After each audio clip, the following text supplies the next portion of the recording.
the mystical beauty of arts, culture, and heritage, from east to west. We are ready to welcome the world.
Not everything in life is created equal.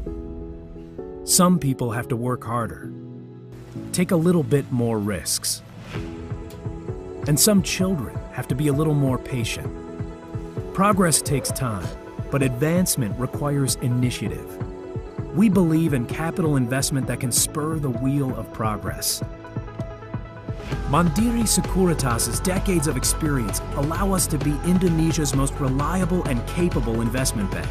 We connect investors with national corporations that build roads across the nation, realize new generation international airports, construct modern transportation systems, develop intercontinental trading ports, and build power plants in the outlying region.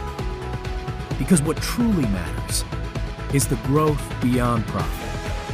Mandiri Sekuritas, your trusted partner to prosper.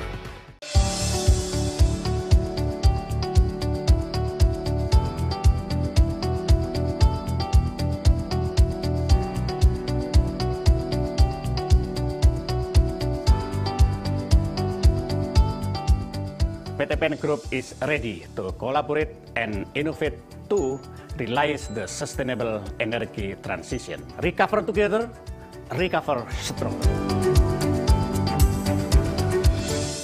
Pupuk Indonesia, a world-class fertilizer company committed to ensure food stability, striving our best to produce fertilizers for future needs, strengthening our business with innovation and digitalization whilst improving the welfare of farmers and crop productivity, determined to have cleaner and more sustainable business process. With over 50 years of experience, Pupuk Indonesia continues to expand its potential to prosper the world.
The mystical beauty of arts, culture, and heritage, from east to west.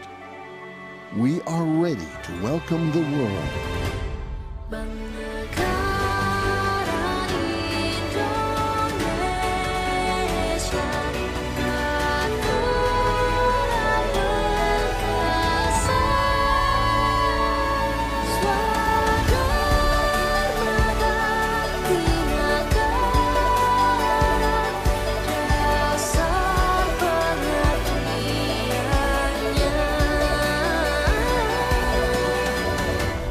We are strong. We are the heirs of generations to create a better future. BNI for stronger Indonesia. This is the first step of a smile. The steps that taken together towards the same goal. We walk with determination to reach every corner of the country. Now and then, BRI, Pegadaian, and PNM strides on. Together, we bring changes as one entity. Changes that brings you closer to us. Paving the ways of progress everyone aims for. and bringing all their needs in one hand. This is our answer that makes everyone grow even bigger and brings meaning to everyone's smile.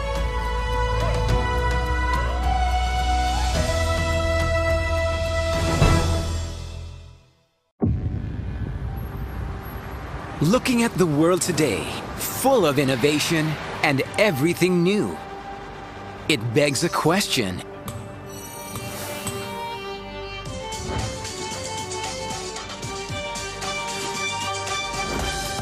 Who are the real game changers? They are the visionaries who see opportunities everywhere, From passion turned into profit. who sees every chance and face every challenge. Tweak it, make it brand new. Make it online, make it simple. Did your restaurant move location? No, this is a new branch. Who connect the chain of prosperity for others? Because champions are born to create chances with leading innovation. Together with Mandiri, advancing life. Indonesia is a country with an abundance of wealth and mineral resources. To explore and develop the mineral resources in Indonesia, Mind ID, Mining Industry Indonesia, was formed as a state-owned holding company of large mining companies located throughout the regions. Mind ID is the largest diversified and vertically integrated metals and mining company in the ASEAN region. The companies under Mind ID aims to deliver the mandate of Mind ID.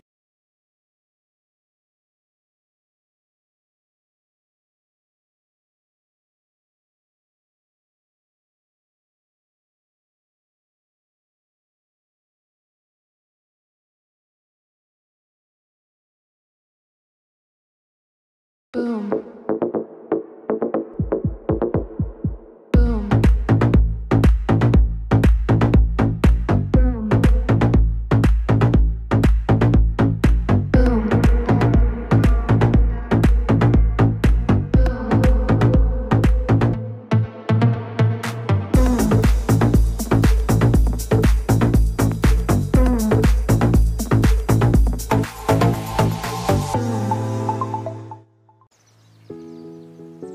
Not everything in life is created equal.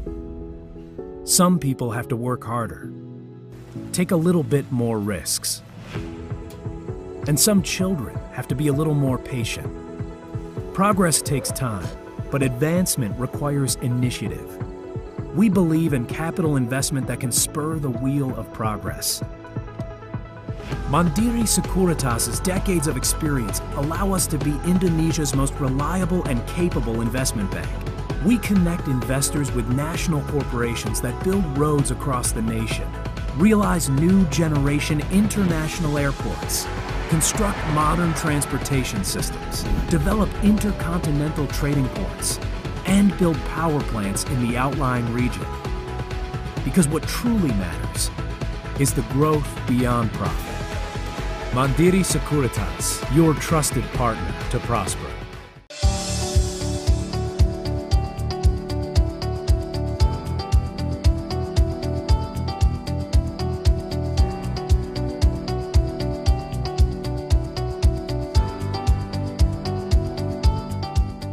PTPN Group is ready to collaborate and innovate to realize the sustainable energy transition. Recover together, recover stronger.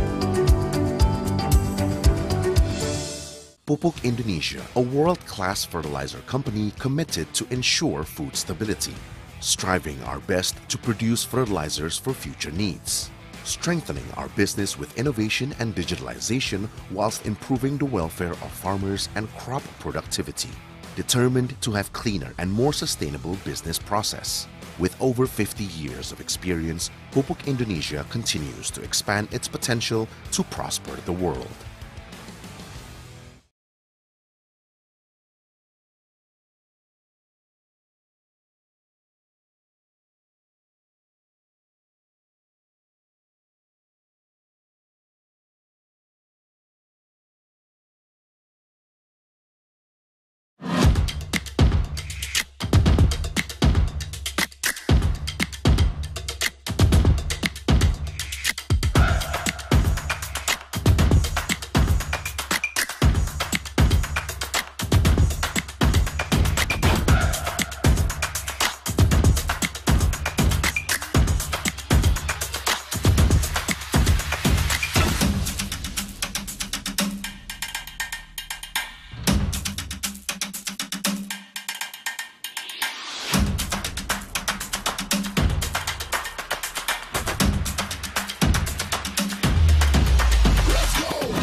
mystical beauty of arts, culture, and heritage, from east to west.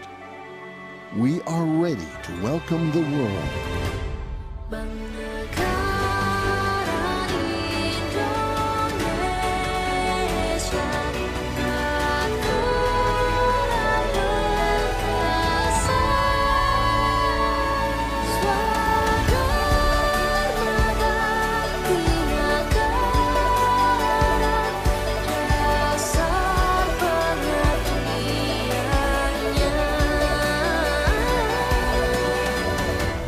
We are strong.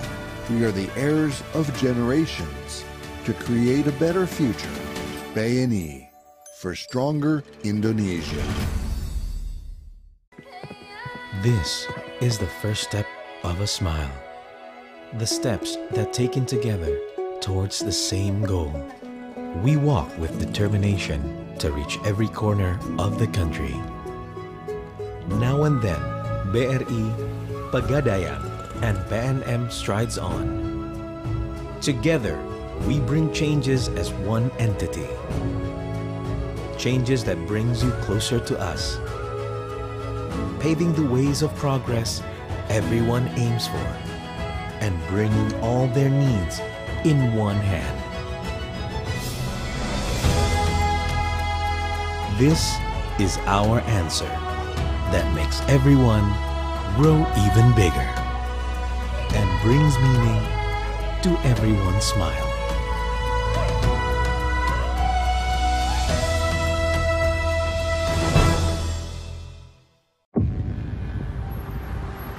Looking at the world today, full of innovation and everything new, it begs a question.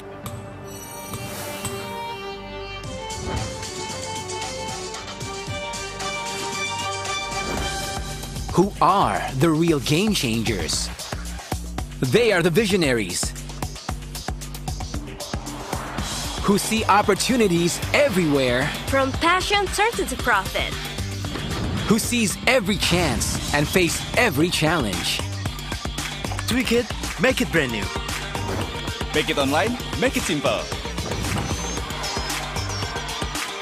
Did your restaurant move location? No, this is a new branch. Who connect the chain of prosperity for others? Because champions are born to create chances with leading innovation.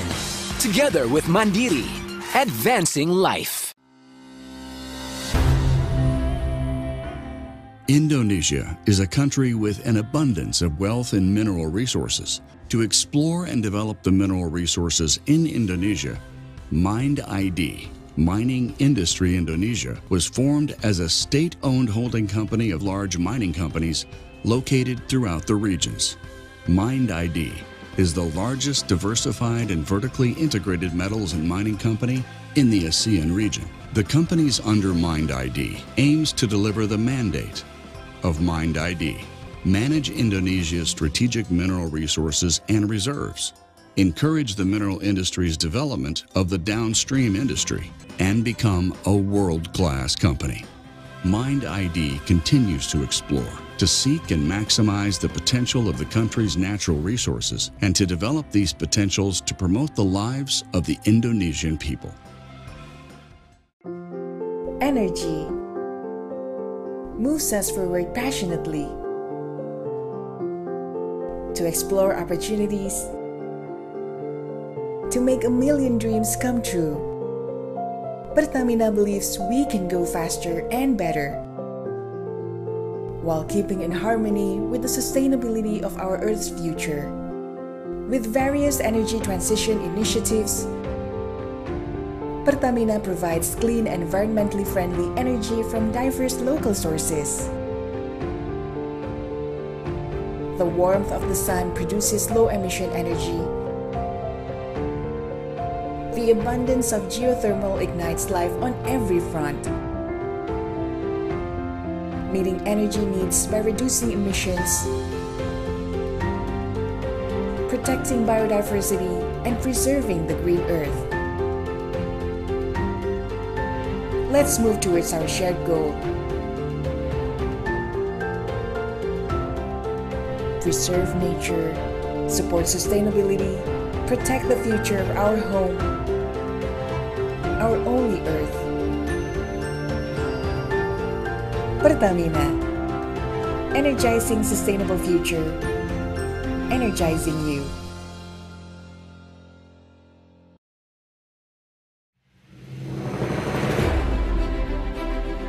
As a part of global commitment to reduce carbon emissions, PLN has implemented several strategic initiatives to achieve the target of net zero emissions by 2060.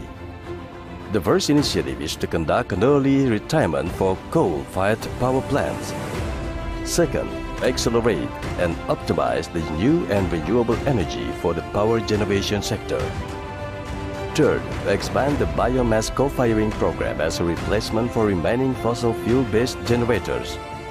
Fourth, establish a green energy ecosystem for industry and businesses through the adoption of renewable energy certificates. Fifth, actively initiate electric vehicle ecosystem through public charging infrastructure, home charging, tariff incentives for electric vehicle owners, and a digital platform. Sixth, apply carbon capture utilization and storage technology to the remaining fossil generators. Seventh, develop hydrogen technology as an alternative energy source for electricity. Eighth, to advance a smart grid according to the need for the electric power system, as well as run the control system to achieve efficiency and optimization of energy supply and demand. These are PLN's commitments to a better life for future generations. BUMN untuk Indonesia.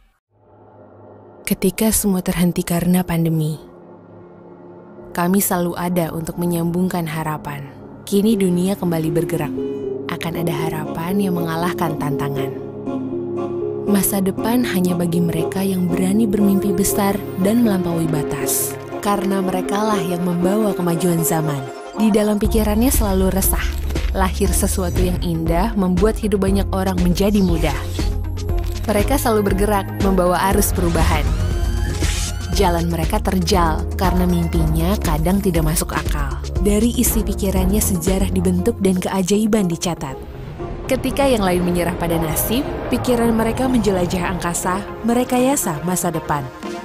Kami, Telkom Indonesia, bersama mereka dengan gagasan yang melampaui batas akan terus berinovasi menciptakan masa depan Indonesia yang lebih baik. Telkom Indonesia untuk Indonesia yang lebih baik.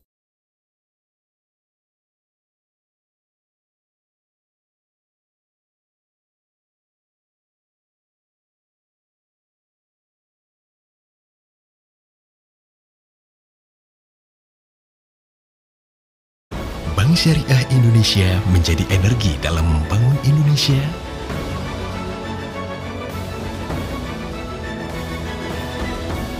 Membangun manusia. Bank Syariah Indonesia. Dulu tiap transaksi banyak biaya ini itu. Tapi di tabungan PTPN bisnis beda.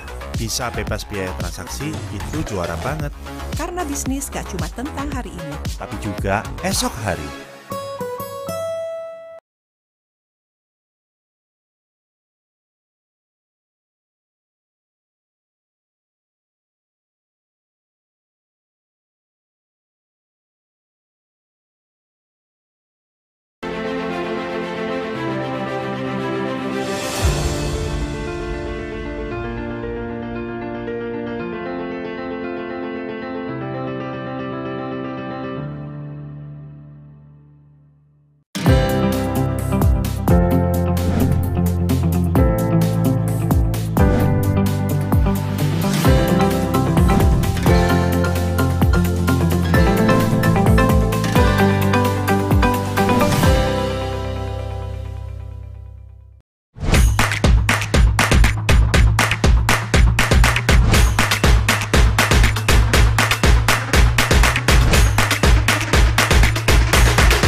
Boom.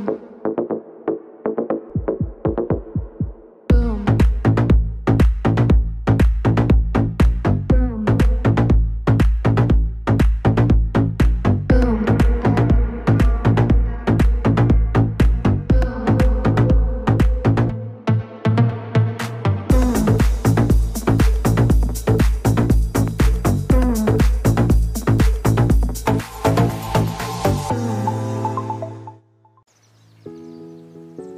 Not everything in life is created equal. Some people have to work harder, take a little bit more risks. And some children have to be a little more patient. Progress takes time, but advancement requires initiative. We believe in capital investment that can spur the wheel of progress. Mandiri Sekuritas' decades of experience allow us to be Indonesia's most reliable and capable investment bank. We connect investors with national corporations that build roads across the nation, realize new generation international airports, construct modern transportation systems, develop intercontinental trading ports, and build power plants in the outlying region. Because what truly matters is the growth beyond profit. Mandiri Sekuritas, your trusted partner to prosper.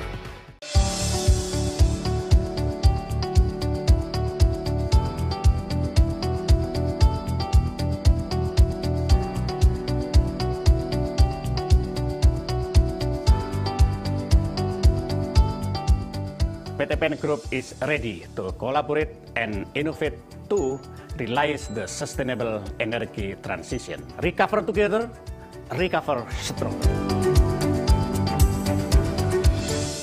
Pupuk Indonesia, a world-class fertilizer company committed to ensure food stability, striving our best to produce fertilizers for future needs, strengthening our business with innovation and digitalization whilst improving the welfare of farmers and crop productivity, determined to have cleaner and more sustainable business process. With over 50 years of experience, Pupuk Indonesia continues to expand its potential to prosper the world.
The mystical beauty of arts, culture, and heritage, from east to west.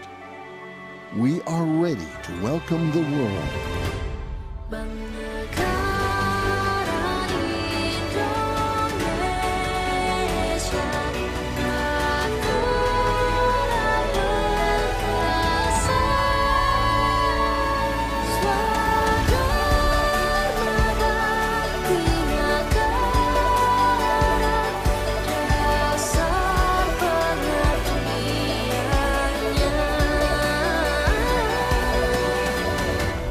We are strong. We are the heirs of generations to create a better future. BNI for stronger Indonesia. This is the first step of a smile. The steps that taken together towards the same goal. We walk with determination to reach every corner of the country. Now and then, BRI, Pegadaian, and PNM strides on. Together, we bring changes as one entity. Changes that brings you closer to us. Paving the ways of progress everyone aims for. and bringing all their needs in one hand. This is our answer that makes everyone grow even bigger and brings meaning to everyone's smile.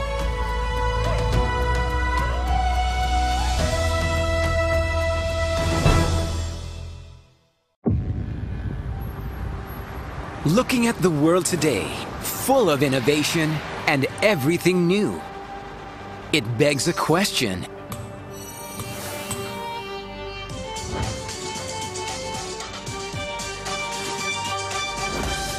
Who are the real game changers? They are the visionaries who see opportunities everywhere, from passion turned to profit, who sees every chance and face every challenge. Tweak it, make it brand new. Make it online, make it simple. Did your restaurant move location? No, this is a new branch. Who connect the chain of prosperity for others? Because champions are born to create chances with leading innovation. Together with Mandiri, advancing life.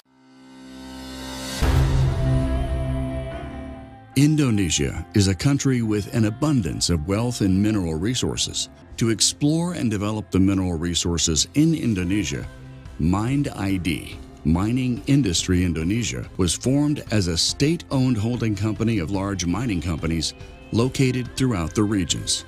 Mind ID is the largest diversified and vertically integrated metals and mining company in the ASEAN region. The companies under Mind ID aims to deliver the mandate of Mind ID, manage Indonesia's strategic mineral resources and reserves, encourage the mineral industry's development of the downstream industry, and become a world-class company.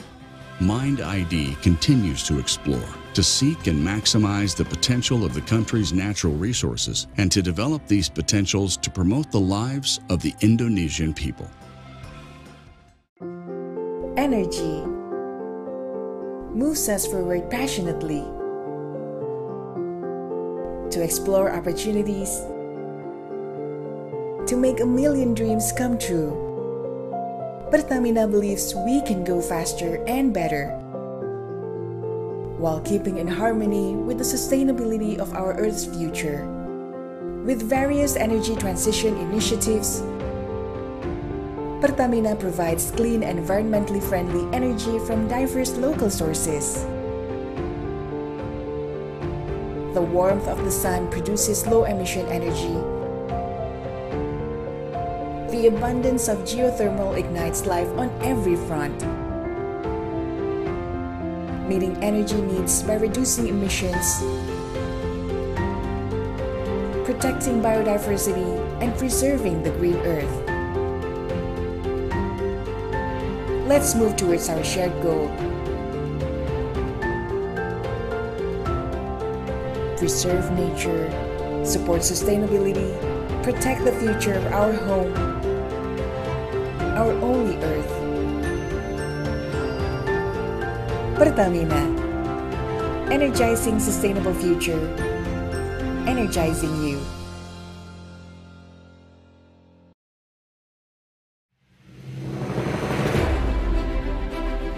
As a part of global commitment to reduce carbon emissions, PLN has implemented several strategic initiatives to achieve the target of net zero emissions by 2060.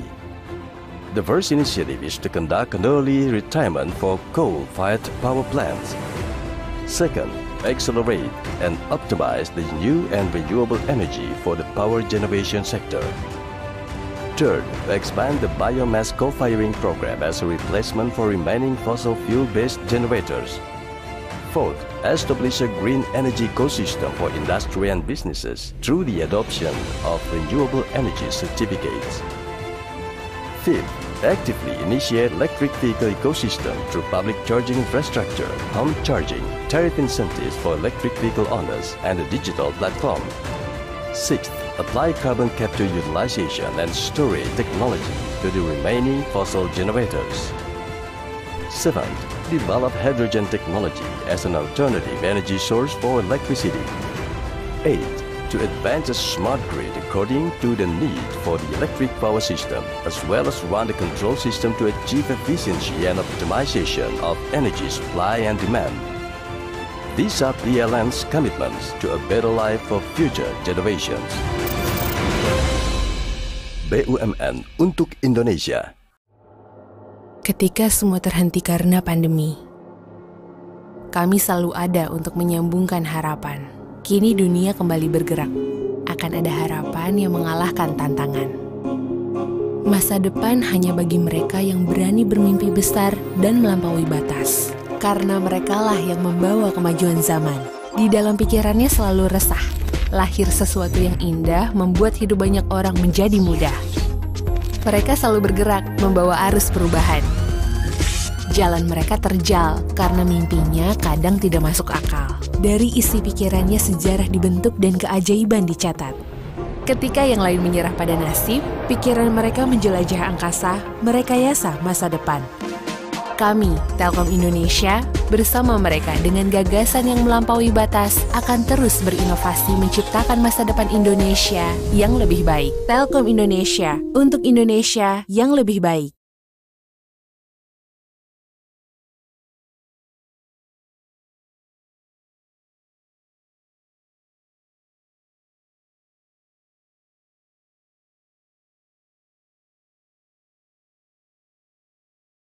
Bank Syariah Indonesia menjadi energi dalam membangun Indonesia.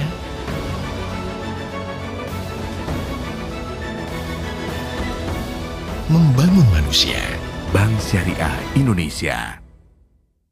Dulu tiap transaksi banyak biaya ini itu. Tapi di tabungan PTPN bisnis beda. Bisa bebas biaya transaksi itu juara banget. Karena bisnis gak cuma tentang hari ini, tapi juga esok hari.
Boom.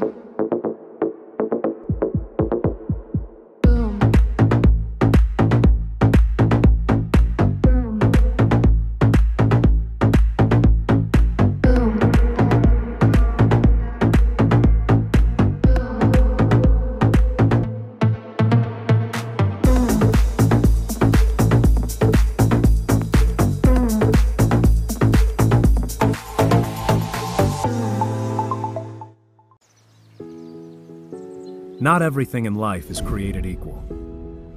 Some people have to work harder, take a little bit more risks. And some children have to be a little more patient. Progress takes time, but advancement requires initiative.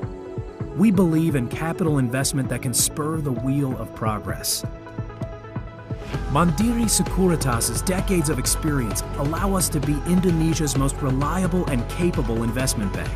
We connect investors with national corporations that build roads across the nation, realize new generation international airports, construct modern transportation systems, develop intercontinental trading ports, and build power plants in the outlying region. Because what truly matters is the growth beyond profit. Mandiri Sekuritas, your trusted partner to prosper.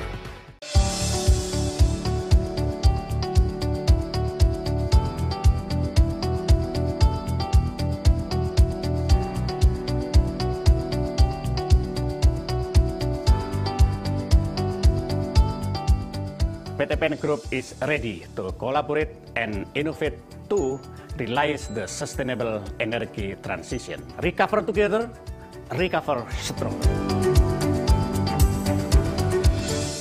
Pupuk Indonesia, a world-class fertilizer company committed to ensure food stability, striving our best to produce fertilizers for future needs, strengthening our business with innovation and digitalization whilst improving the welfare of farmers and crop productivity, determined to have cleaner and more sustainable business process. With over 50 years of experience, Pupuk Indonesia continues to expand its potential to prosper the world.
The mystical beauty of arts, culture, and heritage, from east to west.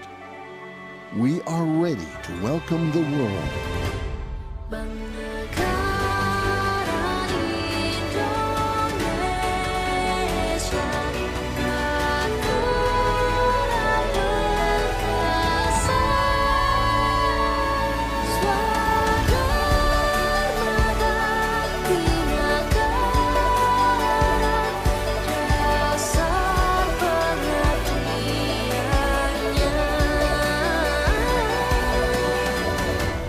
We are strong. We are the heirs of generations to create a better future. BNI for stronger Indonesia. This is the first step of a smile. The steps that taken together towards the same goal. We walk with determination to reach every corner of the country. Now and then, BRI, Pegadaian, and PNM strides on. Together, we bring changes as one entity. Changes that brings you closer to us. Paving the ways of progress everyone aims for, and bringing all their needs in one hand. This is our answer that makes everyone grow even bigger and brings meaning to everyone's smile.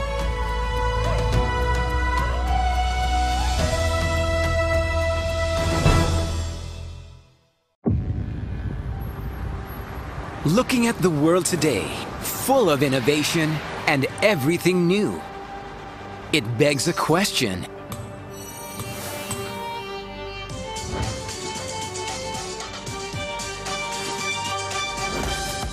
Who are the real game changers? They are the visionaries Who see opportunities everywhere. From passion turns into profit. Who sees every chance and face every challenge. Tweak it, make it brand new. Make it online, make it simple. Did your restaurant move location? No, this is a new branch. Who connect the chain of prosperity for others? Because champions are born to create chances with leading innovation. Together with Mandiri, advancing life. Indonesia is a country with an abundance of wealth and mineral resources. To explore and develop the mineral resources in Indonesia, Mind ID, Mining Industry Indonesia, was formed as a state-owned holding company of large mining companies located throughout the regions. Mind ID is the largest diversified and vertically integrated metals and mining company in the ASEAN region. The companies under Mind ID aims to deliver the mandate of Mind ID, manage Indonesia's strategic mineral resources and reserves, encourage the mineral industry's development of the downstream industry, and become a world-class company. Mind ID continues to explore, to seek and maximize the potential of the country's natural resources and to develop these potentials to promote the lives of the Indonesian people. Energy moves us forward passionately to explore opportunities,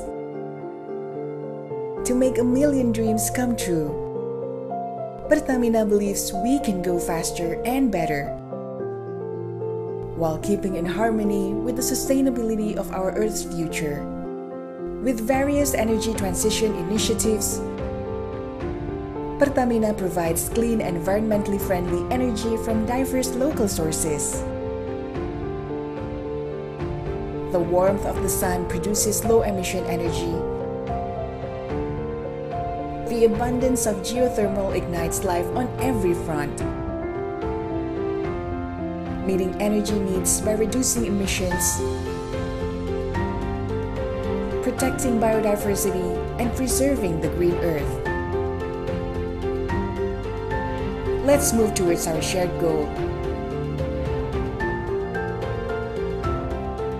Preserve nature, support sustainability, protect the future of our home, our only earth. Pertamina, energizing sustainable future, energizing you.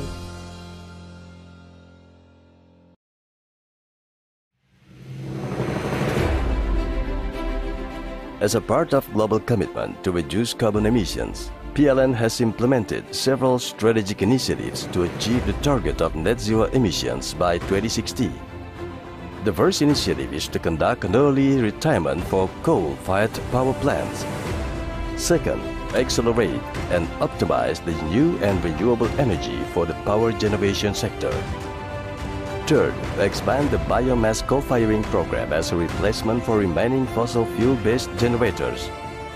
Fourth, establish a green energy ecosystem for industry and businesses through the adoption of renewable energy certificates. Fifth, actively initiate electric vehicle ecosystem through public charging infrastructure, home charging, tariff incentives for electric vehicle owners, and a digital platform. Sixth, apply carbon capture utilization and storage technology to the remaining fossil generators. Seventh, develop hydrogen technology as an alternative energy source for electricity. Eighth, to advance a smart grid according to the need for the electric power system, as well as run the control system to achieve efficiency and optimization of energy supply and demand. These are PLN's commitments to a better life for future generations. BUMN untuk Indonesia. Ketika semua terhenti karena pandemi, kami selalu ada untuk menyambungkan harapan. Kini dunia kembali bergerak. Akan ada harapan yang mengalahkan tantangan. Masa depan hanya bagi mereka yang berani bermimpi besar dan melampaui batas. Karena merekalah yang membawa kemajuan zaman. Di dalam pikirannya selalu resah. Lahir sesuatu yang indah membuat hidup banyak orang menjadi mudah. Mereka selalu bergerak, membawa arus perubahan.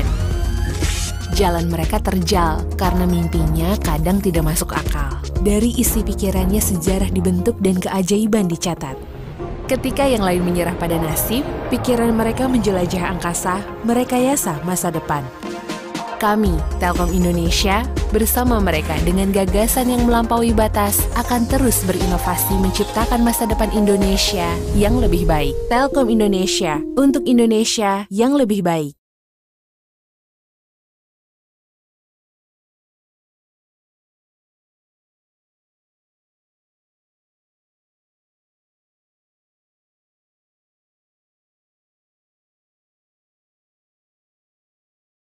Bank Syariah Indonesia menjadi energi dalam membangun Indonesia,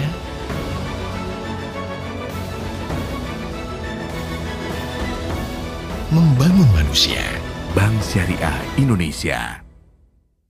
Dulu tiap transaksi banyak biaya ini itu. Tapi di tabungan PTPN bisnis beda. Bisa bebas biaya transaksi itu juara banget. Karena bisnis gak cuma tentang hari ini, tapi juga esok hari.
Boom.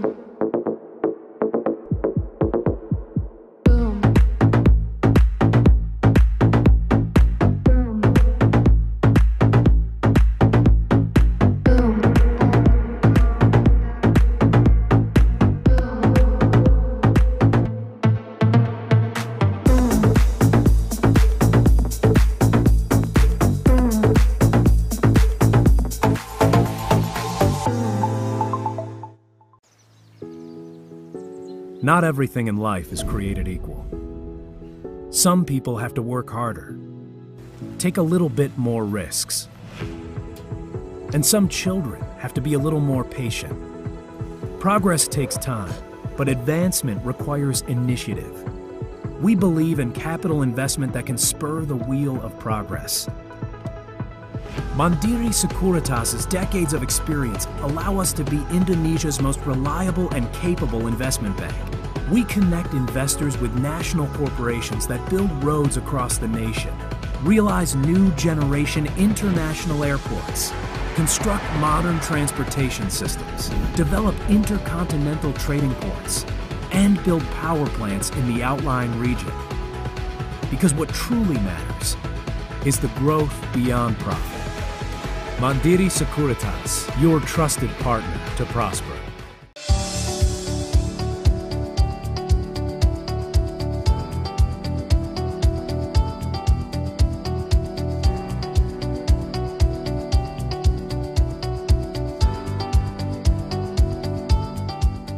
PTPN Group is ready to collaborate and innovate to realize the sustainable energy transition. Recover together, recover stronger. Pupuk Indonesia, a world-class fertilizer company committed to ensure food stability, striving our best to produce fertilizers for future needs, strengthening our business with innovation and digitalization whilst improving the welfare of farmers and crop productivity, determined to have cleaner and more sustainable business process.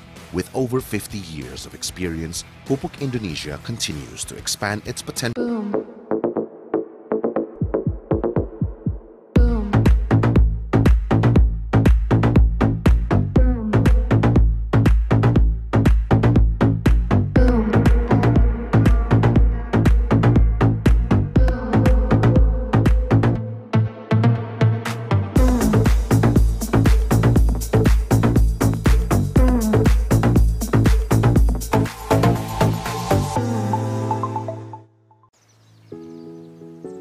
Not everything in life is created equal.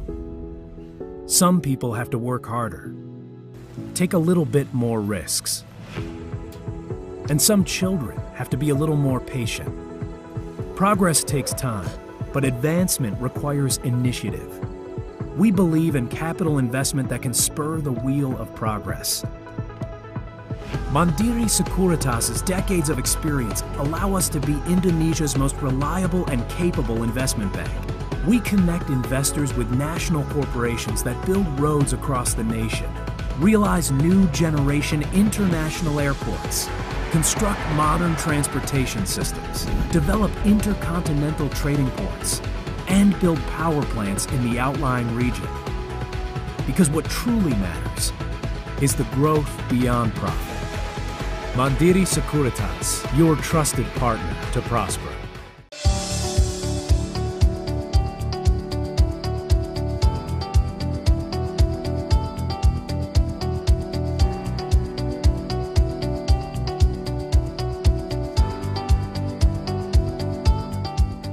PTPN Group is ready to collaborate and innovate to realize the sustainable energy transition. Recover together, recover stronger. Pupuk Indonesia, a world-class fertilizer company committed to ensure food stability, striving our best to produce fertilizers for future needs, strengthening our business with innovation and digitalization whilst improving the welfare of farmers and crop productivity, determined to have cleaner and more sustainable business process. With over 50 years of experience, Pupuk Indonesia continues to expand its potential to prosper the world.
The mystical beauty of arts, culture, and heritage, from east to west.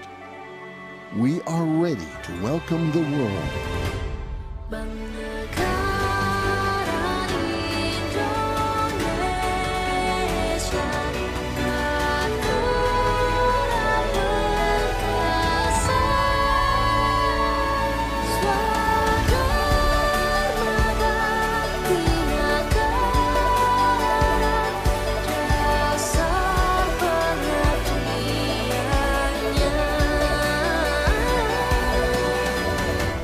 We are strong. We are the heirs of generations to create a better future. BNI for stronger Indonesia. This is the first step of a smile. The steps that taken together towards the same goal. We walk with determination to reach every corner of the country. Now and then, BRI, Pegadaian, and PNM strides on. Together, we bring changes as one entity. Changes that brings you closer to us. Paving the ways of progress everyone aims for, and bringing all their needs in one hand. This is our answer that makes everyone grow even bigger and brings meaning to everyone's smile.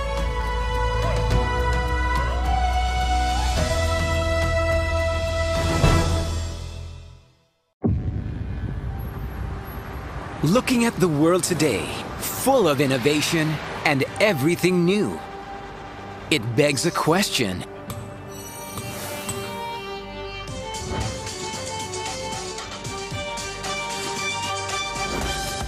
Who are the real game changers? They are the visionaries who see opportunities everywhere, From passion turned into profit. who sees every chance and face every challenge. Tweak it, make it brand new. Make it online, make it simple. Did your restaurant move location? No, this is a new branch. Who connect the chain of prosperity for others? Because champions are born to create chances with leading innovation. Together with Mandiri, advancing life. Indonesia is a country with an abundance of wealth and mineral resources. To explore and develop the mineral resources in Indonesia, Mind ID, Mining Industry Indonesia, was formed as a state-owned holding company of large mining companies located throughout the regions. Mind ID is the largest diversified and vertically integrated metals and mining company in the ASEAN region. The companies under Mind ID aims to deliver the mandate of Mind ID, manage Indonesia's strategic mineral resources and reserves, encourage the mineral industry's development of the downstream industry, and become a world-class company. Mind ID continues to explore, to seek and maximize the potential of the country's natural resources, and to develop these potentials to promote the lives of the Indonesian people. Energy moves us forward passionately to explore opportunities, to make a million dreams come true. Pertamina believes we can go faster and better while keeping in harmony with the sustainability of our Earth's future. With various energy transition initiatives, Pertamina provides clean, environmentally friendly energy from diverse local sources. The warmth of the sun produces low-emission energy. The abundance of geothermal ignites life on every front, meeting energy needs by reducing emissions, protecting biodiversity, and preserving the green earth. Let's move towards our shared goal. Preserve nature, support sustainability, protect the future of our home, our only earth. Pertamina, energizing sustainable future, energizing you.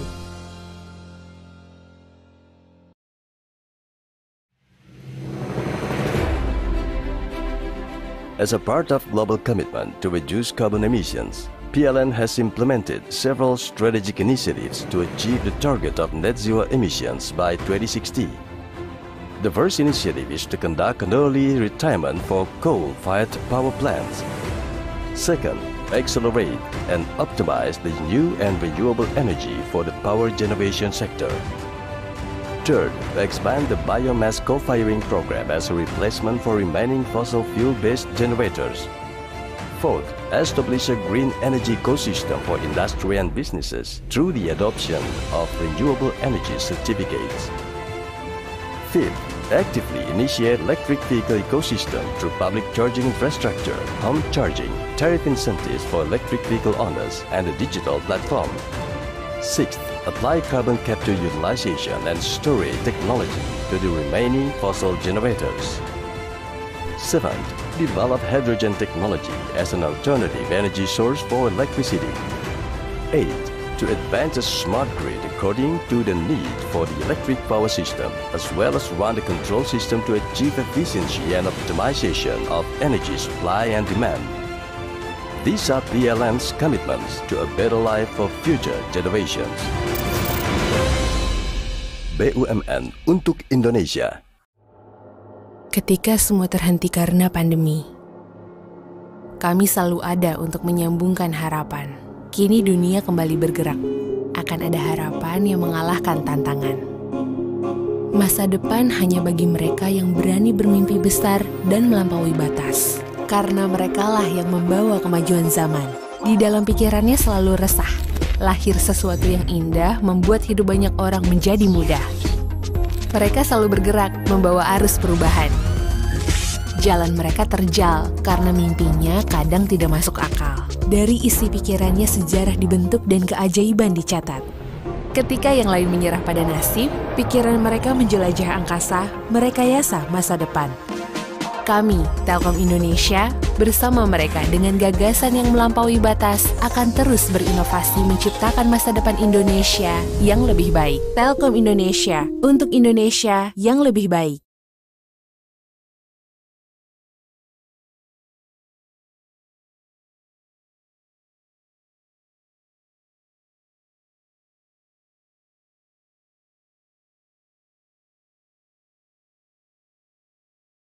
Bank Syariah Indonesia menjadi energi dalam membangun Indonesia.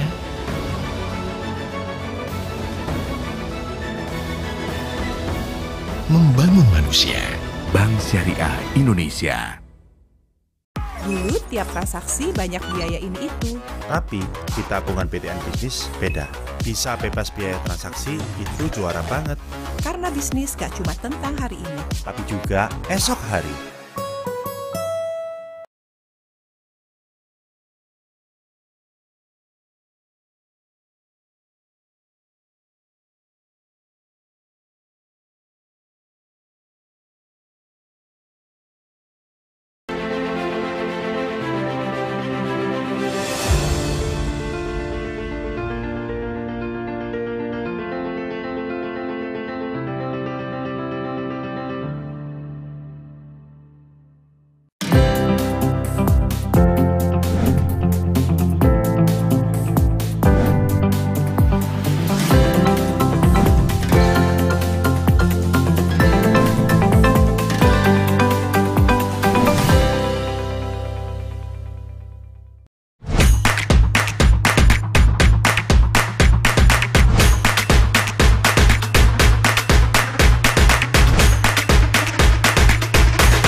Boom.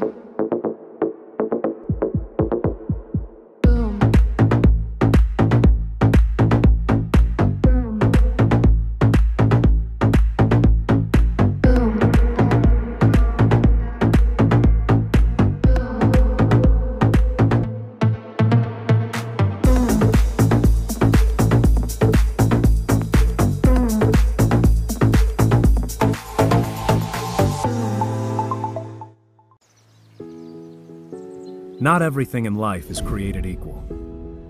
Some people have to work harder, take a little bit more risks.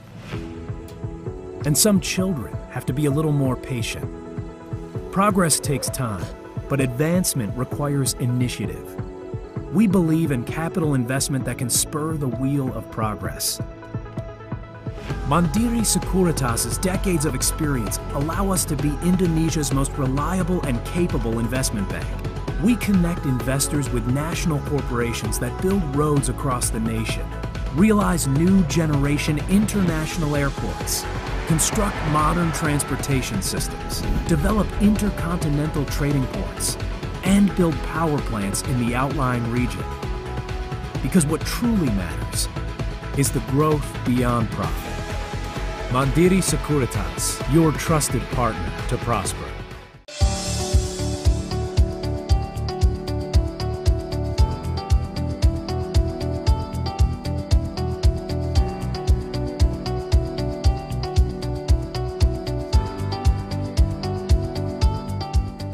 PTPN Group is ready to collaborate and innovate to realize the sustainable energy transition. Recover together, recover strong.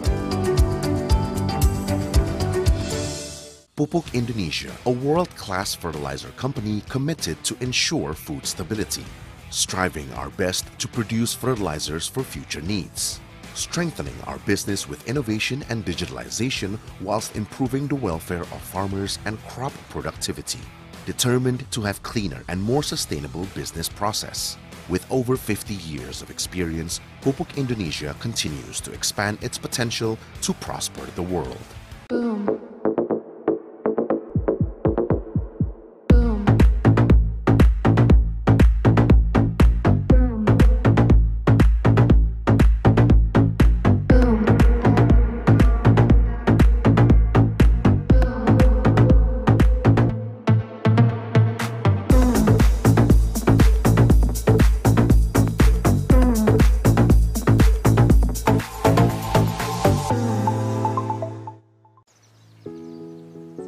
Not everything in life is created equal. Some people have to work harder, take a little bit more risks, and some children have to be a little more patient. Progress takes time, but advancement requires initiative. We believe in capital investment that can spur the wheel of progress. Mandiri Sekuritas' decades of experience allow us to be Indonesia's most reliable and capable investment bank. We connect investors with national corporations that build roads across the nation, realize new generation international airports, construct modern transportation systems, develop intercontinental trading ports, and build power plants in the outlying region. Because what truly matters is the growth beyond profit. Mandiri Sekuritas, your trusted partner to prosper.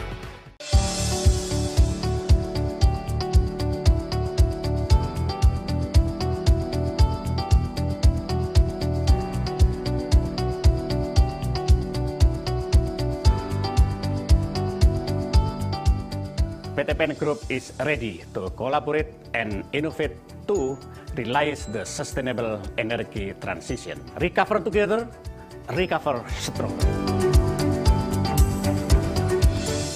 Pupuk Indonesia, a world-class fertilizer company committed to ensure food stability, striving our best to produce fertilizers for future needs, strengthening our business with innovation and digitalization whilst improving the welfare of farmers and crop productivity, determined to have cleaner and more sustainable business process. With over 50 years of experience, Pupuk Indonesia continues to expand its potential to prosper the world.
mystical beauty of arts, culture, and heritage, from east to west.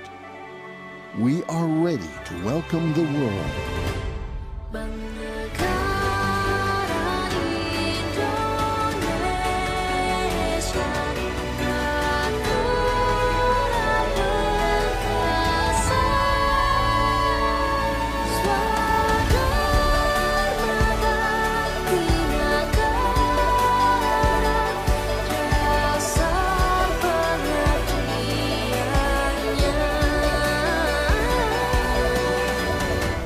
We are strong.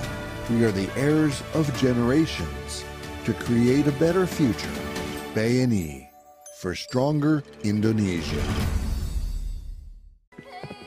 This is the first step of a smile. The steps that taken together towards the same goal. We walk with determination to reach every corner of the country. Now and then, BRI, Pegadaian, and PNM strides on. Together, we bring changes as one entity. Changes that brings you closer to us. Paving the ways of progress everyone aims for, and bringing all their needs in one hand. This is our answer that makes everyone grow even bigger and brings meaning to everyone's smile.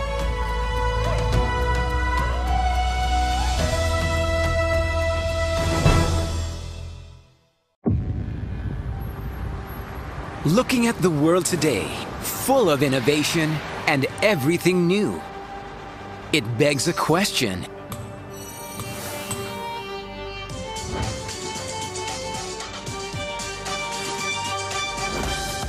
Who are the real game changers?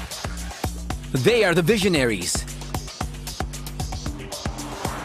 who see opportunities everywhere, from passion turned into profit, who sees every chance and face every challenge. Tweak it, make it brand new. Make it online, make it simple. Did your restaurant move location? No, this is a new branch. Who connect the chain of prosperity for others? Because champions are born to create chances with leading innovation. Together with Mandiri, advancing life. Indonesia is a country with an abundance of wealth and mineral resources. To explore and develop the mineral resources in Indonesia, Mind ID, Mining Industry Indonesia, was formed as a state-owned holding company of large mining companies located throughout the regions. Mind ID is the largest diversified and vertically integrated metals and mining company in the ASEAN region. The companies under Mind ID aims to deliver the mandate of Mind ID, manage Indonesia's strategic mineral resources and reserves, encourage the mineral industry's development of the downstream industry, and become a world-class company. Mind ID continues to explore, to seek and maximize the potential of the country's natural resources, and to develop these potentials to promote the lives of the Indonesian people. Energy moves us forward passionately to explore opportunities, to make a million dreams come true. Pertamina believes we can go faster and better, while keeping in harmony with the sustainability of our Earth's future. With various energy transition initiatives, Pertamina provides clean and environmentally friendly energy from diverse local sources. The warmth of the sun produces low-emission energy. The abundance of geothermal ignites life on every front, meeting energy needs by reducing emissions, protecting biodiversity, and preserving the green earth. Let's move towards our shared goal. Preserve nature, support sustainability, protect the future of our home, our only Earth. Pertamina, energizing sustainable future, energizing you.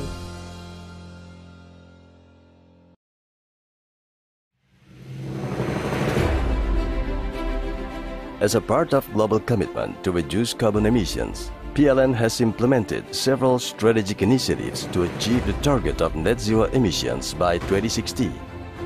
The first initiative is to conduct an early retirement for coal-fired power plants.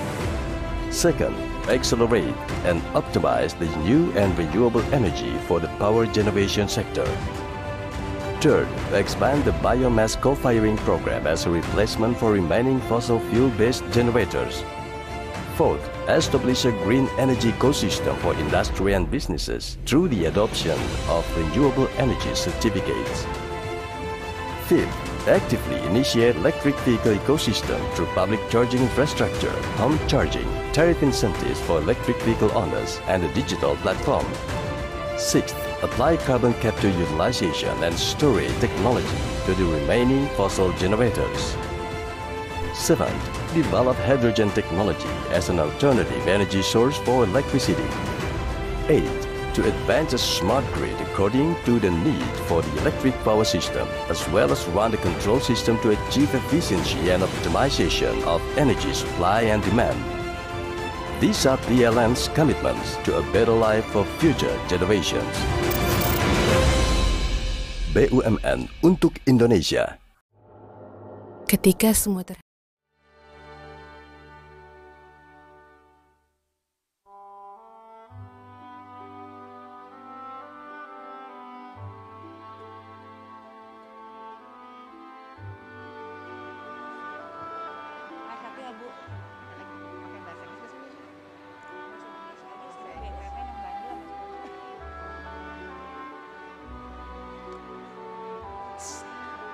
Selamat pagi, kami ucapkan kepada Bapak Ibu tamu undangan acara SOE International Conference pada hari ini. Kami mohon perhatiannya untuk informasi pengumuman berikut ini. Kami informasikan bagi Bapak Ibu yang tidak berkepentingan ataupun tidak memiliki undangan khusus untuk acara pembukaan, dimohon meninggalkan ruangan conference untuk memberikan tempat duduk kepada tamu undangan. Selanjutnya, untuk kursi tanpa label akan ditempati oleh partisipan yang sudah terdaftar oleh panitia untuk mengikuti conference pada hari ini. Selanjutnya, kami informasikan juga kepada para sponsor dan BUMN undangan dimohon untuk bisa menyesuaikan tempat duduk yang telah disediakan. Bagi sponsor dan BUMN undangan platinum, kami menyediakan 5 tempat duduk. Sekali lagi, bagi sponsor dan BUMN undangan platinum, kami menyediakan 5 tempat duduk. Selanjutnya bagi sponsor dan BUMN undangan gold, kami menyediakan 3 tempat duduk. Sekali lagi, bagi sponsor dan BUMN undangan gold, kami menyediakan 3 tempat duduk. Selanjutnya bagi sponsor dan BUMN undangan silver, kami menyediakan 2 tempat duduk. Sekali lagi, bagi sponsor dan BUMN undangan silver, kami menyediakan 2 tempat duduk. Kami mohon Bapak Ibu berkenan untuk menyesuaikan dengan kursi yang sudah diatur ini dan sesuai dengan abjad agar semua tamu undangan yang sudah terdaftar dapat memasuki dan menempati tempat duduk yang telah disediakan. Sekali lagi, kami mohon bagi Bapak Ibu yang merupakan tamu undangan yang sudah terdaftar untuk dapat menempati tempat duduk yang telah disediakan.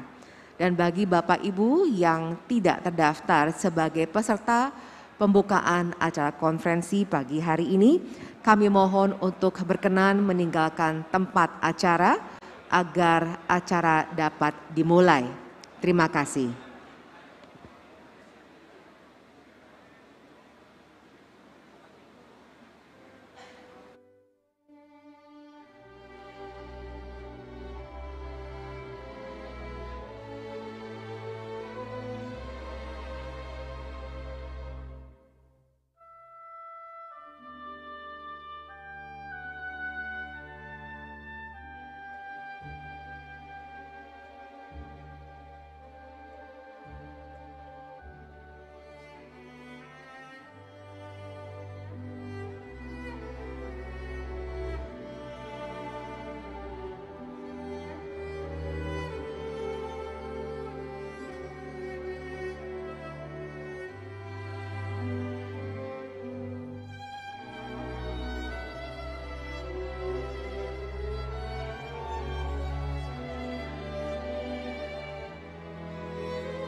Kami mohon perhatian Bapak Ibu undangan yang kami hormati. Sekali lagi kami informasikan untuk kelancaran acara yang akan kita mulai dalam waktu dekat. Kami mohon kepada Bapak Ibu yang tidak berkepentingan ataupun tidak terdaftar dalam daftar undangan peserta pembukaan konferensi pagi hari ini untuk meninggalkan tempat acara. Sekali lagi kami mohon Bapak Ibu sekalian yang tidak terdaftar sebagai peserta untuk pembukaan acara konferensi, kami mohon untuk berkenan meninggalkan tempat acara karena acara akan segera dimulai dan tempat duduk yang telah disediakan dapat ditempati oleh para peserta yang sudah terdaftar. Sekali lagi kami mohon kepada Bapak Ibu yang tidak merupakan peserta pembukaan untuk berkenan meninggalkan tempat acara. Selanjutnya untuk kursi tanpa label akan ditempati oleh partisipan yang sudah terdaftar dalam daftar yang sudah dibuat oleh panitia untuk mengikuti acara conference. Bagi sponsor dan BUMN undangan, kami informasikan kembali bahwa bagi sponsor dan BUMN undangan yang platinum disediakan 5 kursi. Kemudian untuk sponsor dan BUMN undangan gold disediakan 3 kursi. Selanjutnya untuk sponsor dan BUMN undangan silver, kami menyediakan 2 kursi. Kami mohon kepada Bapak Ibu yang merupakan perwakilan dari sponsor dan BUMN undangan untuk menyesuaikan dengan jumlah kursi yang sudah dialokasikan ini. Sehingga dapat ditempati oleh semua pihak dan acara dapat segera dimulai. Sekali lagi kami mohon Bapak Ibu pendamping untuk berkenan segera meninggalkan ruangan ini. Kami informasikan bagi Bapak Ibu yang merupakan pendamping dan tidak dapat hadir secara langsung di ruangan ini, Bapak Ibu dapat menyaksikan acara pembukaan conference ini melalui streaming yang terdapat di lantai mezzanine di ruangan extra participant room. Sekali lagi, Bapak Ibu yang tidak dapat tempat duduk dalam acara pada hari ini, kami mempersilakan Bapak Ibu untuk berkenan menuju lantai mezzanine.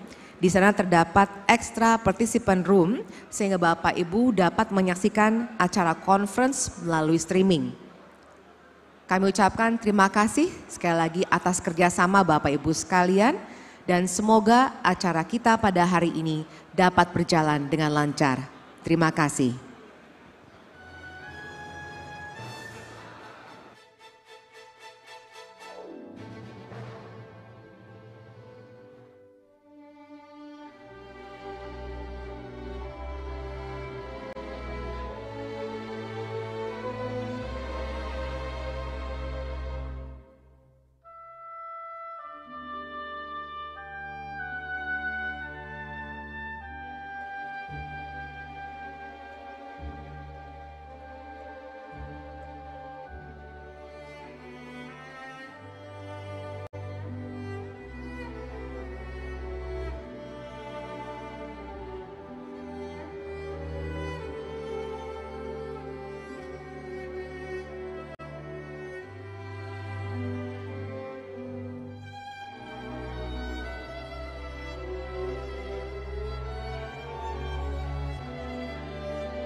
langsung safety induction ya? Diemin dulu kali ya? Ya udah, aku welcoming yang satu face over doang ya, yang satu. Sampai sini aja, thank you. Oke. Nah, PO mic satu ya Bu. Good morning, ladies and gentlemen. Welcome to Bali Nusa Dua Convention Center 2, and welcome to the opening ceremony of TIIWG Road to G20 SOE International Conference, Driving Sustainable and Inclusive Growth. We will begin the event momentarily. Please enter the room and take your seats. Thank you.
Life is created equal.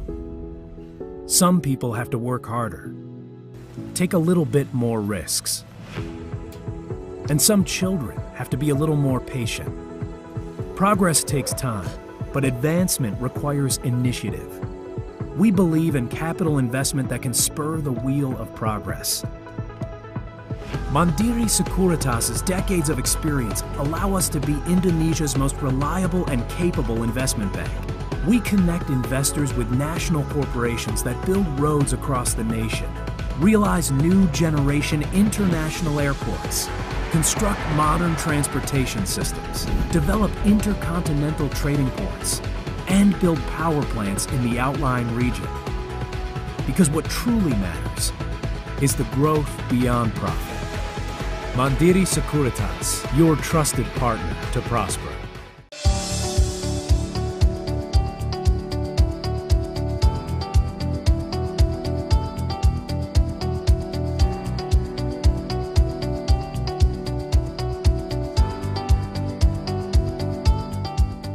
PTPN Group is ready to collaborate and innovate to realize the sustainable energy transition. Recover together, recover strong. Pupuk Indonesia, a world-class fertilizer company committed to ensure food stability, striving our best to produce fertilizers for future needs, strengthening our business with innovation and digitalization whilst improving the welfare of farmers and crop productivity, determined to have cleaner and more sustainable business process. With over 50 years of experience, Pupuk Indonesia continues to expand its potential to prosper the world.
The mystical beauty of arts, culture, and heritage, from east to west. We are ready to welcome the world.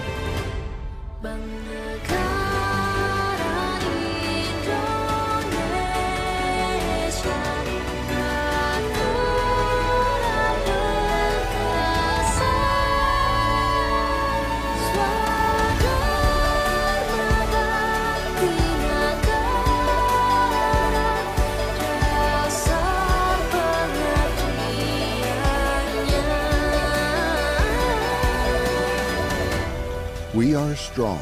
We are the heirs of generations to create a better future. BNI for stronger Indonesia. This is the first step of a smile. The steps that taken together towards the same goal. We walk with determination to reach every corner of the country. Now and then, BRI, Pegadaian, and PNM strides on. Together, we bring changes as one entity.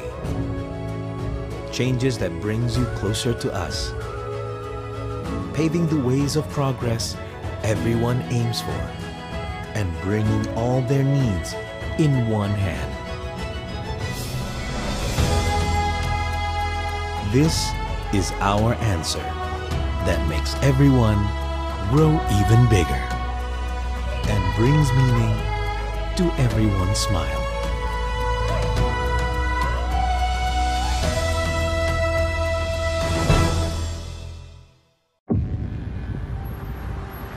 Looking at the world today, full of innovation and everything new, it begs a question.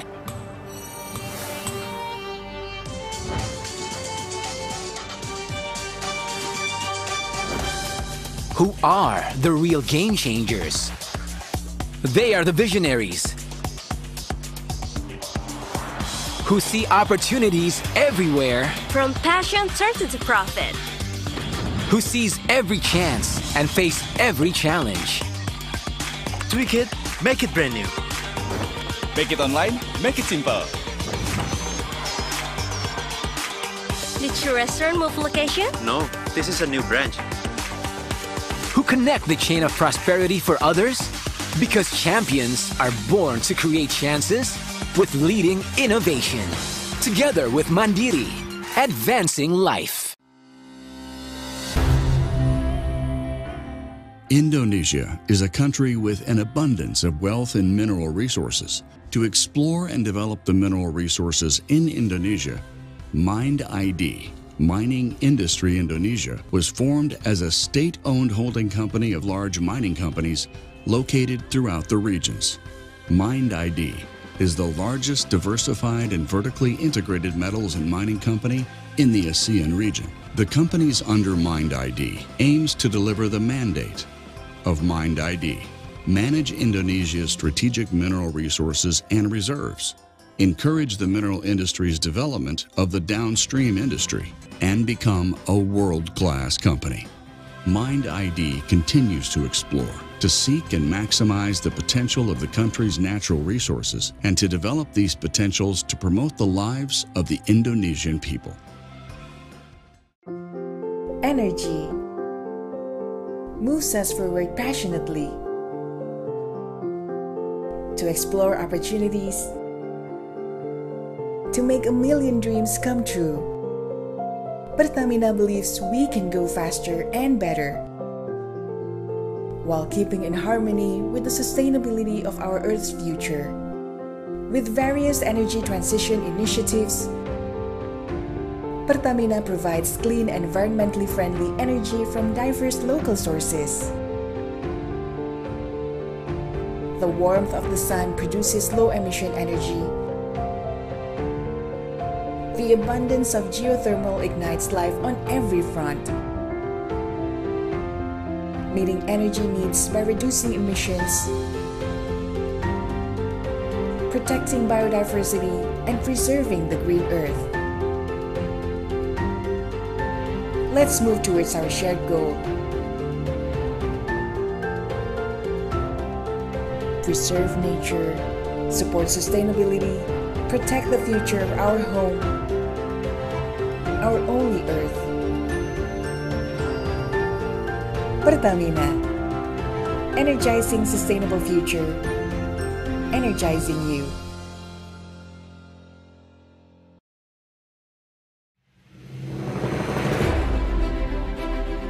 As a part of global commitment to reduce carbon emissions, PLN has implemented several strategic initiatives to achieve the target of net zero emissions by 2060. The first initiative is to conduct an early retirement for coal-fired power plants. Second, accelerate and optimize the new and renewable energy for the power generation sector. Third, expand the biomass co-firing program as a replacement for remaining fossil fuel-based generators. Fourth, establish a green energy ecosystem for industry and businesses through the adoption of renewable energy certificates. Fifth, actively initiate electric vehicle ecosystem through public charging infrastructure, home charging, tariff incentives for electric vehicle owners, and a digital platform. Sixth, apply carbon capture utilization and storage technology to the remaining fossil generators. Seventh, develop hydrogen technology as an alternative energy source for electricity. 8. To advance a smart grid according to the need for the electric power system, as well as run the control system to achieve efficiency and optimization of energy supply and demand. These are PLN's commitments to a better life for future generations. BUMN untuk Indonesia. Ketika semua terhenti karena pandemi, kami selalu ada untuk menyambungkan harapan. Kini dunia kembali bergerak. Akan ada harapan yang mengalahkan tantangan. Masa depan hanya bagi mereka yang berani bermimpi besar dan melampaui batas. Karena merekalah yang membawa kemajuan zaman. Di dalam pikirannya selalu resah. Lahir sesuatu yang indah membuat hidup banyak orang menjadi mudah. Mereka selalu bergerak membawa arus perubahan. Jalan mereka terjal karena mimpinya kadang tidak masuk akal. Dari isi pikirannya sejarah dibentuk dan keajaiban dicatat. Ketika yang lain menyerah pada nasib, pikiran mereka menjelajah angkasa, merekayasa masa depan.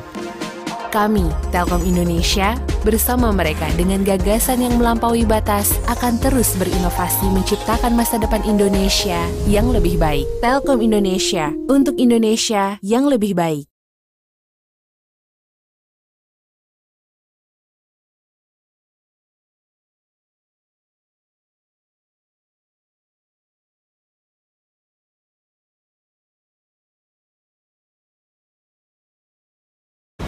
Bank Syariah Indonesia menjadi energi dalam membangun Indonesia.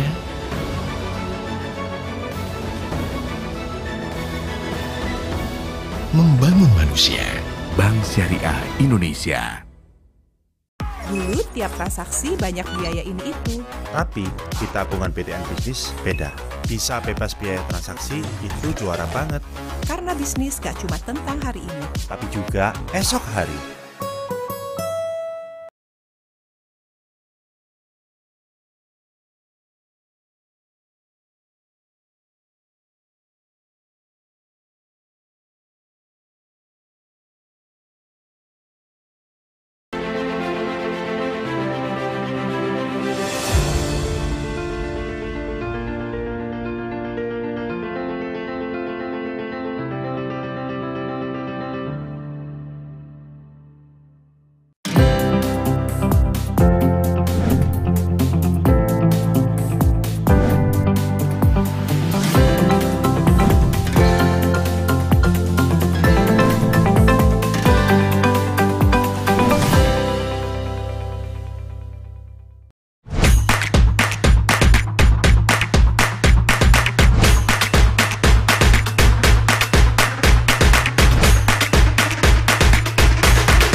Boom.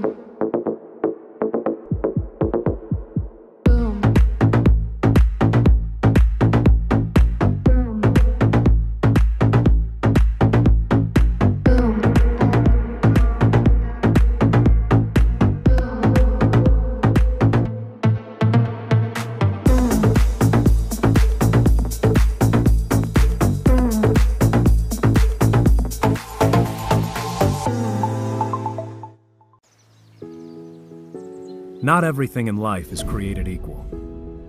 Some people have to work harder, take a little bit more risks. And some children have to be a little more patient. Progress takes time, but advancement requires initiative. We believe in capital investment that can spur the wheel of progress. Mandiri Sekuritas's decades of experience allow us to be Indonesia's most reliable and capable investment bank.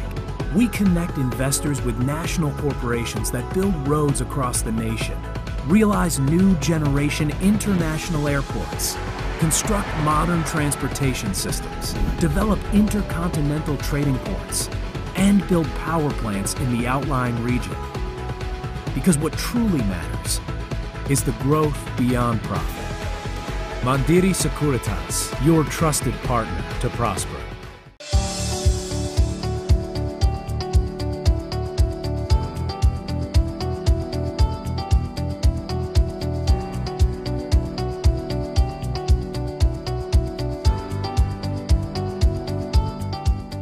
PTPN Group is ready to collaborate and innovate to realize the sustainable energy transition. Recover together, recover stronger.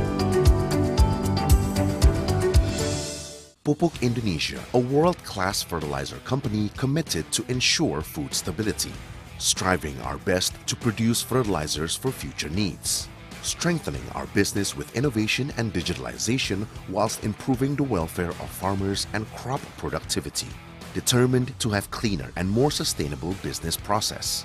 With over 50 years of experience, Pupuk Indonesia continues to expand its potential to prosper the world.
The mystical beauty of arts, culture, and heritage, from east to west. We are ready to welcome the world.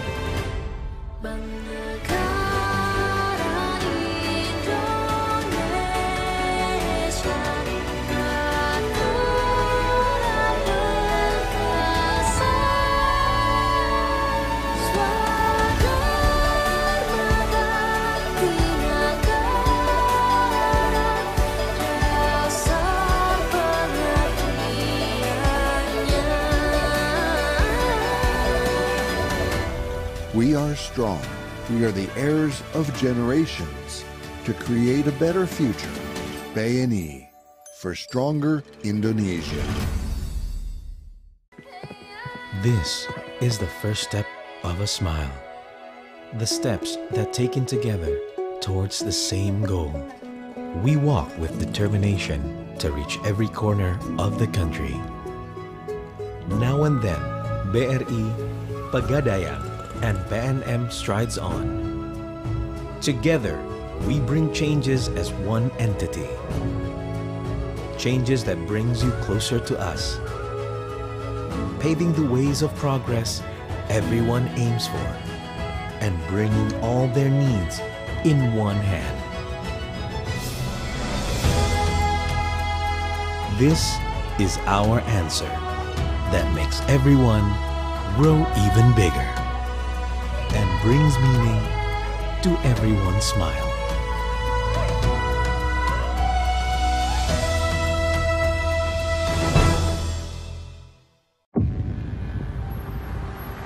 Looking at the world today, full of innovation and everything new, it begs a question.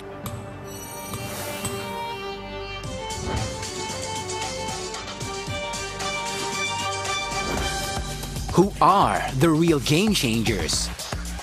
They are the visionaries who see opportunities everywhere, from passion turned into profit, who sees every chance and face every challenge. Tweak it, make it brand new. Make it online, make it simple. Did your restaurant move location? No, this is a new branch. who connect the chain of prosperity for others, because champions are born to create chances with leading innovation. Together with Mandiri, advancing life. Indonesia is a country with an abundance of wealth and mineral resources. To explore and develop the mineral resources in Indonesia, Mind ID, Mining Industry Indonesia, was formed as a state-owned holding company of large mining companies located throughout the regions. Mind ID is the largest diversified and vertically integrated metals and mining company in the ASEAN region. The companies under Mind ID aims to deliver the mandate of Mind ID, manage Indonesia's strategic mineral resources and reserves, encourage the mineral industry's development of the downstream industry, and become a world-class company. Mind ID continues to explore, to seek and maximize the potential of the country's natural resources and to develop these potentials to promote the lives of the Indonesian people. Energy moves us forward passionately to explore opportunities, to make a million dreams come true. Pertamina believes we can go faster and better while keeping in harmony with the sustainability of our Earth's future. With various energy transition initiatives, Pertamina provides clean and environmentally friendly energy from diverse local sources. The warmth of the sun produces low-emission energy. The abundance of geothermal ignites life on every front, meeting energy needs by reducing emissions, protecting biodiversity, and preserving the green earth. Let's move towards our shared goal. Preserve nature, support sustainability, protect the future of our home, our only earth. Pertamina, energizing sustainable future, energizing you.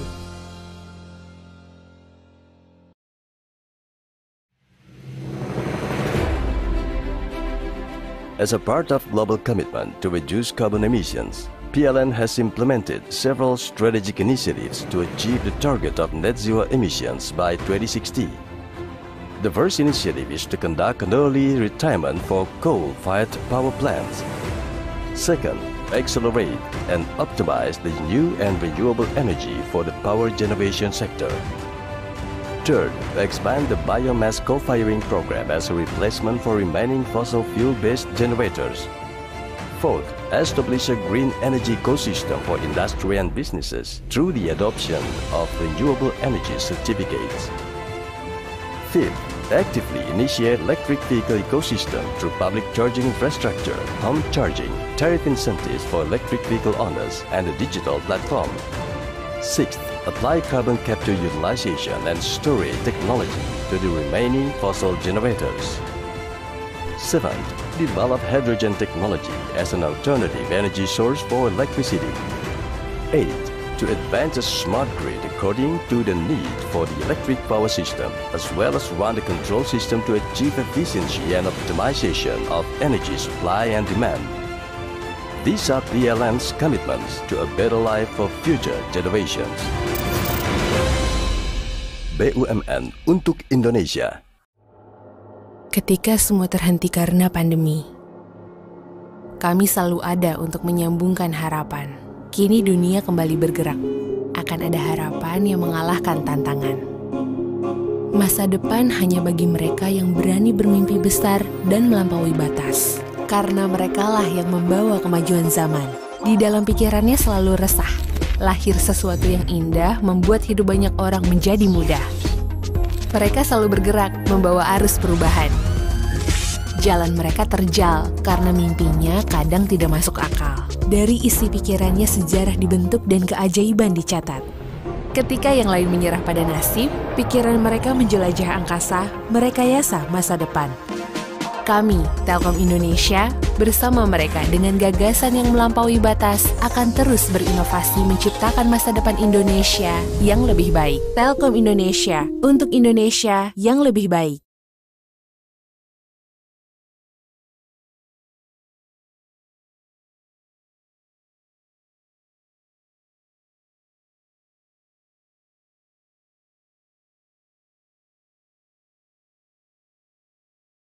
Bank Syariah Indonesia menjadi energi dalam membangun Indonesia,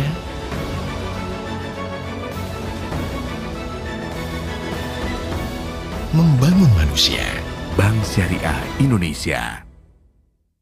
Dulu tiap transaksi banyak biaya ini itu. Tapi di tabungan PTN bisnis beda. Bisa bebas biaya transaksi itu juara banget. Karena bisnis gak cuma tentang hari ini, tapi juga esok hari.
Boom.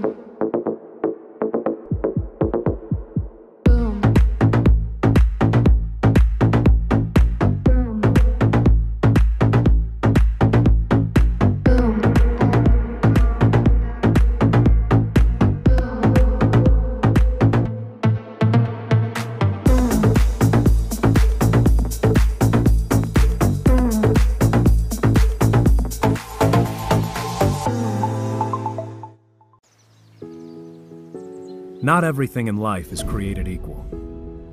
Some people have to work harder, take a little bit more risks, and some children have to be a little more patient. Progress takes time, but advancement requires initiative. We believe in capital investment that can spur the wheel of progress. Mandiri Sekuritas's decades of experience allow us to be Indonesia's most reliable and capable investment bank.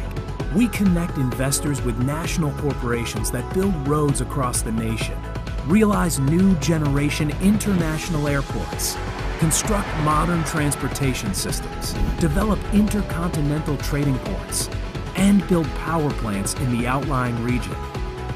Because what truly matters is the growth beyond profit.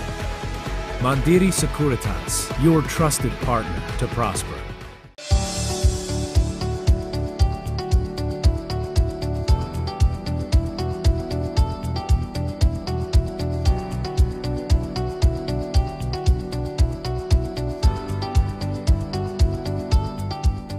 PTPN Group is ready to collaborate and innovate to realize the sustainable energy transition. Recover together, recover stronger.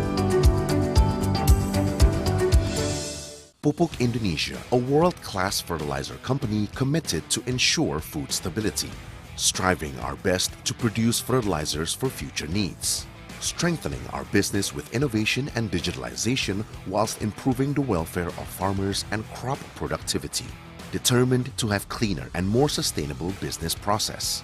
With over 50 years of experience, Pupuk Indonesia continues to expand its potential to prosper the world.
the mystical beauty of arts, culture, and heritage, from east to west. We are ready to welcome the world.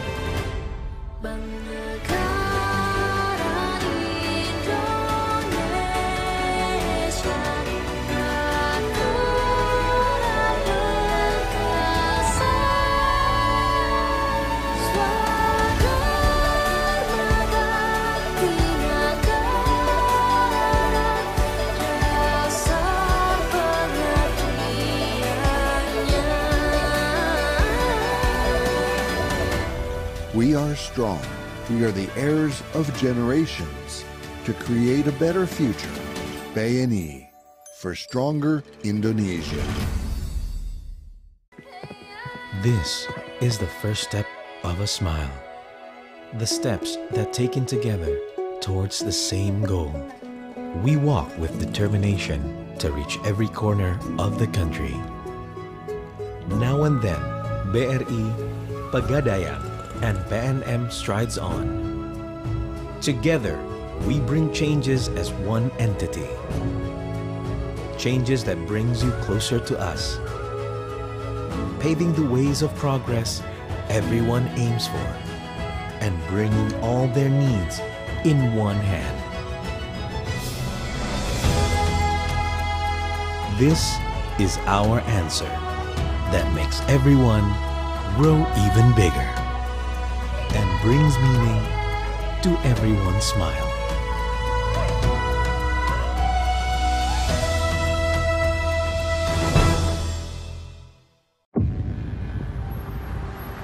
Looking at the world today, full of innovation and everything new, it begs a question.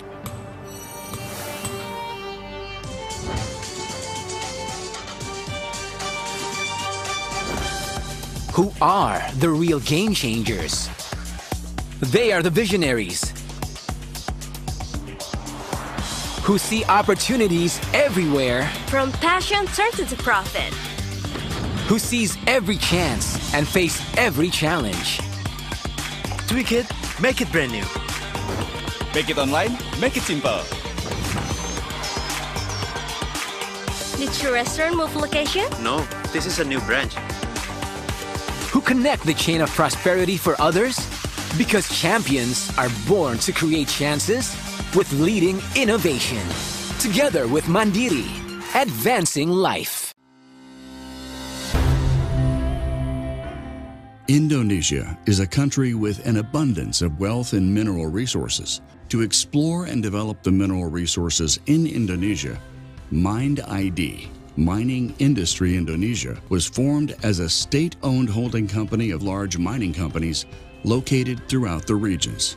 Mind ID is the largest diversified and vertically integrated metals and mining company in the ASEAN region. The companies under Mind ID aims to deliver the mandate of Mind ID, manage Indonesia's strategic mineral resources and reserves, encourage the mineral industry's development of the downstream industry, and become a world-class company. Mind ID continues to explore, to seek and maximize the potential of the country's natural resources, and to develop these potentials to promote the lives of the Indonesian people. Energy moves us forward passionately to explore opportunities, to make a million dreams come true. Pertamina believes we can go faster and better, while keeping in harmony with the sustainability of our Earth's future. With various energy transition initiatives, Pertamina provides clean and environmentally friendly energy from diverse local sources. The warmth of the sun produces low-emission energy. The abundance of geothermal ignites life on every front, meeting energy needs by reducing emissions, protecting biodiversity, and preserving the green earth. Let's move towards our shared goal. Preserve nature, support sustainability, protect the future of our home, our only Earth. Pertamina, energizing sustainable future, energizing you.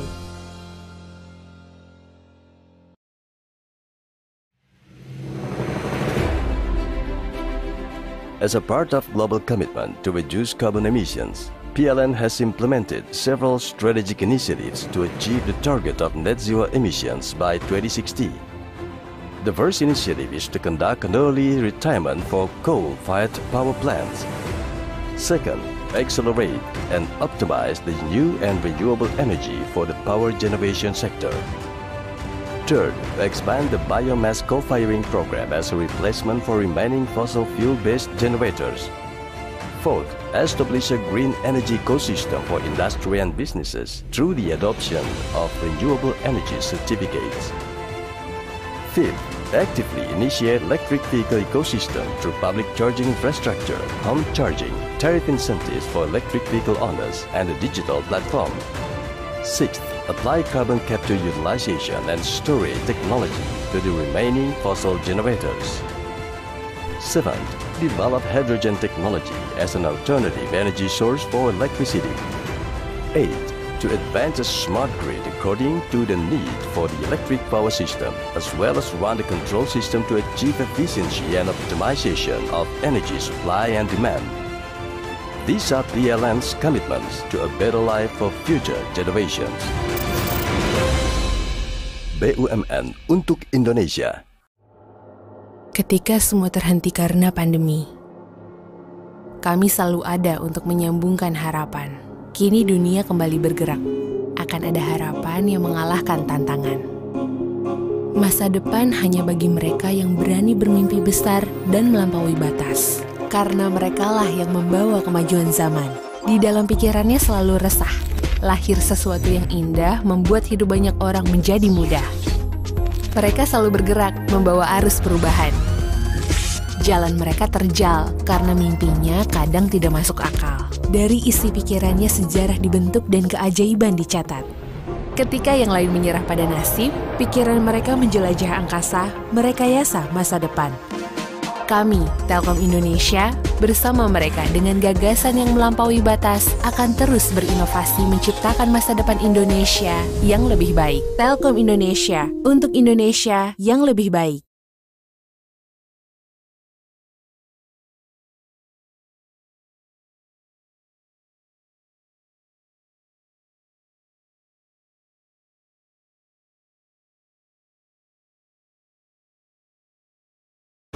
Bank Syariah Indonesia menjadi energi dalam membangun Indonesia.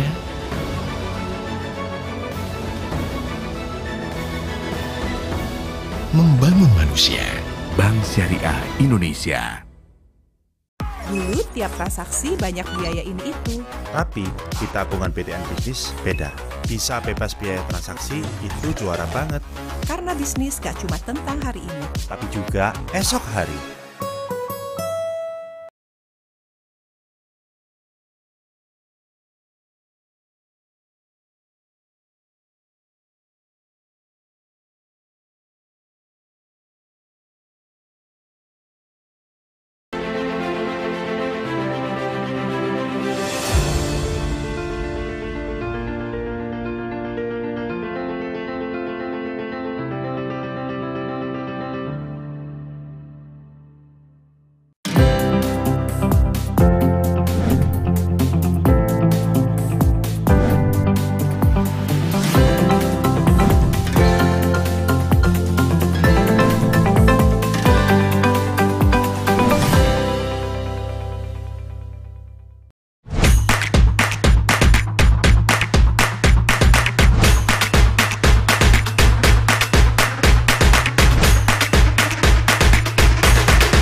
Not everything in life is created equal.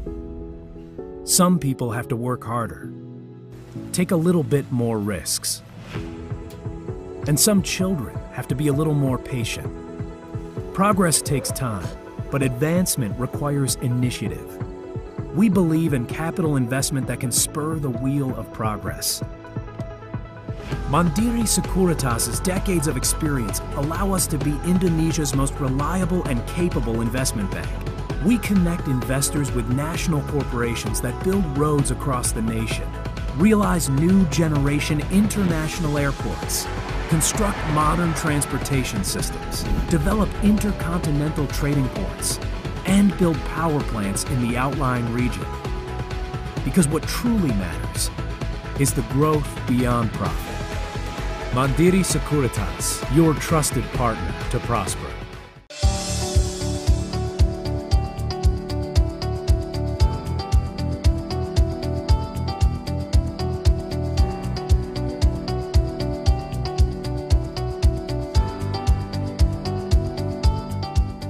PTPN Group is ready to collaborate and innovate to realize the sustainable energy transition. Recover together, recover stronger.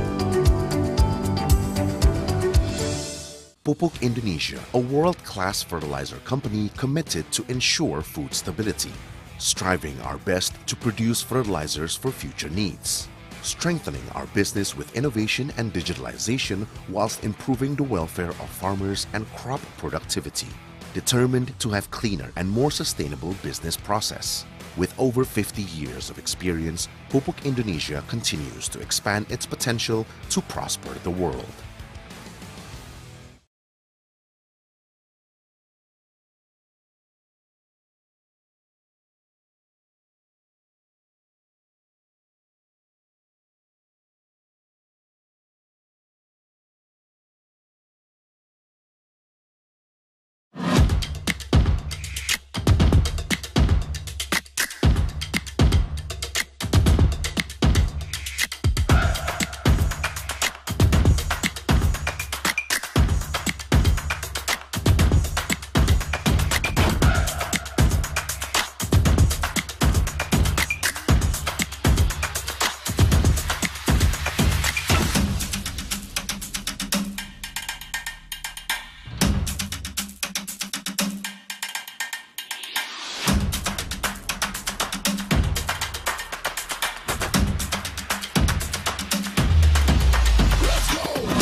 The mystical beauty of arts, culture, and heritage, from east to west. We are ready to welcome the world.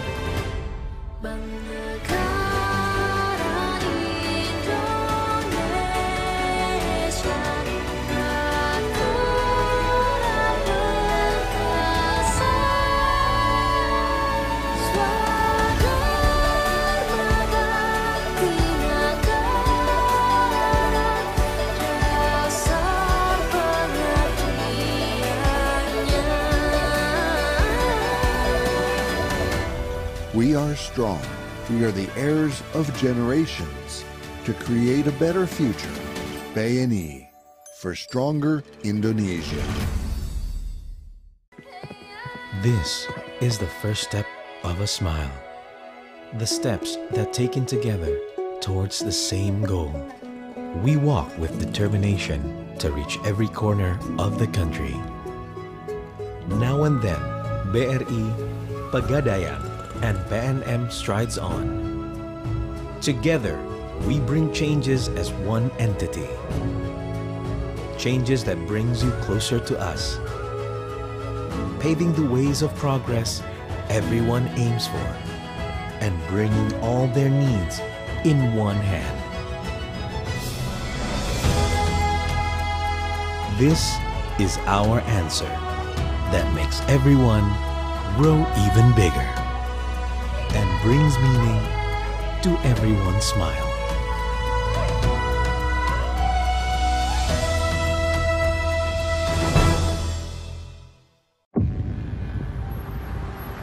Looking at the world today, full of innovation and everything new, it begs a question.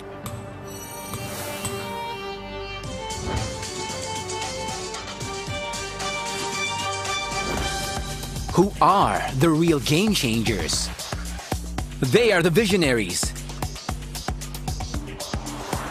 who see opportunities everywhere, From passion turns into profit. who sees every chance and face every challenge. Tweak it, make it brand new. Make it online, make it simple. Did your restaurant move location? No, this is a new branch. Who connect the chain of prosperity for others? Because champions are born to create chances with leading innovation. Together with Mandiri, advancing life. Indonesia is a country with an abundance of wealth in mineral resources. To explore and develop the mineral resources in Indonesia, Mind ID, Mining Industry Indonesia, was formed as a state-owned holding company of large mining companies located throughout the regions. Mind ID is the largest diversified and vertically integrated metals and mining company in the ASEAN region. The companies under Mind ID aims to deliver the mandate of Mind ID, manage Indonesia's strategic mineral resources and reserves, encourage the mineral industry's development of the downstream industry, and become a world-class company. Mind ID continues to explore, to seek and maximize the potential of the country's natural resources, and to develop these potentials to promote the lives of the Indonesian people. Energy moves us forward passionately to explore opportunities,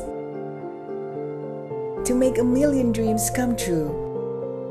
Pertamina believes we can go faster and better while keeping in harmony with the sustainability of our Earth's future. With various energy transition initiatives, Pertamina provides clean and environmentally friendly energy from diverse local sources. The warmth of the sun produces low-emission energy. The abundance of geothermal ignites life on every front, meeting energy needs by reducing emissions, protecting biodiversity, and preserving the green earth. Let's move towards our shared goal. Preserve nature, support sustainability, protect the future of our home, our only Earth. Pertamina, energizing sustainable future, energizing you.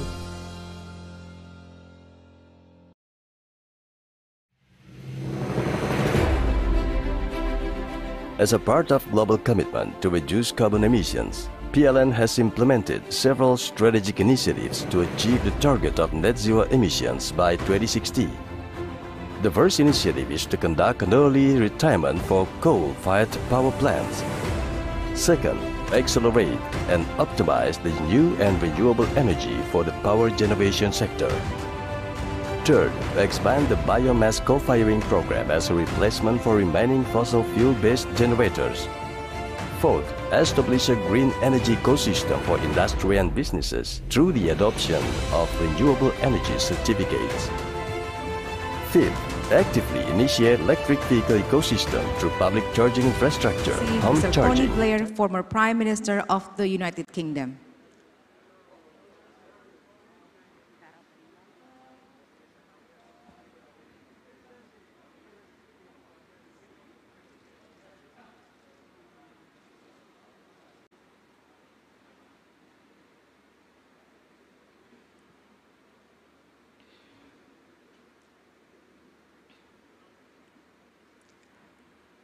Please be seated.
Assalamualaikum warahmatullahi wabarakatuh.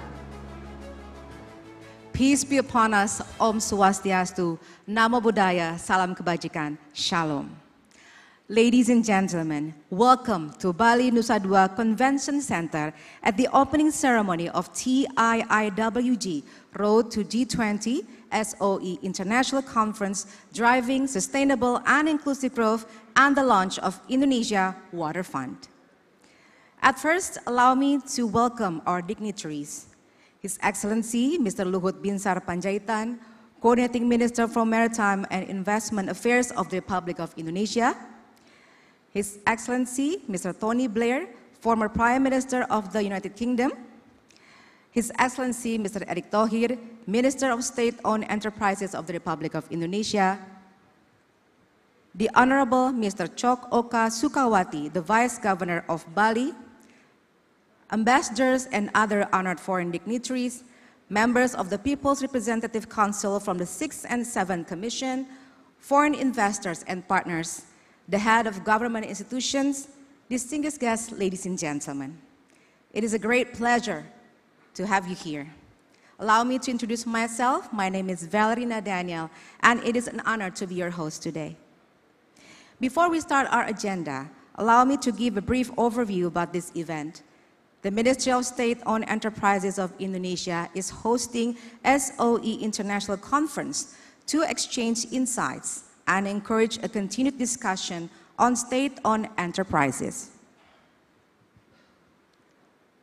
And also SOE's transformation and their role in driving sustainable and inclusive growth. This event is part of the Trade, Investment and Industry Working Group's Road to G20 event series. Today, we will also witness the launch of Indonesia Water Fund, a new funding platform led by the ministry to accelerate accessibility of clean water across the nation. Ladies and gentlemen, to start the opening ceremony of State-Owned Enterprise International Conference 2022, with great pleasure, I would like to invite His Excellency, Mr. Erick Thohir, Minister of State-Owned Enterprises of the Republic of Indonesia, to deliver his opening remarks. Please welcome His Excellency, Mr. Erick Thohir.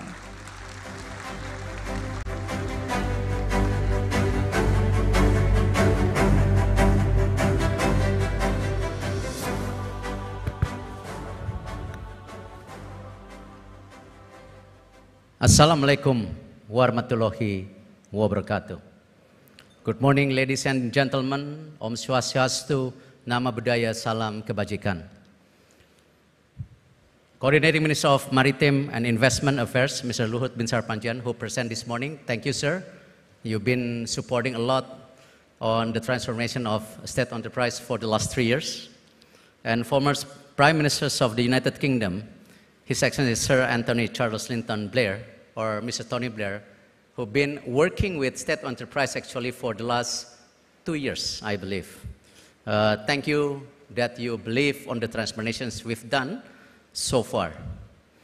And also members of the House of Representatives who are present today, all honorary ambassadors who are present today, Vice Governor of Bali, Mr. Cukorda Oka Arta Ardana Sukawati,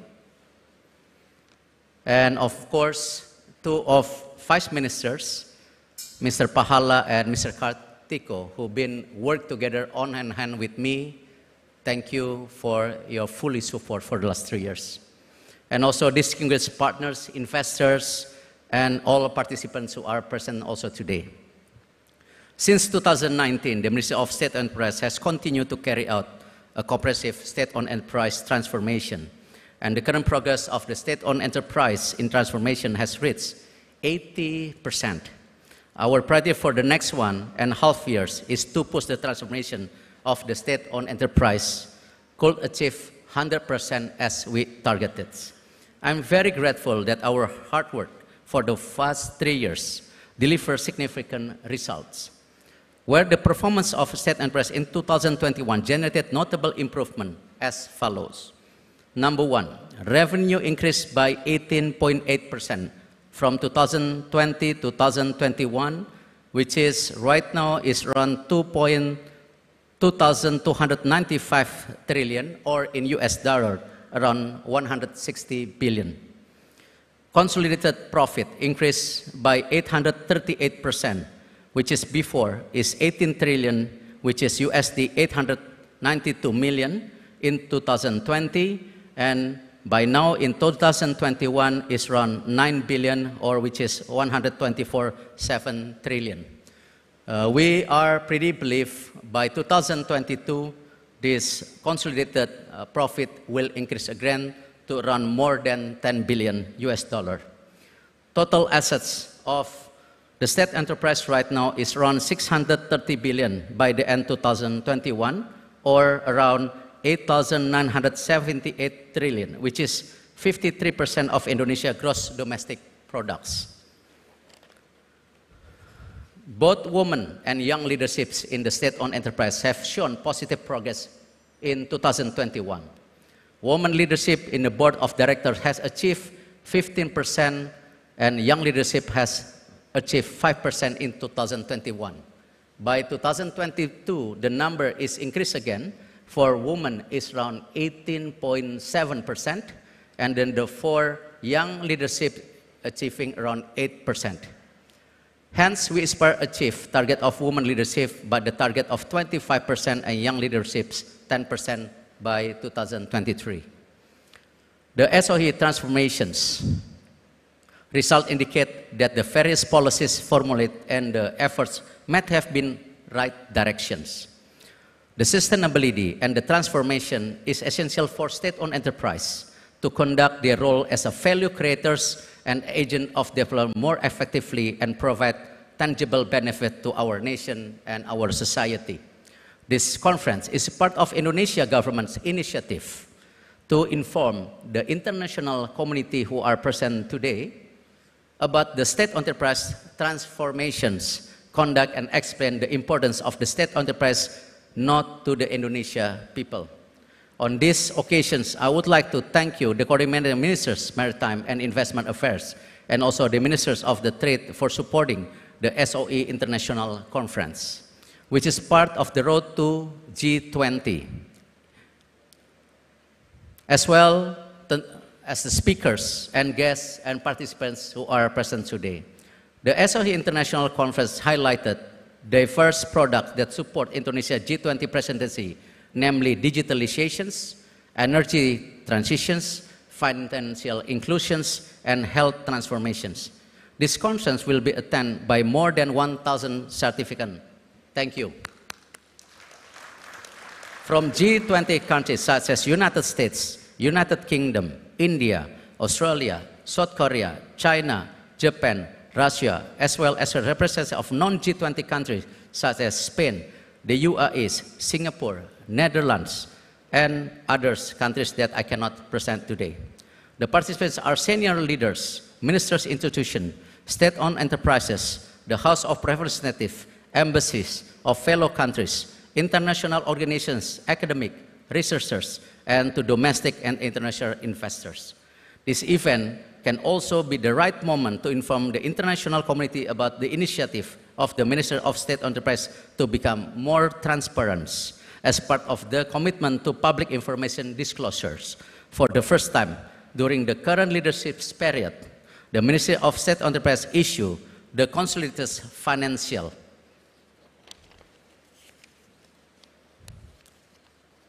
report, which is the first step toward implementing better good corporate governance. So, Pak Luhut, this is actually the first time since '98 that we as the State Enterprise has been successfully that we are consolidating our financials. So this is also, can you look from the online data. In carrying out our role as the agent of development, we have encouraged several programs such as distribution of ultra microfinance that are present just now, and the completion of natural strategic projects that can generate high jobs creations.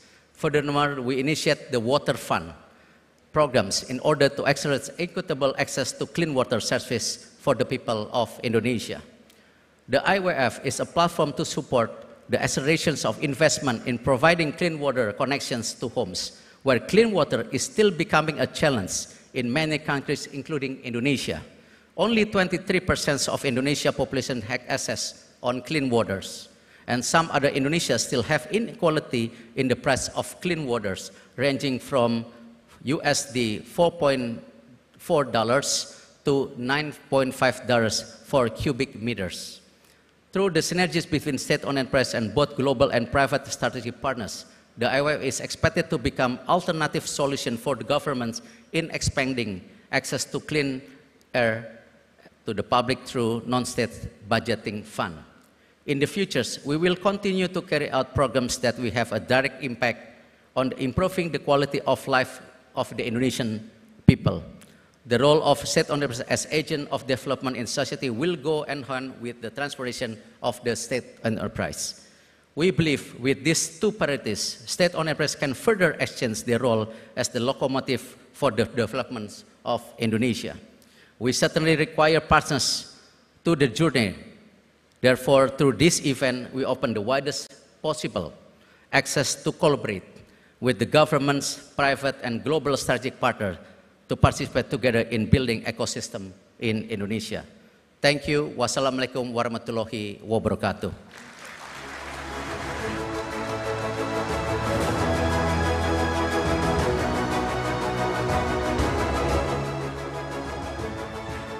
Thank you, Excellency, for your valuable insights. And now, ladies and gentlemen, allow us to present you a video on the state-owned enterprises transformation and the Indonesia Water Fund. Beautiful country rich in resources, nature, and diverse culture.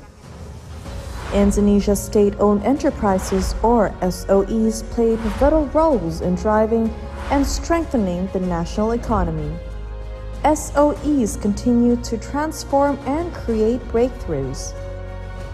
It is the time for SOEs to undertake further transformation and contribute more through the acceleration of clean water provision in Indonesia.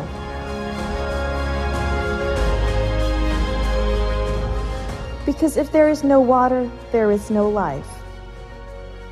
Pembangunan yang lebih berkelanjutan, inklusif, dan pro-poor harus menjadi landasan. Terakhir, kemitraan global harus diperkuat. Dalam situasi saat ini, komitmen kemitraan harus dipertebal. Prinsip no one left behind harus diwujudkan dalam bentuk nyata. The Ministry of State-Owned Enterprises through BUMN Danareksa Holding is making breakthroughs and presenting solutions for the present and the future. Indonesia Water Fund, gathering investment funds and pursuing SOE synergies for one mission, to accelerate the provision of clean water in Indonesia. The first fund established to address the nation's water issues focusing on 3 delivery principles for its execution. It is truly a step-up formula to speed up access to clean water in Indonesia. BUMN Danareksa Holding, as the first transformation specialist company owned by an SOE, is managing Indonesia Water Fund, or IWF, and partnering with local and global investors to expand the scale and impact of the fund. IWF is more than just a fund. It is the first fund created by the Ministry of SOEs, aimed to build a new ecosystem to improve water infrastructure in the country. With a single move, all houses are connected to adequate water infrastructure, providing 10 million residential water connections to facilitate easy access to clean water, reaching up to 40 million people across the nation. In cooperation with other SOEs, private and global companies, IWF will bring clean water to every home. As the access to clean water is a basic right, everyone deserves one. Save water, save life. Indonesia Water Fund, for better access to clean water in Indonesia, driving Indonesia forward. BUMN untuk Indonesia. Ladies and gentlemen, for our next program, we would like to invite His Excellency, Mr. Luhut Binsar Panjaitan, the Coordinating Minister for Maritime and Investment Affairs of the Republic of Indonesia, to deliver his speech. Please welcome His Excellency, Mr. Luhut Binsar Panjaitan.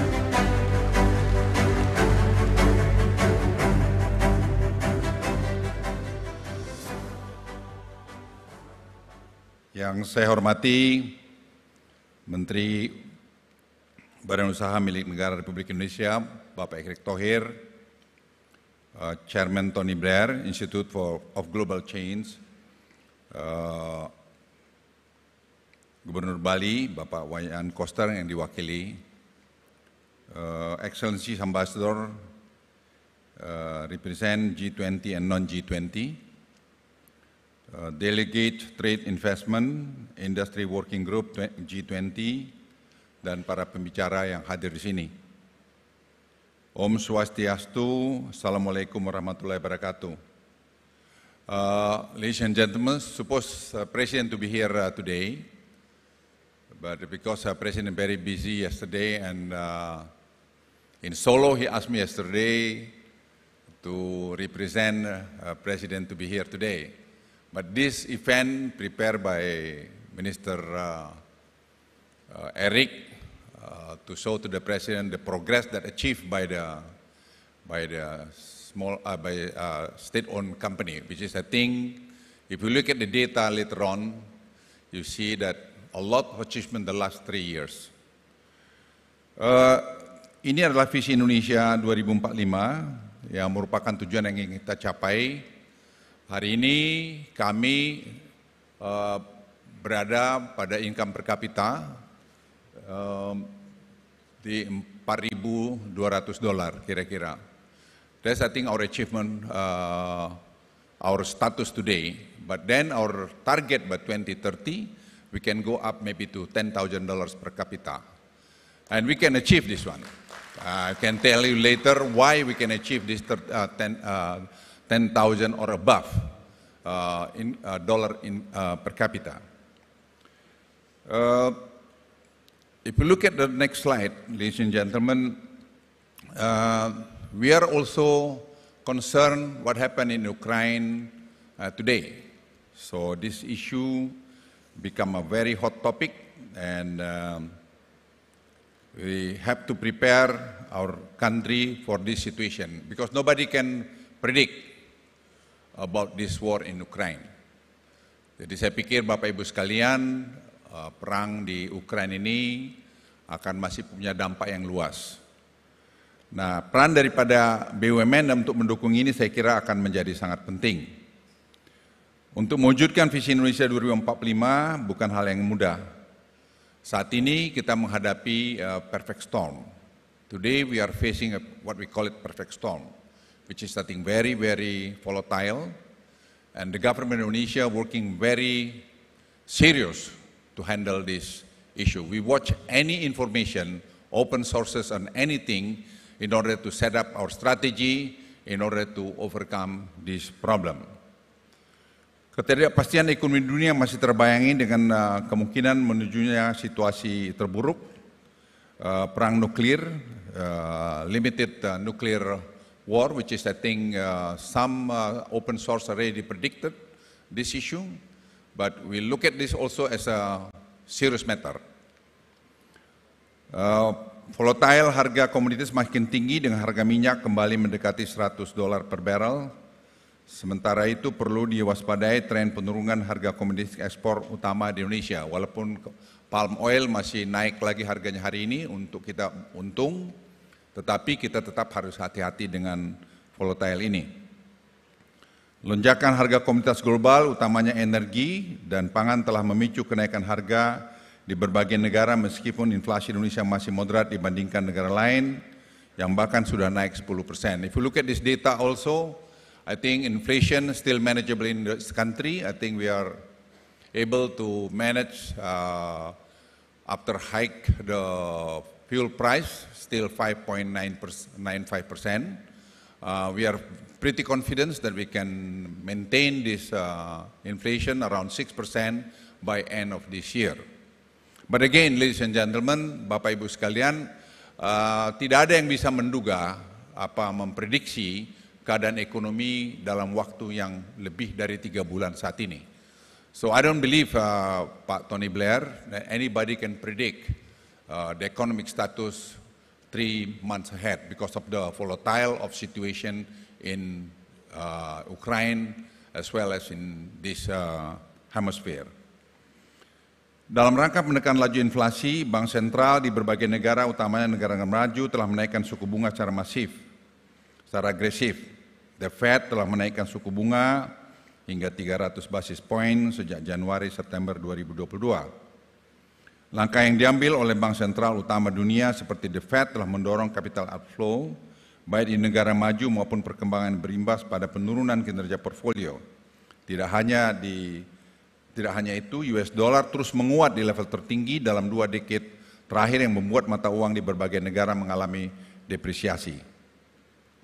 Selain sektor keuangan, kinerja real juga mengalami penurunan yang tercermin dari penurunan PMI manufacturers. Meski demikian, PMI manufacturer Indonesia masih menjadi top performer dan terus mengalami ekspansi. Berbagai peristiwa tersebut mendorong IMF untuk kembali merevisi proyeksi pertumbuhan ekonomi global dengan warning adanya ancaman resesi di berbagai negara. Jadi kita beruntung bahwa kita sampai hari ini ekonomi kita masih cukup terkendali, baik pun inflasi, baik pun segala macam. Tetapi kita tidak boleh jumawa terhadap ini, karena anything could happen. Oleh karena itu kita semua harus mengamati dengan cermat mengenai data-data ini. Bapak Ibu sekalian, dalam mengatasi pandemi COVID-19, Indonesia telah menunjukkan bahwa kita mampu menyelesaikan masalah yang paling kompleks selama ini, bekerja sama dengan menggunakan ilmu pengetahuan, teknologi, data sebagai dasar kebijakan. If you look at this, ladies and gentlemen, I think we are one of the country could solve the issue of COVID-19. We are pretty confident that we can tackle this one, and I think that also make our economy today still growing very well.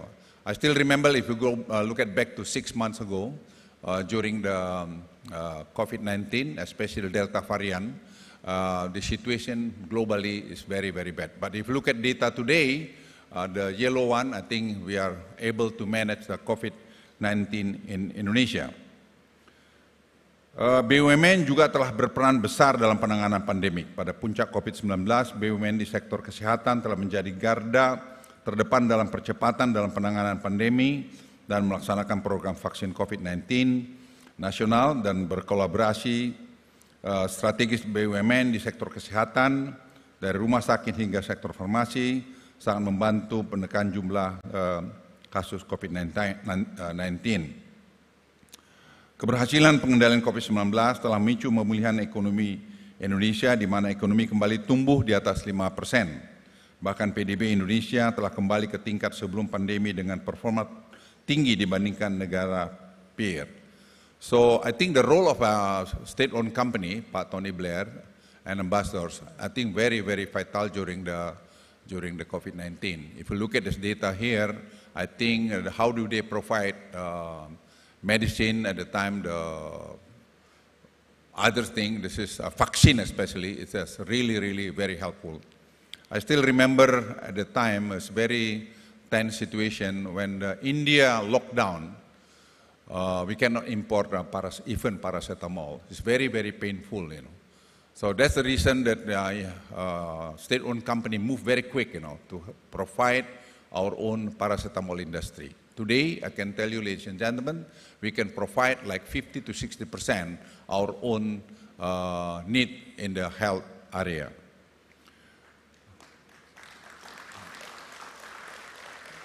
Pemulihan ekonomi utama didorong oleh pemulihan konsumsi yang cepat, kinerja investasi yang stabil, yang mampu tumbuh double digit, serta surplus neraca perdagangan selama 28 bulan berturut-turut.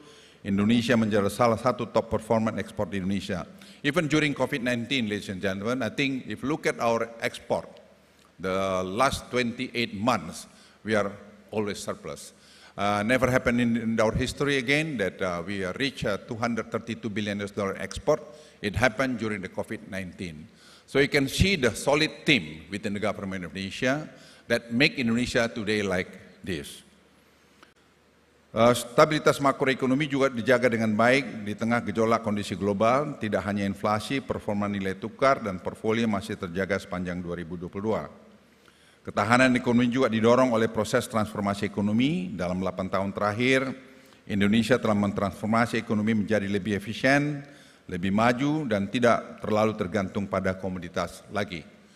Before we rely on commodities price, today, ladies and gentlemen, we don't rely only the commodities price, but we look at also to downstream industry. This is one example. On the left, you see the nickel ore. We are now already in the iron steel, but we are heading toward the nickel to the lithium battery by second quarter 2024. We can produce our own lithium battery. So you see the added value on the down. The 2015 we export only $1.5 billion, but 2024 we export nearly $21 billion. So that's, I think, the progress. Nobody expects it's going to happen like this. So that's why if you look at our trade deficit with China, used to be $28 billion, but last year only $2.5 billion trade deficit with China. And China imposed anti-dumping toward Indonesia 20%, because they look at Indonesia more efficient than China in terms of iron steel production. So that's why, ladies and gentlemen, I believe again that Indonesia, if they do it together, we can achieve whatever happen in this country. So that's my confidence today. Ketahanan melalui hilirisasi industri, Indonesia tidak lagi mengadakan komoditas mentah dan mulai beralih ke industri bernilai tambah. Sebagai contoh, hilirisasi nikel yang akan dikembangkan menuju lithium baterai memberikan kontribusi besar bagi peningkatan ekspor ke Indonesia. Ke depan tidak hanya nikel saja, Indonesia juga akan mengembangkan hilirisasi untuk komoditas lainnya seperti timah, tembaga, bauksit menggunakan mix energy dalam pengembangannya. So in the near future, very quick, not in the near future, I think starting next year, we are not only see the downstream industry of nickel ore, but we are also heading toward tin, bauxite, copper, and iron ore. So if you are doing this one, if you look at this slide, I think we are planning now. We have a roadmap of this right now, so you can see in the near future that Indonesia can transform to be an industry country. Tidak hanya itu, hilirisasi juga akan mengubah, memperkuat struktur ekonomi Indonesia menjadi berdaya tahan terhadap krisis. Sebagai contoh, ekonomi Sulawesi Tengah dan Maluku yang tetap tumbuh tinggi, bahkan di tengah hantaman COVID-19, akibat share industri yang sangat tinggi. This is for example in the Halmahera and also in in North Maluku and Central Sulawesi, you see the economy also still growing in that time. So they grew, I think, 27% during the COVID-19. Semua langkah transformasi yang telah dilakukan memerlukan dukungan dari BUMN yang bekerja sama sehingga mampu berperan besar dalam perekonomian. Dengan dua peran utama BUMN, yaitu sebagai pencipta nilai, value creator, dan agen pembangunan, agent of development, BUMN mampu menyediakan barang dan jasa yang diperlukan bagi seluruh masyarakat sampai ke seluruh pelosok Nusantara. BUMN hadir di seluruh sektor di Indonesia, termasuk sektor industri seperti energi, pertambangan, kesehatan, dan kehutanan, sektor jasa, dan perbankan, pariwisata, dan infrastruktur. So, saya mesti mengatakan pada Bapak Ibu sekalian, saya kira era ini, I think this era, the role of the state-owned company is really very huge. They play a very vital role, especially during the crisis. So the last 3 years, if you look at the role of the state-owned company, contribute a lot to stabilize our economy. Transformasi BUMN telah dilakukan dengan mengubah konsep superholding menjadi subholding, sehingga lebih efisien. Hingga Desember 2021, BUMN telah dipangkas dari 108 hingga 92 dan ditarget turun menjadi lebih kecil dari itu. Dengan seluruh transformasi yang dilakukan oleh BUMN menjadi sangat lebih efisien dan tangguh. Dan kalau kita lihat data di sini, bagaimana BUMN sekarang melakukan restructuring, membuat BUMN itu lebih efisien, membuat BUMN itu lebih banyak kontribusinya kepada stabilitas ekonomi kita. Perbaikan kinerja BUMN menjadi salah satu pendorong peningkatan penerimaan negara bukan pajak dengan meningkatan hingga 35% sepanjang 2022, naik hingga 105% dari target yang ditetapkan oleh pemerintah. Bapak Ibu sekalian yang saya hormati, pada hari ini di acara SOE International Conference yang merupakan bagian dari G20 Presidensi Indonesia, kita hadir untuk menyaksikan tonggak dan peran signifikan BUMN dalam memperkuat perekonomian bangsa. Akhir kata, saya berharap seluruh peserta nasional, internasional, dan acara ini dapat melihat perjalanan nyata transformasi BUMN dalam mengambil manfaat yang baik seperti berbagai pengetahuan dan peluang investasi di seluruh rangkaian acara ini. To all of you, the international participant, you can see the contribution of state-owned company to our country. I think we can see or maybe see a lesson and learn from the mistake and the successful of the state-owned company. And I'm pretty confident the state-owned company can contribute more and more to the people of Indonesia. Thank you very much. Wassalamualaikum warahmatullahi wabarakatuh.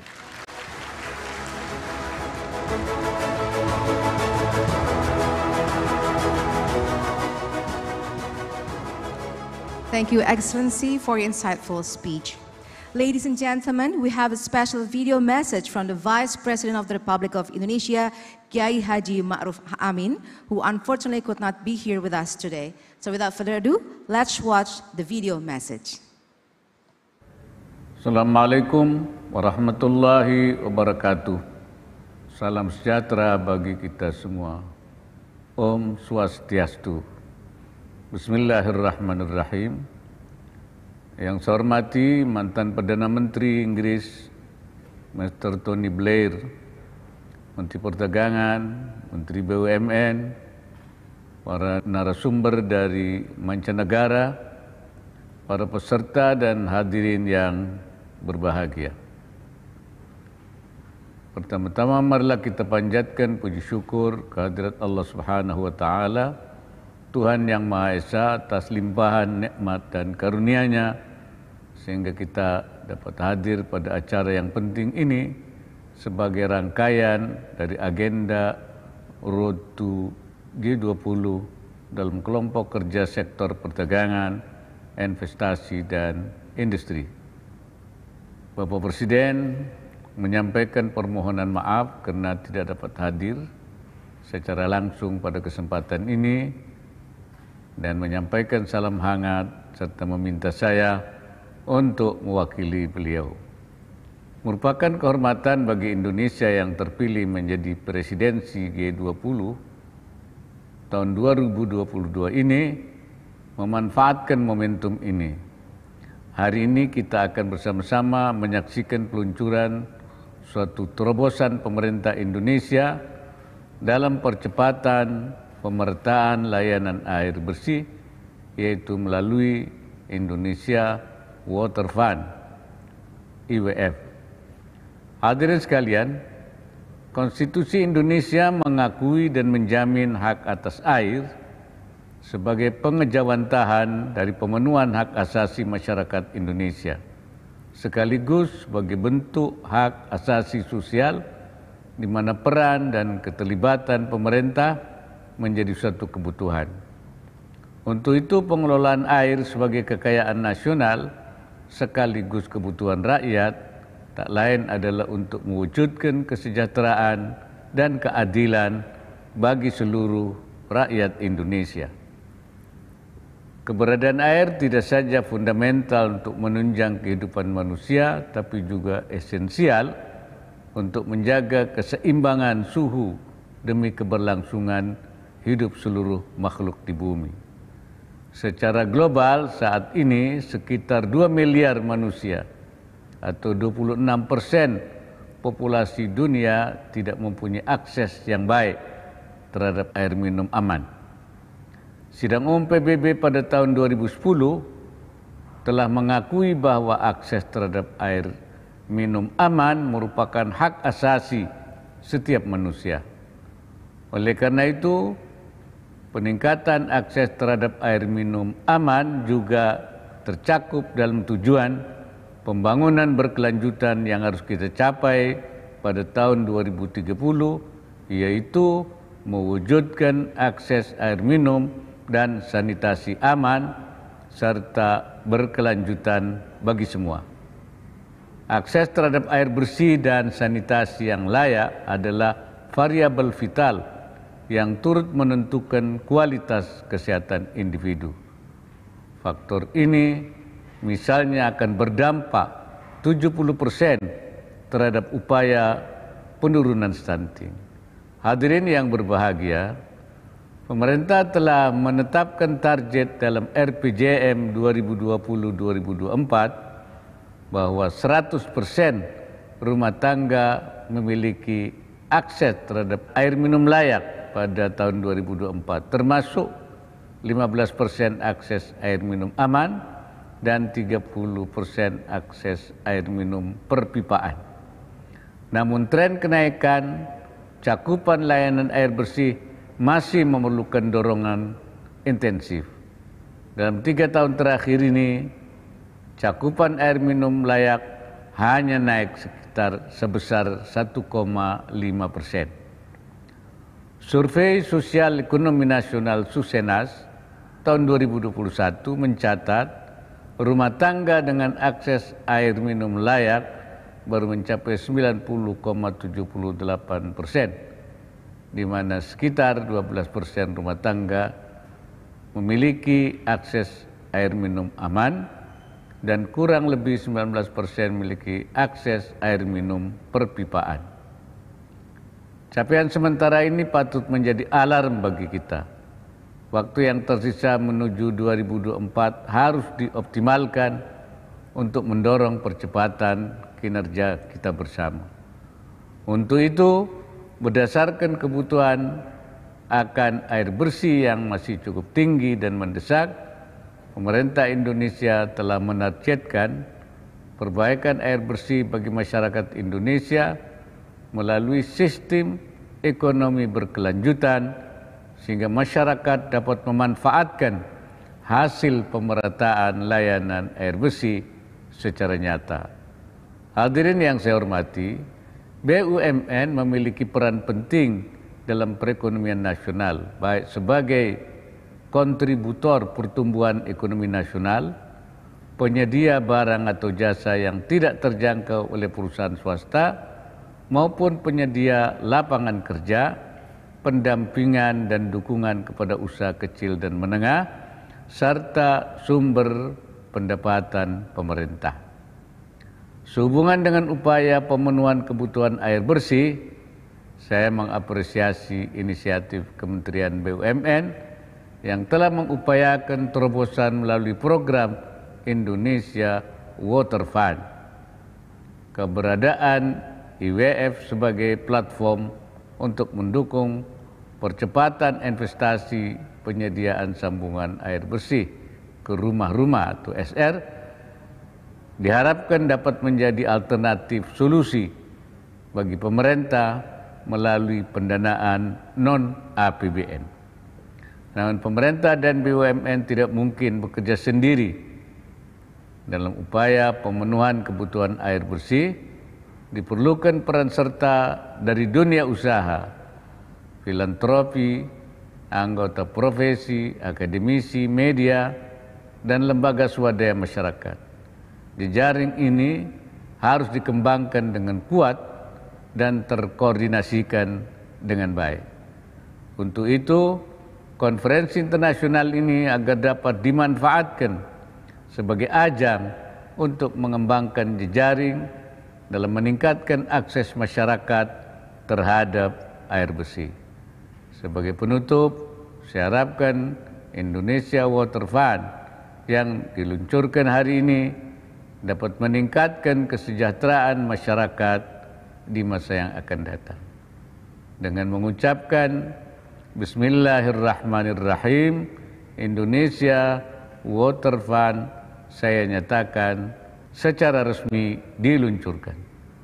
Semoga Allah Subhanahu wa Ta'ala senantiasa memberikan inayahnya dan meridai setiap ikhtiar yang kita lakukan.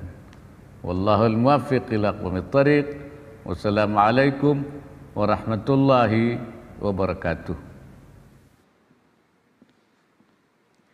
Wassalamualaikum warahmatullahi wabarakatuh.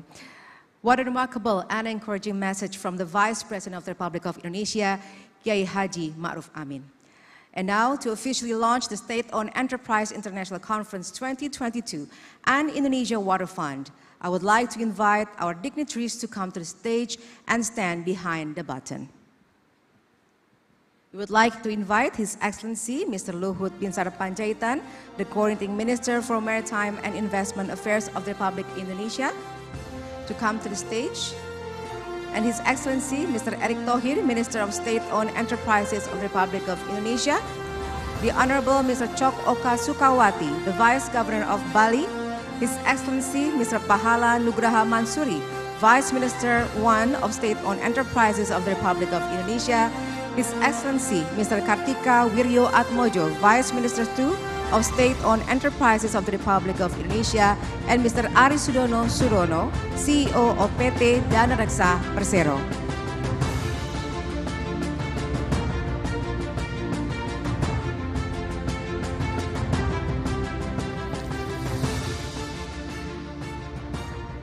Okay, Excellencies, on my count, please push the button together.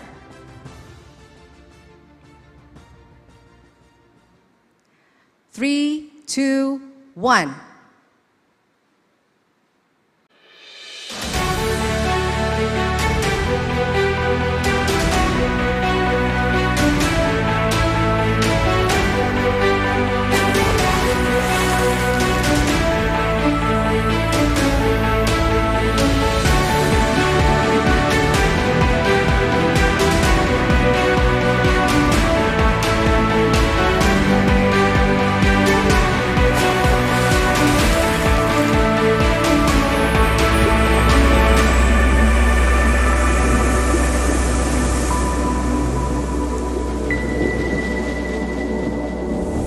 Ladies and gentlemen, the State-Owned Enterprise International Conference 2022 and Indonesia Water Fund has officially begun.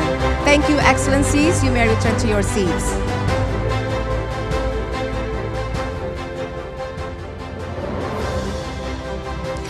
Ladies and gentlemen, that concludes the opening ceremony today. Our deepest gratitude to Mr. Luhut Binsar Panjaitan, the Coordinating Minister for Maritime Affairs and Investment of the Republic of Indonesia, for making the time to attend the opening of this conference. You are welcome to leave the ballroom and proceed to your next agenda. Ladies and gentlemen, please kindly rise.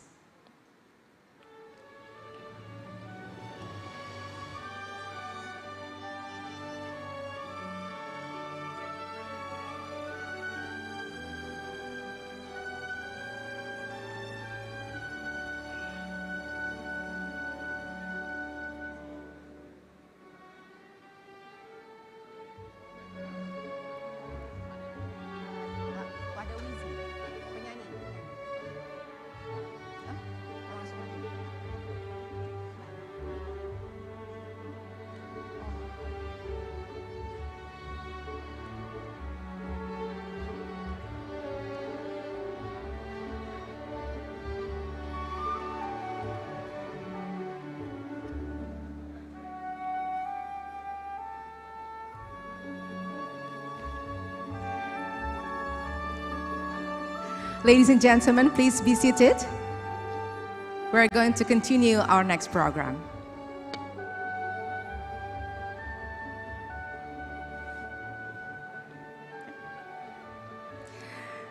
Before we begin our first panel discussion, we have prepared a special performance for you to entertain you today. Please welcome Wheezy.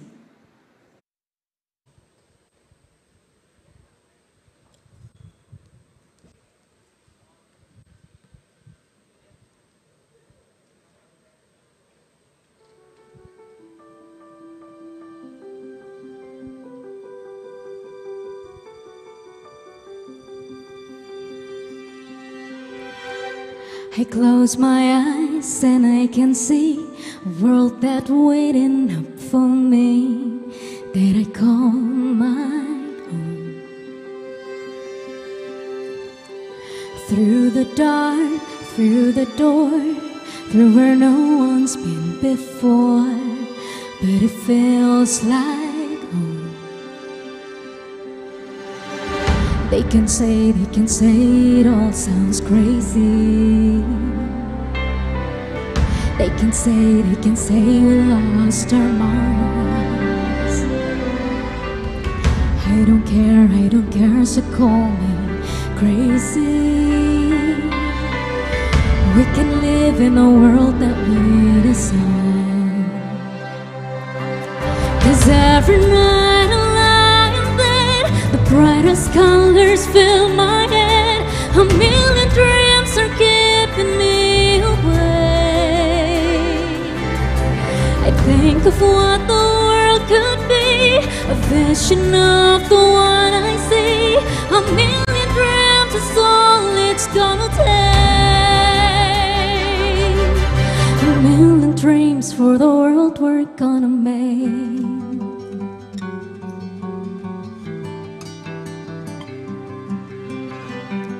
There's a house we can build. Every room inside is filled with things from far away. The special things I compile, each one there to make you smile on a rainy day. They can say it all sounds crazy. They can say we lost our minds. I don't care if they call us crazy. Run away for the world that we decide. And every night I lie in bed, the brightest colors fill my head. A million dreams are keeping me away. Think of what the world could be, a vision of the one I see. A million dreams is all it's gonna take. A million dreams for the world we're gonna make.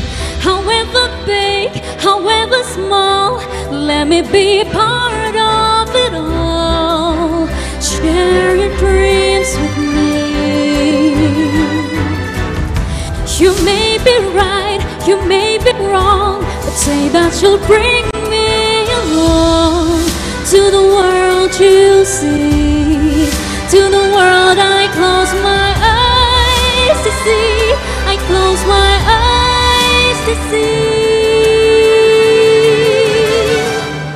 Night I lie in bed, the brightest colors fill my head. A million dreams are keeping me awake. I think of what the world could be, a vision of the one I see. A million dreams is all it's gonna take. A million dreams for the world we're gonna make.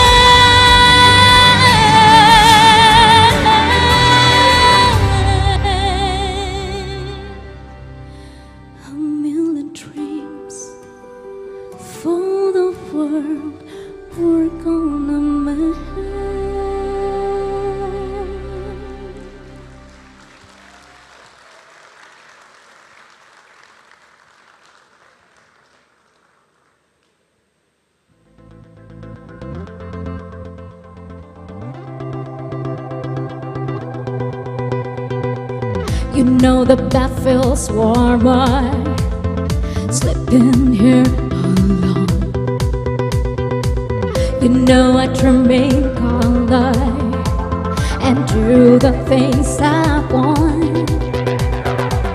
Think you got the best of me, think you have the last laugh, but you think that everything good is gone. Think you left me broken down, think you that I'm running by. Maybe you don't know me cause you're that wrong. This doesn't feel you, make you stronger, stand a little taller. Doesn't mean I'm lonely when I'm alone. What doesn't kill you makes a fighter, footsteps even lighter.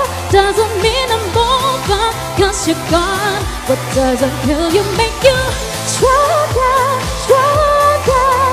Just me, myself and I. What doesn't kill you makes you stronger, stand a little taller. Doesn't mean I'm over cause you're gone.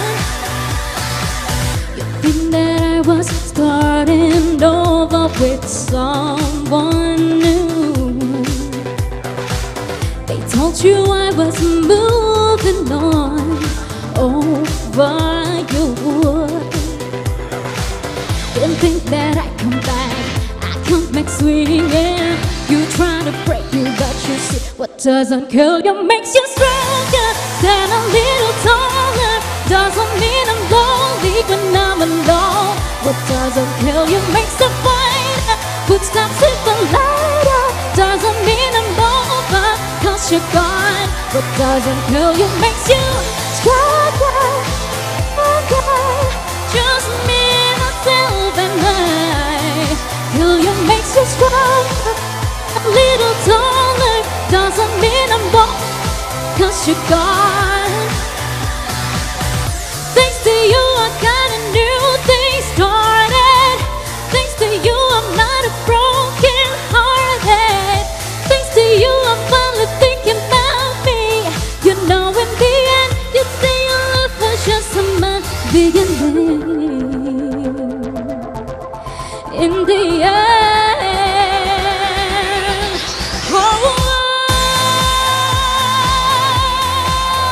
just me, myself and I.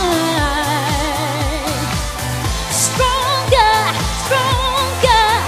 Just me, myself and I. Kill you makes you stronger, stronger.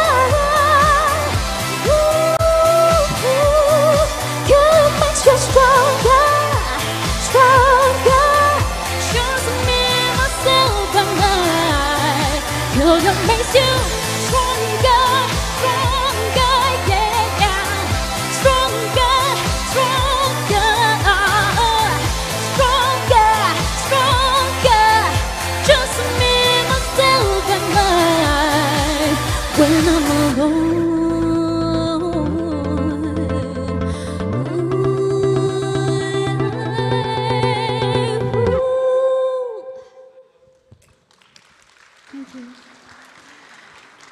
Amazing performance from Muizi. Thank you very much for that special performance.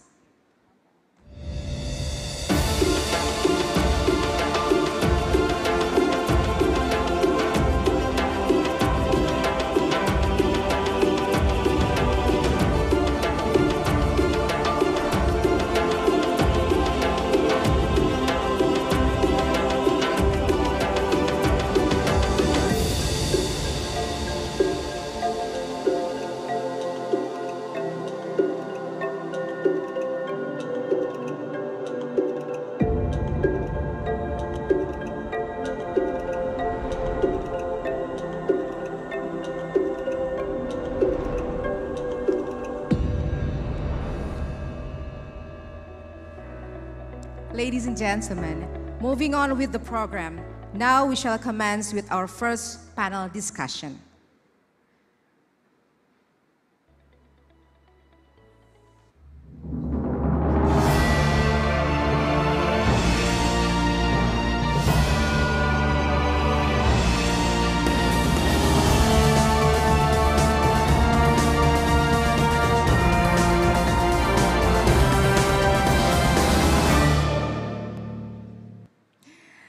The topic of the discussion will be the role of strong corporate governance and global cooperation for sustainable and inclusive growth.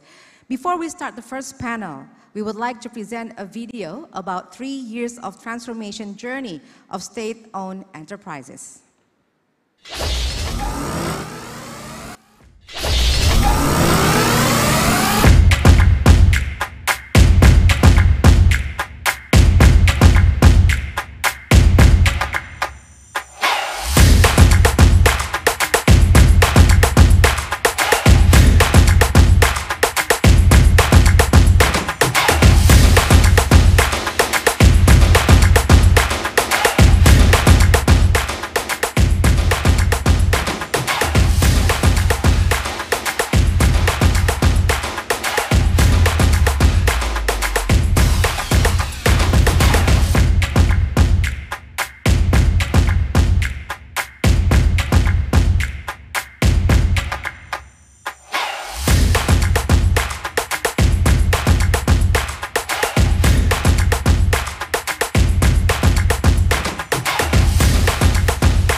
And now, please welcome our moderator for the first session, Ms. Kania Sutisnawinata.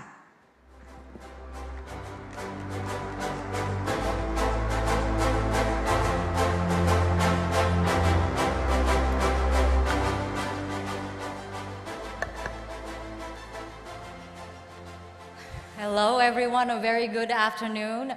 Let me introduce myself. My name is Kania Sutisnawinata, and I will be your moderator for this very exciting first panel. It is the utmost pleasure to be here. A very warm welcome, of course, and greetings from the islands of God, Bali, Indonesia. But first and foremost, ladies and gentlemen, let us welcome our distinguished speakers to please join me on stage. We have the Minister of State-Owned Enterprises of the Republic of Indonesia, His Excellency, Mr. Erick Thohir. And former British Prime Minister, His Excellency, Mr. Tony Blair. Please welcome.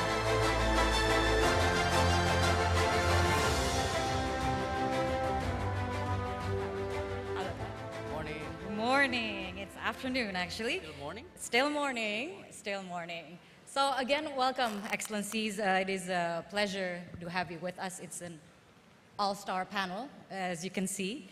And again, ladies and gentlemen, distinguished guests, we, in the next 45 minutes or so, we are going to be discussing the role of strong corporate governance for sustainable and inclusive growth with two of the most prominent speakers that we can find on the subject.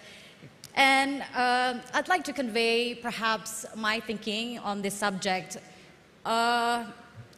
We are currently living in the context of a very dynamic world, to say the least, yeah?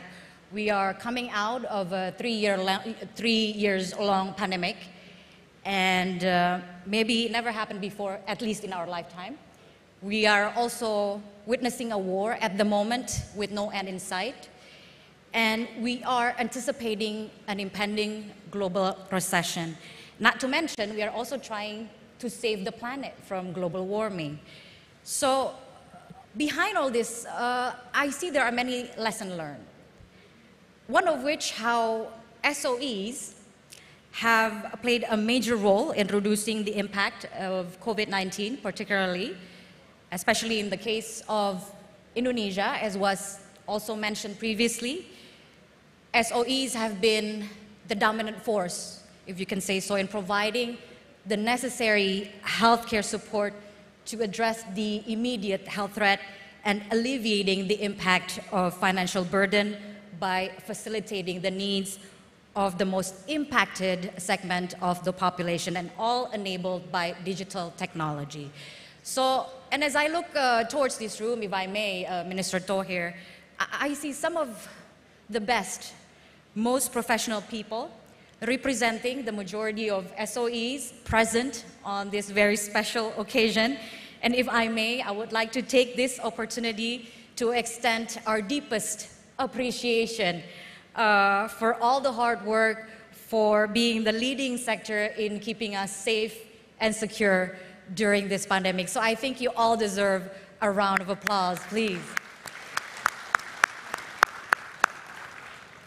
So now SOEs as a key player in the economy will not change, will perhaps grow in importance, Minister. IMF have indicated that SOEs account for 55% of infrastructure investment globally, while IFC also stated that SOEs account for 20% of global investment, 5% employment, and up to 40% domestic output. So here's where governance is going to take center stage, I think. To be a driving force in the economy, it is essential for SOEs to uphold the highest standard of governance in order to contribute the most for economic growth that is both sustainable and also inclusive. And at the core of all this discussion is, of course, the dual mandate that SOEs uphold as a vital partner of the government, as agents of developments in achieving economic growth, while also creating economic value or wealth. A balancing act that requires the government, i.e., the Ministry of State-Owned Enterprises in the Republic of Indonesia, to push for reform agendas with governance at its central theme. So as I do my introduction of my panel here, which, you know, doesn't need any introduction at all, everybody knows them. Coming from the private sector, our current minister knows full well that governance in the public sector may be achieved differently than in the private sector. A condition, of course, he wishes to reform, to change gradually yet forcefully as he assumes office a couple years back. A feat I'm sure is not easy to implement, but somebody's got to do it, and if somebody's got to do it, it has to be Minister Thohir. Please welcome. Thank you so much for joining us. And collaboration, partnership is also a big theme. Here we have the former longest-serving British Prime Minister, a friend of Indonesia for a very long time, a well-respected global leader and a seasoned politician, and now founded the Tony Blair Institute for Global Change. Welcome, sir. It's a pleasure to have you on this panel.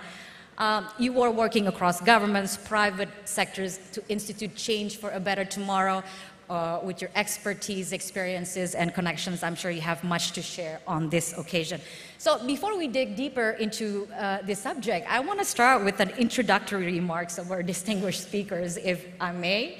Let's start with Minister Thohir. So from one of Indonesia's most successful entrepreneurs and also running an international sports team, yeah, and to now Minister of State-Owned Enterprises of the Republic of Indonesia. That's quite a journey. Tell us about this journey and how did you end up being here, Mr. Thohir? It is a challenge because, well, I never planned to become a public service or join a government's. Yeah. I really enjoying managing a football team actually abroad. Of course. Mr. Tony Blair will be the same with me. My background, I mean, my family background always focused on entrepreneurships at the beginning.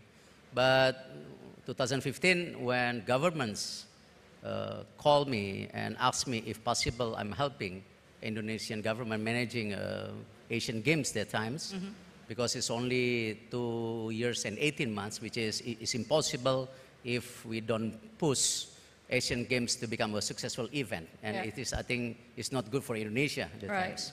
So then President called, he asked me if I can help the government to become a chairman of Asian Games. Of course, it's tough jobs. And then but I have fun to at the same time. letting go the presidency of Inter Milan, which is a better place. But then, of course, as Indonesian, I need to serve a country. Right. We become and we have a successful Asian Games at times. And then after the election, Mr. President also asked me if I can join his cabinets, because this is his second terms. He wants to make sure he has a strong cabinets, especially how we transform and he wants to transform the state-owned enterprise. And he feels that the state-owned enterprise is undervalued. Yeah. This is something I think he feels that I might the right persons to turn around, because if you look at most of my investment in sports or in the media, I turn around the business. Right. From unvaluable become valuable assets. Yeah. But of course, I cannot work alone. I think this is something why I'm thankful I have a strong team in front of me, not only the vice ministers, my secretary ministers, or my deputy, and also the professional board director and commissioners that transforms the state-owned enterprise. So far on the right directions. But as I mentioned on the beginnings of my speech, it's only 80%. Yep. We need to continue to transformations by end of the year. And of course, I thank you from the member of parliament who present today from Commission 6, Commission 7, who are also pushing this transformation will be stay ahead for the next 10 years. Right. Because if you're looking for the benchmarking between the state and press that we done transformation current at this moment compared to different countries also, it takes more than 5 years. Okay. So the continuity should be there. And this is a very important support from the whole stakeholders. Yep. So we can see the result of the state enterprise can create more value for the people and also creating a bigger dividend to the government. Okay, okay, but hold on, yeah, let's elaborate a little bit more after this. I'd like to go to Mr. Blair. Since leaving office, you established the Tony Blair Institute for Global Change. What led you to establish this institute, and can you explain a little bit more of what the institute's mission is and also the mandate that you carry? First of all, thank you very much for having me to the SOE conference. It's a great honor and pleasure to be with Minister Eric, someone for whom I have great respect, and to congratulate him and all the team in the state-owned enterprises for the progress they've made, which Palahut was just explaining. So I began my institute, which works with governments around the world to help deliver change, because of my experience as a prime minister over quite a long period of time. And what I learned about government was that the hardest thing is to get anything done. And so, you know, I thought when I first came to power, I was sitting in Downing Street in the Prime Minister's chair, this very historic building. You're the most powerful person in the country. You give an order, you think something happens.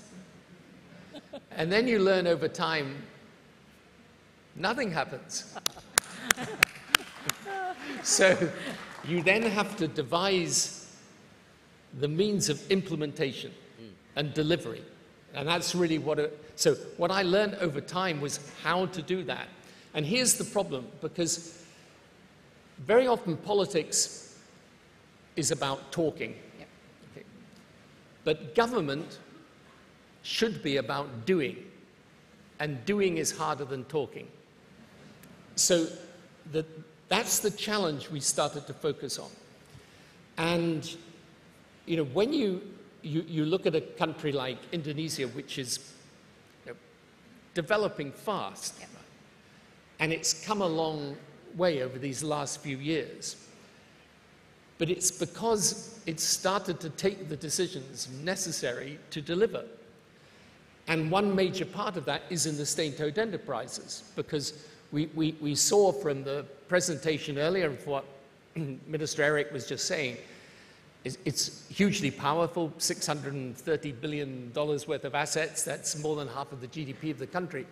So if the state-owned enterprises perform badly, the country will not succeed. If they perform well, it can. And the challenge for the state-owned enterprises is very simple. If it works well, then it can use the power of the state to work in partnership with the private sector to deliver change. Yeah. And that's what the Indonesian Water Fund is about. Or I was studying the Pelapara Ring project, which is about bringing internet access.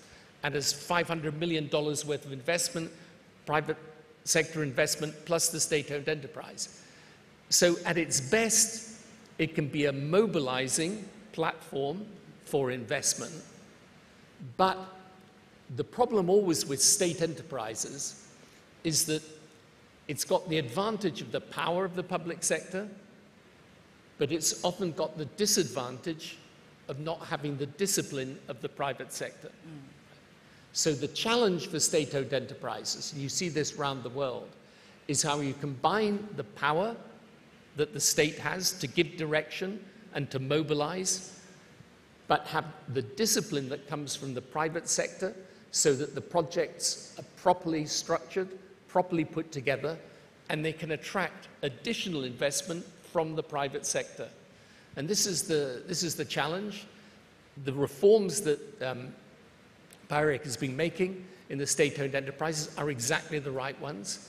And probably he's sitting there thinking, I want to go further and faster all the time, which is a good motivation to have. But you know, this process of change within the state-owned enterprises is, in my view, absolutely central to the development of Indonesia. If the state-owned enterprise sector succeeds, Indonesia will succeed. And if it doesn't, then Indonesia will be held back. So this is the absolutely crucial importance, and you know, it's the job of partners like my institute to try and do everything we can to help that process of change. Okay, so when we talk about the challenges, as was mentioned earlier by Mr. Blair, maybe Mr. Torhe has the right formula. As we all know, SOEs in Indonesia, you know, have been quite instrumental during this pandemic COVID-19, not only in containing the impact of COVID-19 in the health sector aspect, but also providing financial support as well in the financial economic recovery. So this is in line with the government's objective. But yet at the same time, you also mentioned that SOEs needs to serve as value creator as well, you know, commercial objectives. So how would you balance these two mandates? And you know, I'm sure it's quite a challenge, but maybe perhaps you found the right formula. And then how would you identify where are the areas of reform that has made the most progress so far? Yeah. So, number one, of course, thank you, Mr. Tony Blair. That's why that is quite the endorsement, right? I admire him because what he's done with the countries. And if you look at notice, Kanya, our suit is similar color, and also the tie. Oh yeah! Wow. Not the socks, though. Yeah. So thank you, Mr. Tony, that you're helping also the transformation of state enterprise. So as my father told me before when I was young, that it's very important as an individual, you have to become a successful man and also have money. Because with that, actually, you can help more people. This philosophy is the same with the state-owned enterprise. Yeah. When the state-owned enterprise is not healthy, how can they create a good program for the people? When the state enterprise is corrupt, how they can helping to contribute some of the dividend to the country, because most of them is losing money. This is why since the beginning when I discussed with my team, again, I keep mentioning my team, we really need to make sure we can be successfully transfer this state-owned enterprise. By a big number of the state enterprise doesn't mean it shows it's an unhealthy one. If you look at the data, we've been reducing the number of state-owned enterprise from 108 to 41. And if you look at the company who giving dividends, now it's increased from 11 to 20 companies. So it's mean now 50% can create dividends. So because of the state-owned enterprise is healthy, then this is a time that state enterprises can create more value to the people. For example, what we've done today with a water fund. Yeah. We do understand government have limited budget, especially after COVID. Now, government also giving a big subsidized money for the energy, 500 trillion, the number you'll not imagine. This is why then me and my team decide, hey, look at, there is a way that we can help our people too by creating a B2B partnerships. And we have actually models that Danareksa ran before in Lamongan and Isubang that through building a clean water ecosystem that time, then we can carbon copy to the other 40 regions that we feel there's an opportunity. Of course, we cannot settle all the issues, but at least we are there. We contribute and helping the countries. This is why this water farm coming up today. The same thing, if you look at the situation on our healthcare systems, 2 million Indonesia go abroad to have a healthcare check-up or service. So basically it's been what, $6 billion US go to different countries. Again, we blame different countries or we blame our healthcare system? Cannot. But this is why we have a way to interventions on the healthcare system of Indonesia. This is why we consolidated the healthcare system in Indonesia. If you look at what Pak Luhut mentions in the last couple of days, we successfully right now introduce our own vaccine. But doesn't mean when we introduce our own vaccine, we stand alone. We invite the private sector to coming in, which is from US at the time. We do R&D from the Baylor University from US. So this is a collaboration that we feel we can create a win-win partnerships. Yep. Yeah. So number one, the state enterprise healthy, then we can create programs. At the same time, when we want to build an ecosystem, intervention some of these issues, either water, either health, then we can create a win-win partnerships. Healthcare, we partner with Mayo right now to introduce international hospital in Indonesia. Yep. Just now, I mentioned to His Excellency Mr. Tony Blair during our one-on-one meetings, we signed an agreement right now with Profectors, which is an English company that we are developing vaccine for hemophilia. 600,000 people need this vaccine. But Indonesia, because of this partnership, become a global hub. Yep. So Profectors, we distribute the vaccine to Europe and US, but the other regions will be based in Indonesia. So this is something, an accessibility. We're creating a healthy company, but also we're helping a different country who need to have this vaccine. And at the same time, we can help our people to get affordable medicines. This is something, the ecosystem we build. But yeah. I really believe when you want to build an ecosystem, you cannot stand alone. Yep. You have to work with everyone, private sectors, global companies, small, medium enterprise, and so on. Yeah. Is that how you would define inclusivity in that ecosystem? Yes. Okay. So Indonesia will grow 5% every year. That's the predictions. Yeah. So this is why I discussed with my team also. There is 4 things we have to focus on the next 10 years. This is why we're creating a map 2024-2034. Yeah.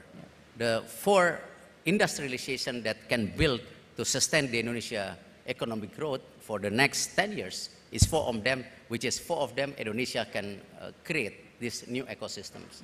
Number 1, I think Pak Luhut mentioned regarding how Indonesia has been successful downstreaming our natural resource. Yep. If you look at now the 3 of industries of nickel become EV battery, stainless steel. And this is something we should continue. But of course doesn't mean we stand alone. The state enterprise partner to build EV batteries with a partner from China, CATL, with LG. We just signed an agreement also with Arrival, an English company. We also pushing a new partnership with Ford.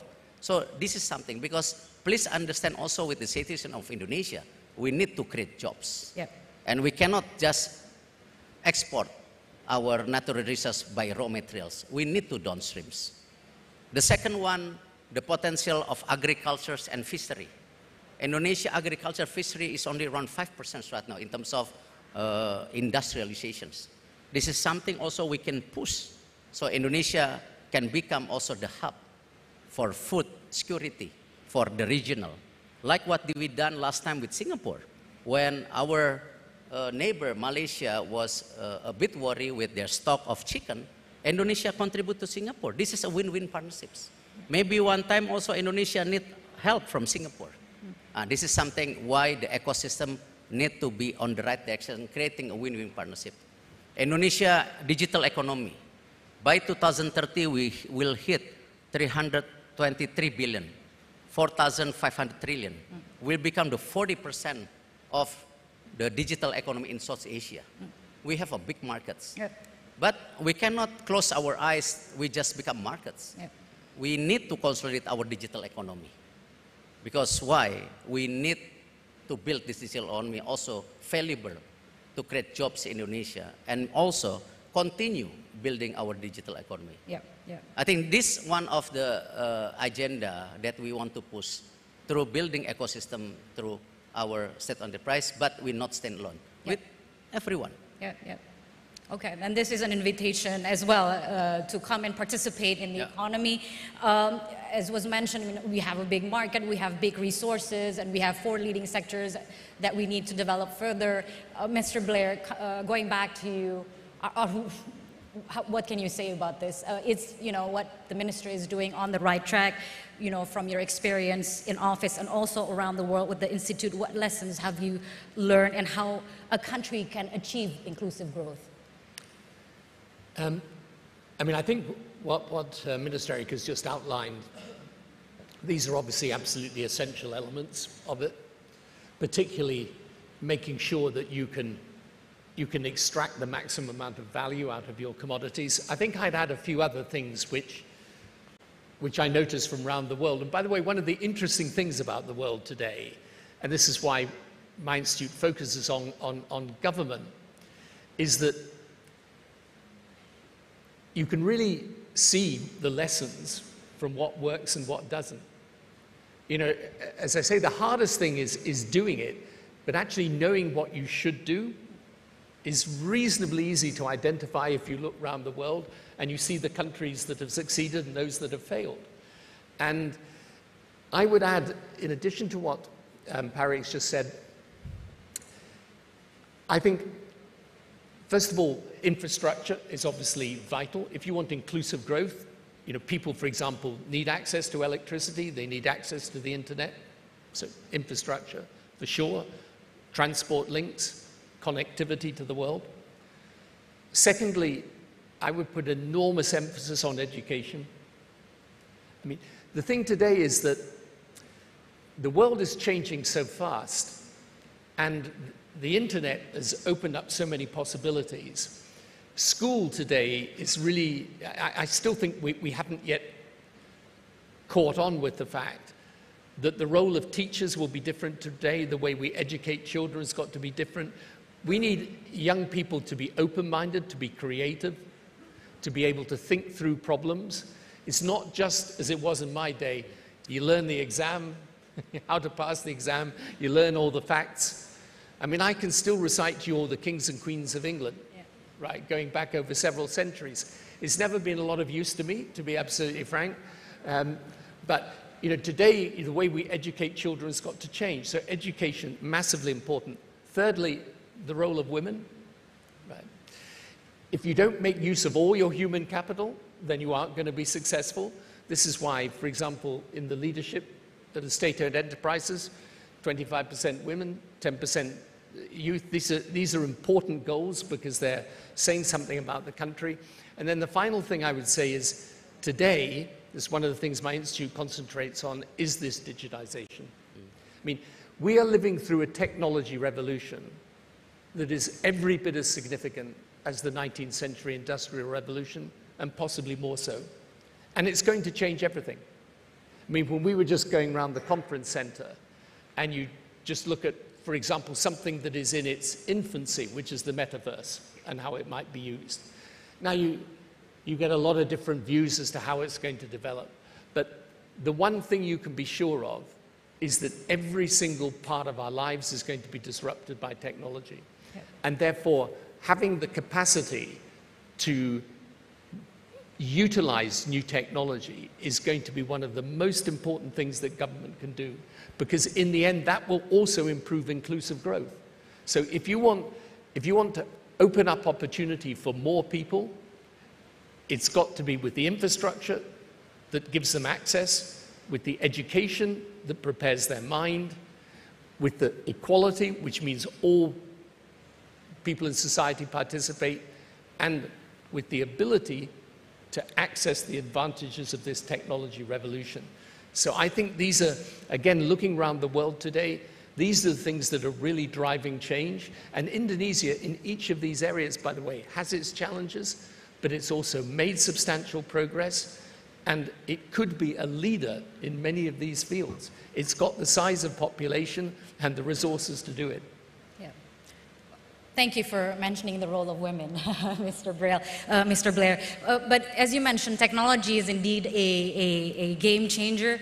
But let's dive deeper into the relationship between the public and the private sector. You know, with all its complexities, SOEs will remain a key player in the national and also international economic activities. Yet, as a former entrepreneur, I'd like to highlight that I'm sure you can also appreciate the role of the private sector in the economy. So now going forward, how can we find the right balance in between these two, not as competing forces, but perhaps as collaborative forces so as to create an equitable economy for all stakeholders, rather than SOEs crowding out maybe the private sector?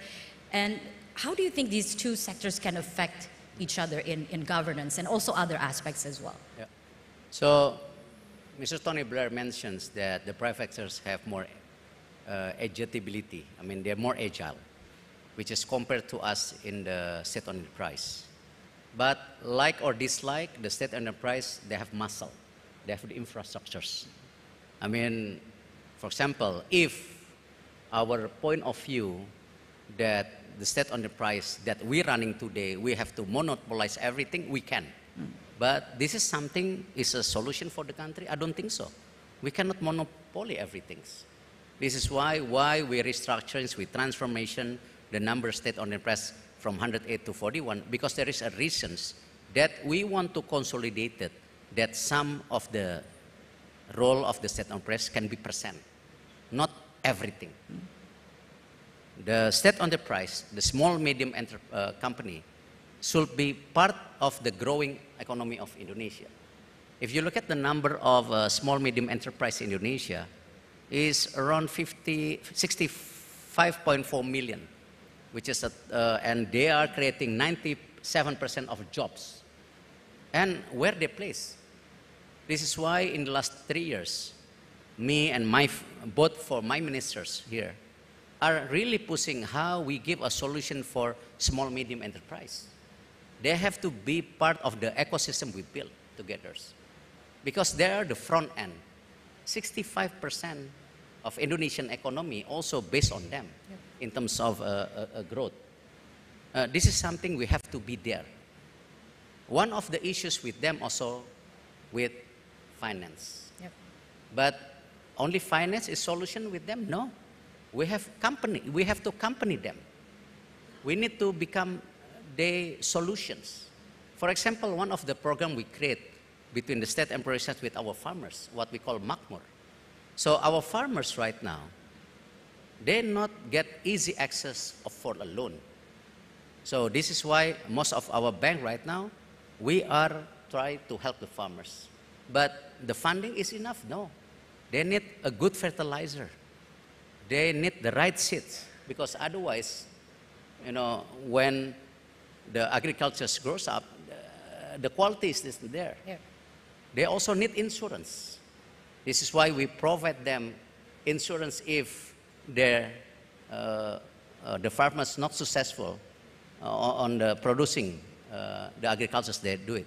So this is something. And if we can be an off-taker for them, this is even better. So we done this project. I think right now the number is 250,000 hectares. And we become the off-taker for palm oil and sugars. But on the corn and rice, we partner with private sectors too, because we don't have that ecosystem in the markets. The private sector have supermarkets. They have more arms, more things. This is why we ask them to be part of the ecosystem, to give solutions. So it's a win-win. Yeah. In different scale. I mentioned when we want to build our digital economy.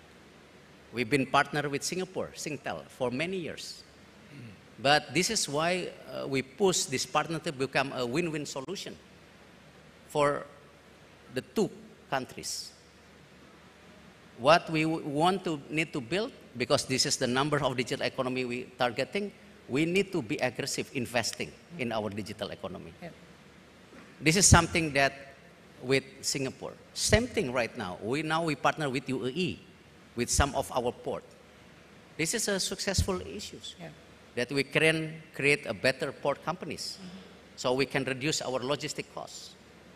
Our partnership with India, with GMR, managing our airports in Sumatera Utara. Simple. We want to create more traffic because there is something that Indonesia and India can build, the south and south trade. And if you look at the trade balance between Indonesia and India, Indonesia is surplus by 8 billion. So it's something that we need to partner with India in many things. So this is something that the partnership have to be there. Yeah. State enterprise cannot monopoly everything, but we have a muscle to consolidate and create a good ecosystem for everyone. Yeah. And how do they affect each other in terms of governance? So far, okay, as long as we make money. So far, okay, as long as we make money. If we don't make money, then there's problems. Okay. It's only concepts then.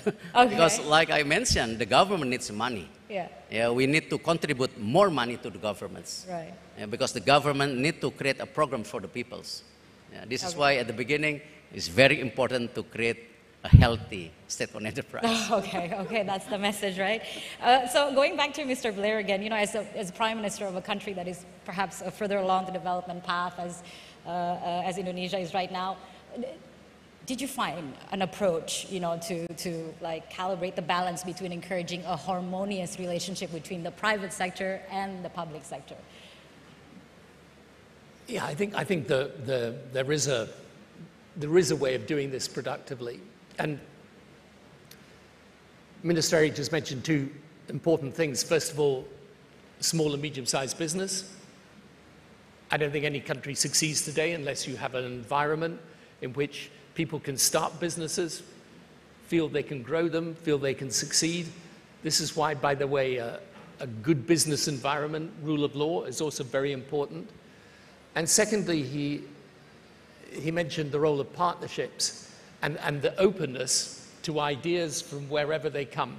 And this is, again, really, really important. If you look at the countries that succeed today, they will pull in ideas from wherever they can. I mean, for example, if you take the UK, probably some of the most successful companies started in the UK in the last 20, 30 years have been started by people immigrating into the country. These partnerships are of vital importance. I think the other thing is political stability, to be honest. This is a really, you know, one of the reasons why Indonesia has, I think, become increasingly prominent, both economically and on the world stage, is because, you know, frankly, you have had a president with a clear vision that he's been able to implement. And that stability is very easy to take for granted and should never be taken for granted. It has to be worked on the entire time. And I can say this coming from the UK at present. And the issue, I think, the biggest challenge that you're going to have to get the public and the private sector in working together is for them to be in a dialogue that is productive, where the government does not regard the private sector as some form of adversary, but actually as a partner, and where the private sector recognizes that they've got to take account of the public interest and not just their own private interest. But when I was in office, we worked very closely with the business sector, and in the end, you know, ultimately, the jobs are created by successful business. So you can't be in favor of jobs and against business. So you need that good atmosphere, that good relationship, but it all comes down in the end to having people in positions of political leadership that get this, that understand the importance of the private sector and are willing to to shift the system so that that relationship is productive. If you do that, you can succeed. And again, when you look around the world today and you see the countries succeeding, I can't think of a successful country without a successful enterprise and business sector. Yeah, that's true. That's true. So we have about like 5 more minutes before we have to wrap up. So let's talk about the future now and future development. I mean, it was also mentioned a lot by the minister before, by Eric. What will be your priorities as you approach the final years of President Widodo's administration? What is your vision on where SOEs is going to be in the future? You have 2 more years to go now. Maybe. Maybe or more? No, more is impossible. It's a good time go back to the family, though, actually. Okay. We need to speed up the transformations. I give presentations to our member of parliaments from Commission 6. We have a very good relations, but we need to support from them if we want to more continuation with the transformation of the state enterprise. This is why one of the key issues that we are pushing a new regulation of state-owned enterprise, that the state enterprise can have a power to consolidation, to close down the company is not profitable or cannot compete again, instead of it takes years and years to shutting down. Okay. World is changing, like Mr. Tony Blair mentioned, this is a digital area. You have to make fast decisions. So this is why we want to change some of the regulations of the state-owned press. That's number 1. Maybe successful, maybe not. Let's see. Yeah. Number 2, definitely we can do this. We want to create a roadmap 2024-2034 that we want to consolidate more and more state enterprise from 41 to 30. But then from this all state enterprise, we need to benchmarking with the global players.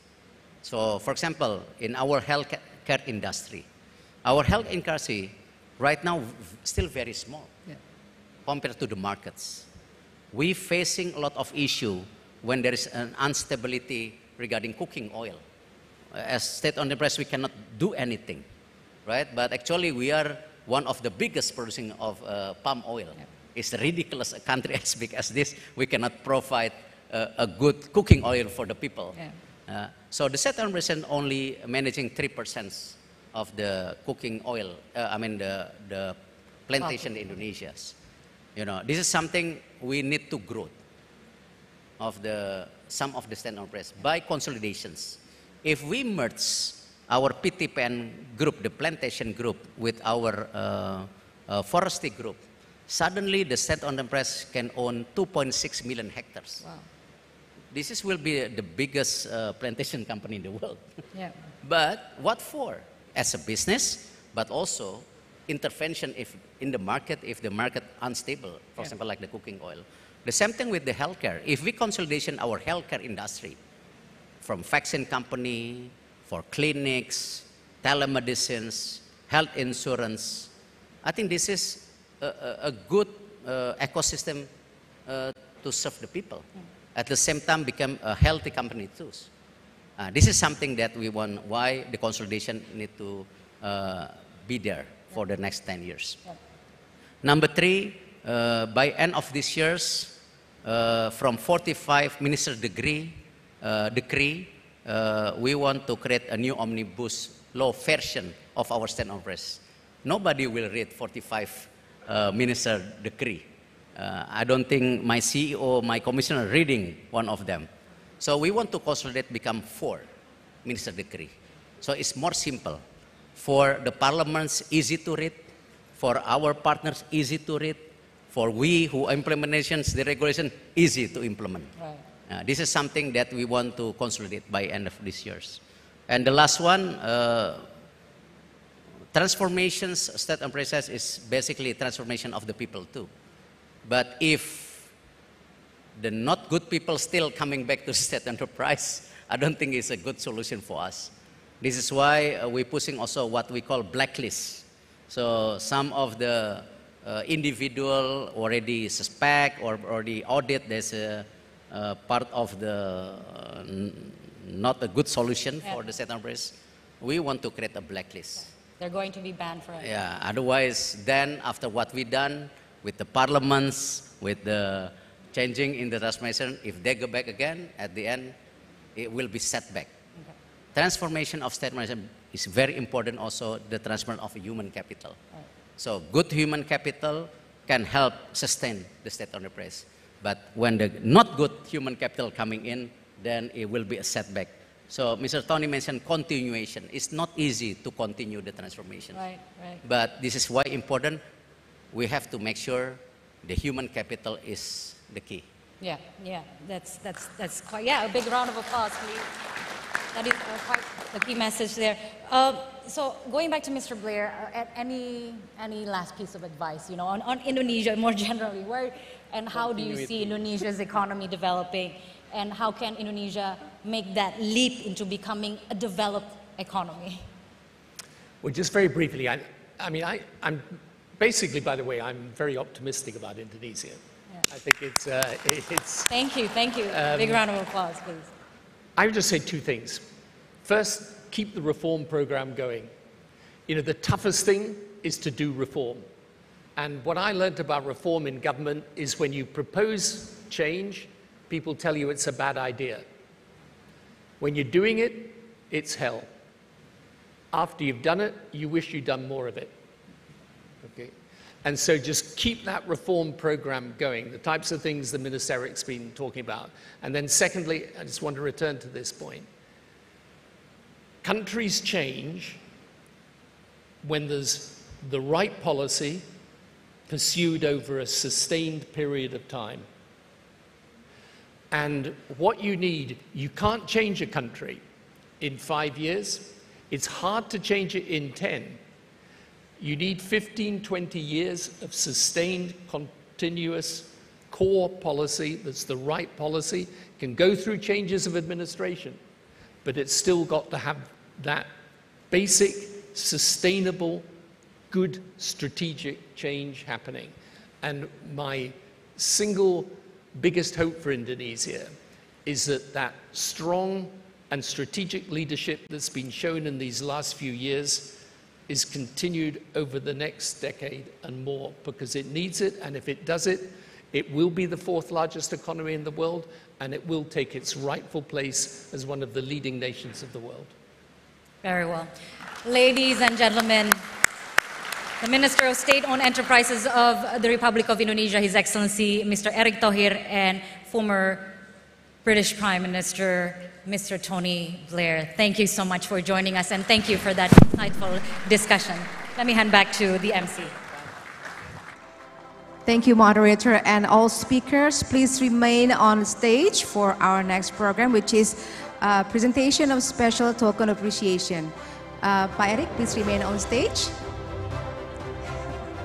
We will now present the token of appreciation, which will be, an exclusive photo session, everyone, please. Okay. Am I allowed to do that? But first, you need to present the token of appreciation to Mr. Tony Blair, the former Prime Minister of the United Kingdom.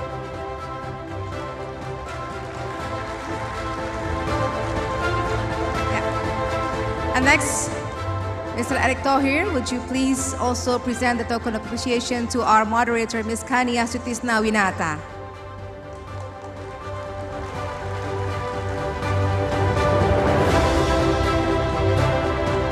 Thank you very much.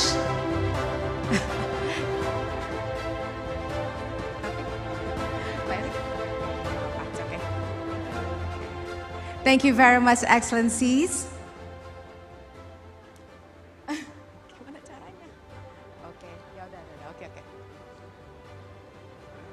There's a special request, sir, from the Minister to have a photo with the MC.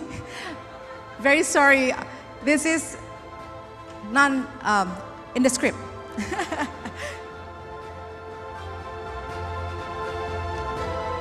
Thank you very much. It is an honor to have you here today, Mr. Tony Blair. Well, ladies and gentlemen, that is our first panel discussion. We hope you learned a lot from our speakers. And this conference, of course, would not be possible without the support of our sponsors. And thus, we would like to express our thanks to generous sponsors of this event, holding BUMN Farmasi Biofarma Group, PT Bank Negara Indonesia Persero Tbk, PT Bank Rakyat Indonesia Persero Tbk, PT Bank Mandiri Persero Tbk, Mining Industry Indonesia Mine ID Holding Industri Pertambangan, PT Pertamina Persero, PT PLN Persero, Telkom Indonesia, Holding BUMN Danareksa, BNI Sekuritas, Mandiri Sekuritas, Holding Perkebunan Nusantara, PT Perkebunan Nusantara 3 Persero, PT Pupuk Indonesia Persero, PT Bank Syariah Indonesia Tbk, Bank BTN, PT Krakatau Steel Persero Tbk, Pelindo, Perhutani, Indonesia Financial Group. Ladies and gentlemen, now we are going to have a short lunch break. We have provided some food and beverages for you, located at the Legion Foyer on the mezzanine floor and Tanjung Benoa Hall on the first floor. Let's regroup here in 1 hour and we will continue with our second panel discussion. Thank you very much.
The mystical beauty of arts, culture, and heritage, from east to west. We are ready to welcome the world.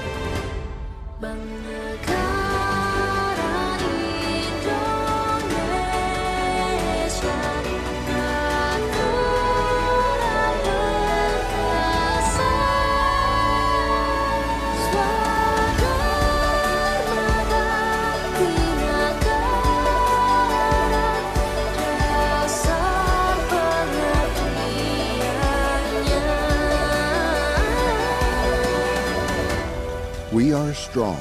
We are the heirs of generations to create a better future. BNI for stronger Indonesia. This is the first step of a smile. The steps that taken together towards the same goal. We walk with determination to reach every corner of the country. Now and then, BRI, Pegadaian, and PNM strides on. Together, we bring changes as one entity. Changes that brings you closer to us.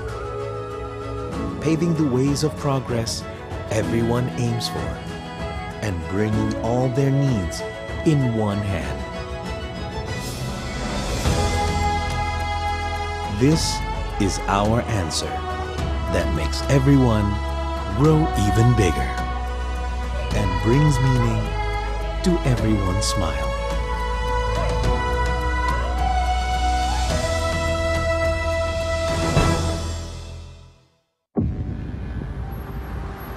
Looking at the world today, full of innovation and everything new, it begs a question.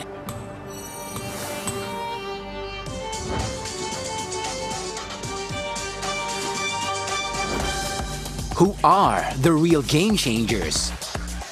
They are the visionaries, who see opportunities everywhere, From passion turned to profit. who sees every chance and face every challenge. Tweak it, make it brand new. Make it online, make it simple. Did your restaurant move location? No, this is a new branch. Who connect the chain of prosperity for others? Because champions are born to create chances with leading innovation. Together with Mandiri, advancing life. Indonesia is a country with an abundance of wealth and mineral resources. To explore and develop the mineral resources in Indonesia, Mind ID, Mining Industry Indonesia, was formed as a state-owned holding company of large mining companies located throughout the regions. Mind ID is the largest diversified and vertically integrated metals and mining company in the ASEAN region. The companies under Mind ID aims to deliver the mandate of Mind ID, manage Indonesia's strategic mineral resources and reserves, encourage the mineral industry's development of the downstream industry, and become a world-class company. Mind ID continues to explore, to seek and maximize the potential of the country's natural resources and to develop these potentials to promote the lives of the Indonesian people. Energy moves us forward passionately to explore opportunities, to make a million dreams come true. Pertamina believes we can go faster and better while keeping in harmony with the sustainability of our Earth's future. With various energy transition initiatives, Pertamina provides clean and environmentally friendly energy from diverse local sources. The warmth of the sun produces low-emission energy. The abundance of geothermal ignites life on every front, meeting energy needs by reducing emissions, protecting biodiversity, and preserving the green earth. Let's move towards our shared goal. Preserve nature, support sustainability, protect the future of our home, our only earth. Pertamina, energizing sustainable future, energizing you.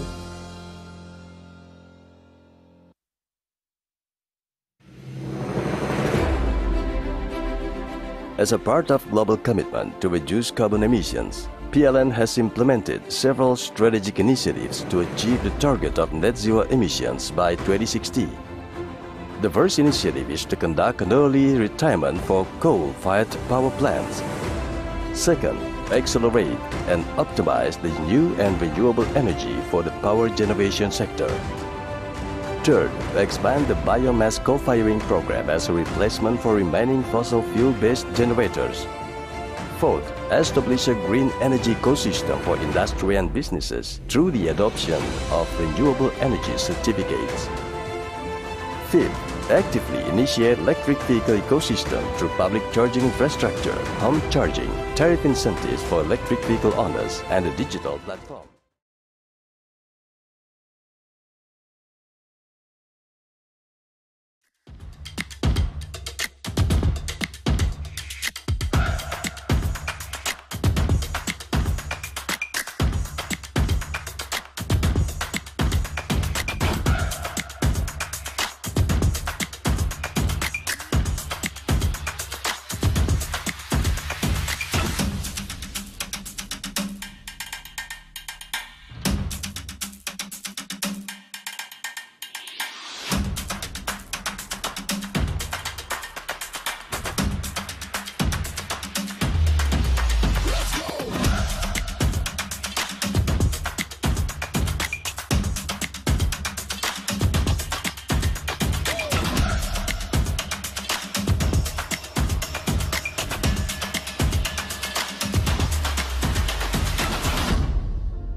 the mystical beauty of arts, culture, and heritage, from east to west.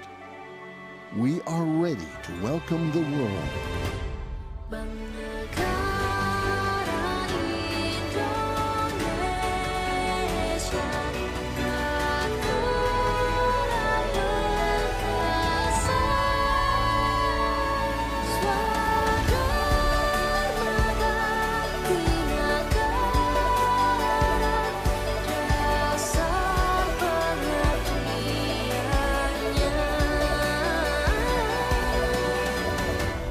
We are strong. We are the heirs of generations to create a better future. BNI for stronger Indonesia. This is the first step of a smile. The steps that taken together towards the same goal. We walk with determination to reach every corner of the country. Now and then, BRI, Pegadaian, and PNM strides on. Together, we bring changes as one entity. Changes that brings you closer to us. Paving the ways of progress everyone aims for, and bringing all their needs in one hand. This is our answer that makes everyone grow even bigger and brings meaning to everyone's smile.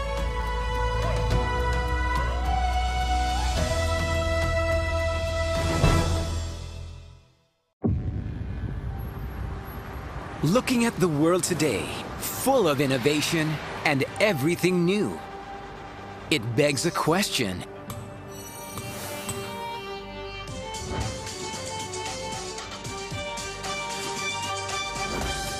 Who are the real game changers? They are the visionaries who see opportunities everywhere, From passion turned into profit. who sees every chance and face every challenge. Tweak it, make it brand new. Make it online, make it simple. Did your restaurant move location? No, this is a new branch. Who connect the chain of prosperity for others? Because champions are born to create chances with leading innovation. Together with Mandiri, advancing life. Indonesia is a country with an abundance of wealth and mineral resources. To explore and develop the mineral resources in Indonesia, Mind ID, Mining Industry Indonesia, was formed as a state-owned holding company of large mining companies located throughout the regions.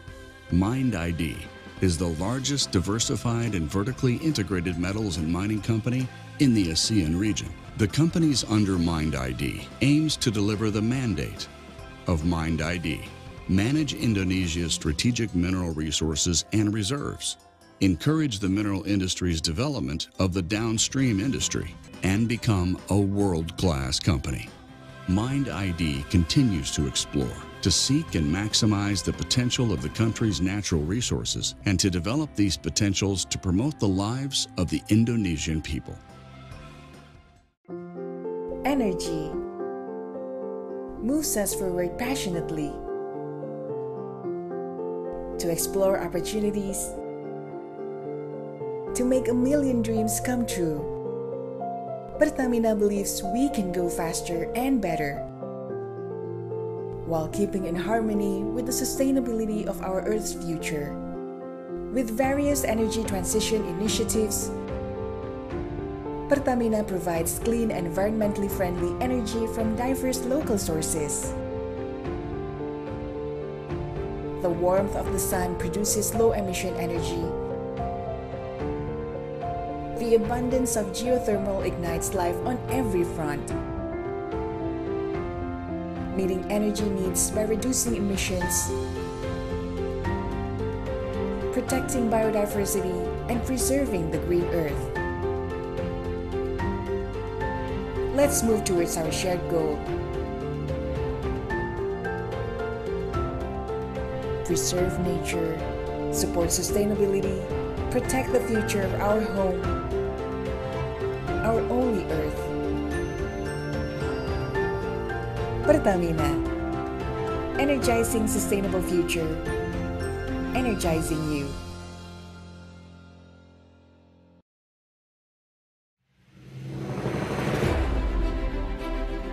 As a part of global commitment to reduce carbon emissions, PLN has implemented several strategic initiatives to achieve the target of net zero emissions by 2060. The first initiative is to conduct an early retirement for coal-fired power plants. Second, accelerate and optimize the new and renewable energy for the power generation sector. Third, expand the biomass co-firing program as a replacement for remaining fossil fuel-based generators. Fourth, establish a green energy ecosystem for industry and businesses through the adoption of renewable energy certificates. Fifth, actively initiate electric vehicle ecosystem through public charging infrastructure, home charging, tariff incentives for electric vehicle owners, and a digital platform. Sixth, apply carbon capture utilization and storage technology to the remaining fossil generators. Seventh, develop hydrogen technology as an alternative energy source for electricity. Eighth, to advance a smart grid according to the need for the electric power system, as well as run the control system to achieve efficiency and optimization of energy supply and demand. These are PLN's commitments to a better life for future generations. BUMN untuk Indonesia. Ketika semua terhenti karena pandemi, kami selalu ada untuk menyambungkan harapan. Kini dunia kembali bergerak. Akan ada harapan yang mengalahkan tantangan. Masa depan hanya bagi mereka yang berani bermimpi besar dan melampaui batas. Karena merekalah yang membawa kemajuan zaman. Di dalam pikirannya selalu resah.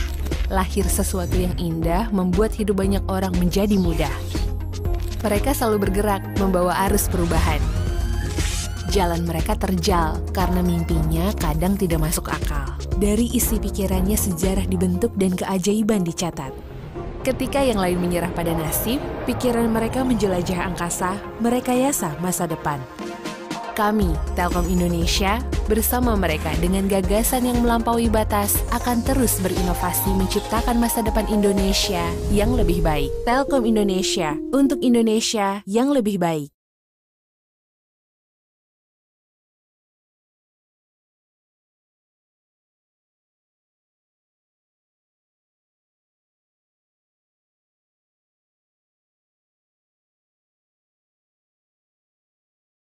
Bank Syariah Indonesia menjadi energi dalam membangun Indonesia.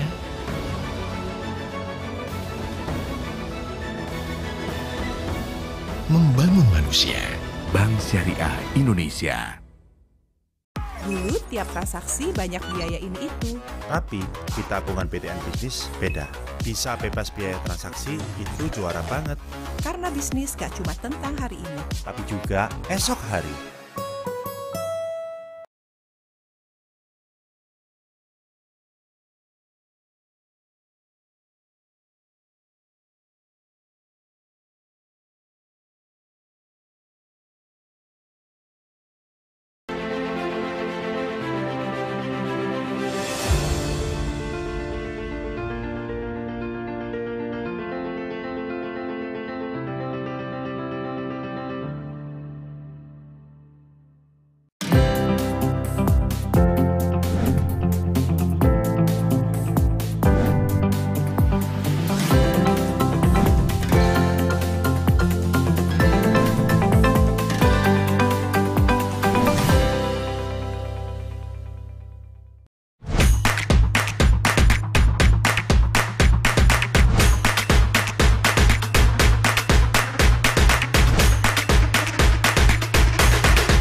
Boom.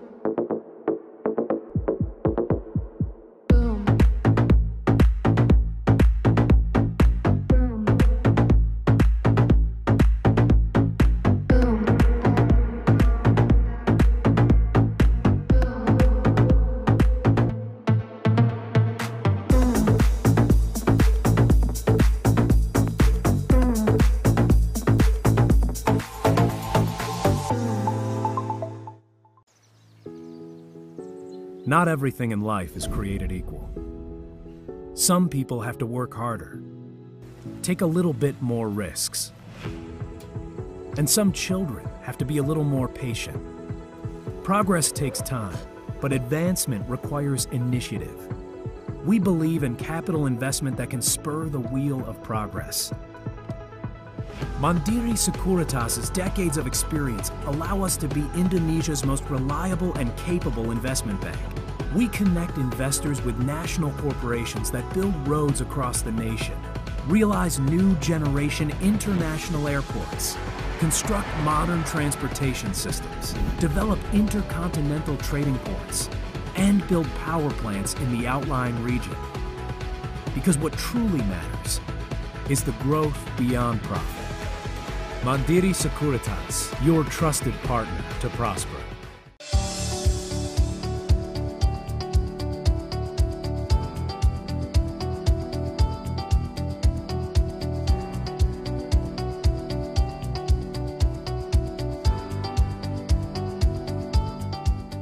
PTPN Group is ready to collaborate and innovate to realize the sustainable energy transition. Recover together, recover stronger. Pupuk Indonesia, a world-class fertilizer company committed to ensure food stability, striving our best to produce fertilizers for future needs, strengthening our business with innovation and digitalization whilst improving the welfare of farmers and crop productivity, determined to have cleaner and more sustainable business process. With over 50 years of experience, Pupuk Indonesia continues to expand its potential to prosper the world.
The mystical beauty of arts, culture, and heritage, from east to west.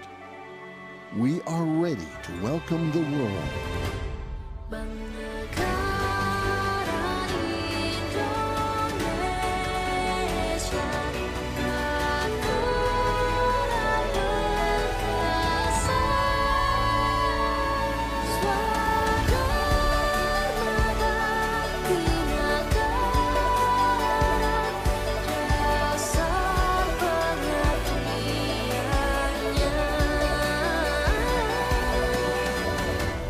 We are strong. We are the heirs of generations to create a better future. BNI for stronger Indonesia. This is the first step of a smile.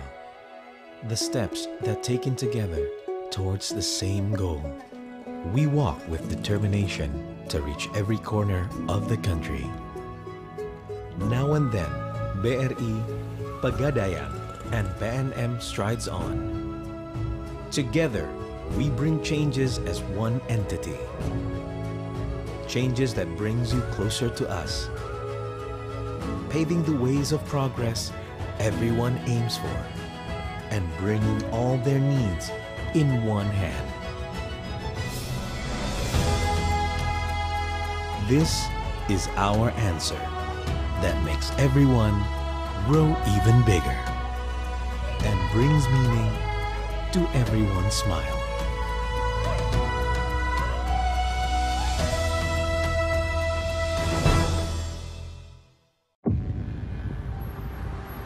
Looking at the world today, full of innovation and everything new, it begs a question.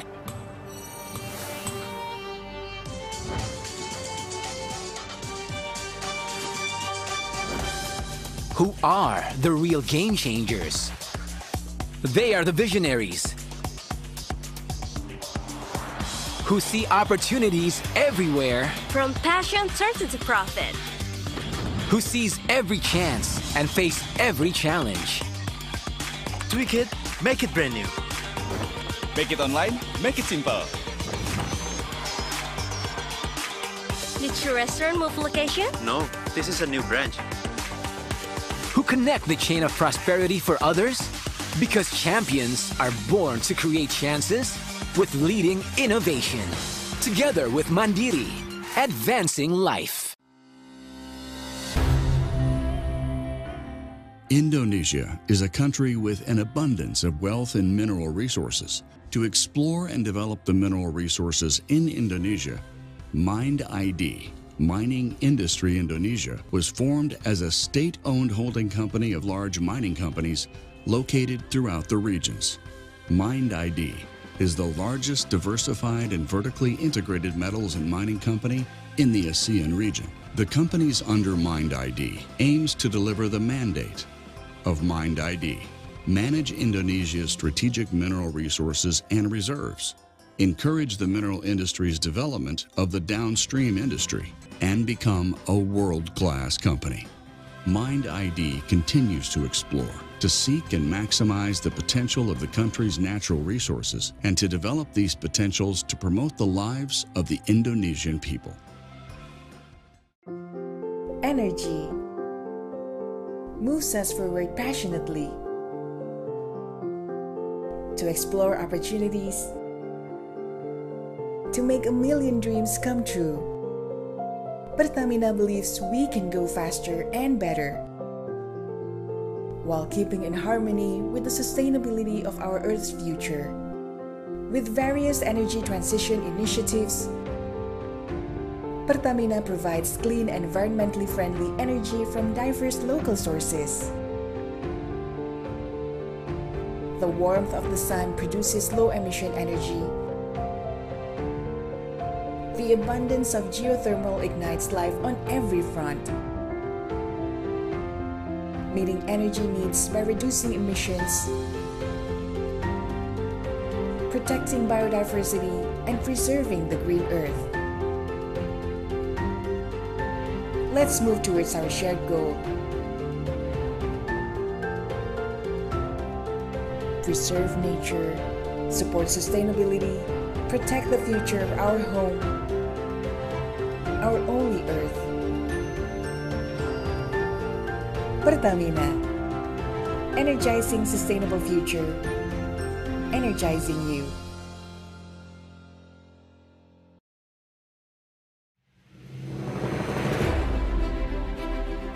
As a part of global commitment to reduce carbon emissions, PLN has implemented several strategic initiatives to achieve the target of net zero emissions by 2060. The first initiative is to conduct an early retirement for coal-fired power plants. Second, accelerate and optimize the new and renewable energy for the power generation sector. Third, expand the biomass co-firing program as a replacement for remaining fossil fuel-based generators.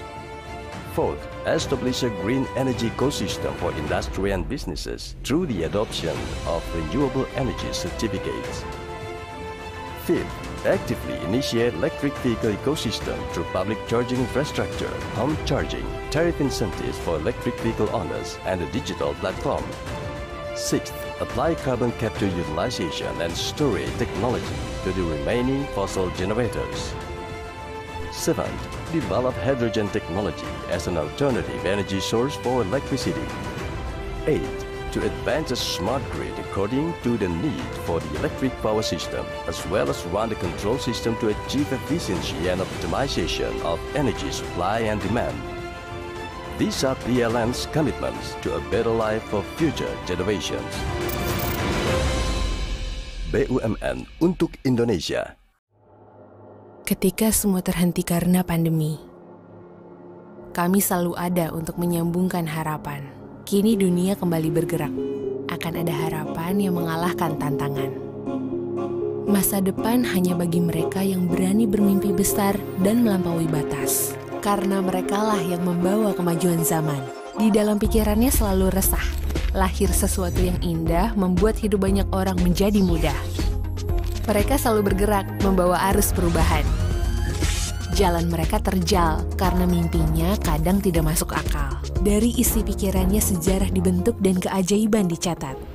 Ketika yang lain menyerah pada nasib, pikiran mereka menjelajah angkasa, merekayasa masa depan. Kami, Telkom Indonesia, bersama mereka dengan gagasan yang melampaui batas, akan terus berinovasi menciptakan masa depan Indonesia yang lebih baik. Telkom Indonesia, untuk Indonesia yang lebih baik.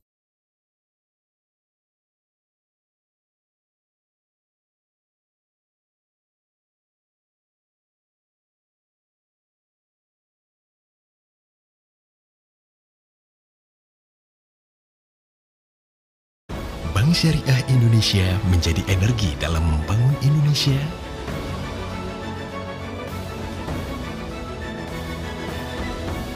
Membangun manusia. Bank Syariah Indonesia. Dulu tiap transaksi banyak biaya ini itu. Tapi di tabungan PTN bisnis beda. Bisa bebas biaya transaksi itu juara banget. Karena bisnis gak cuma tentang hari ini, tapi juga esok hari.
Boom.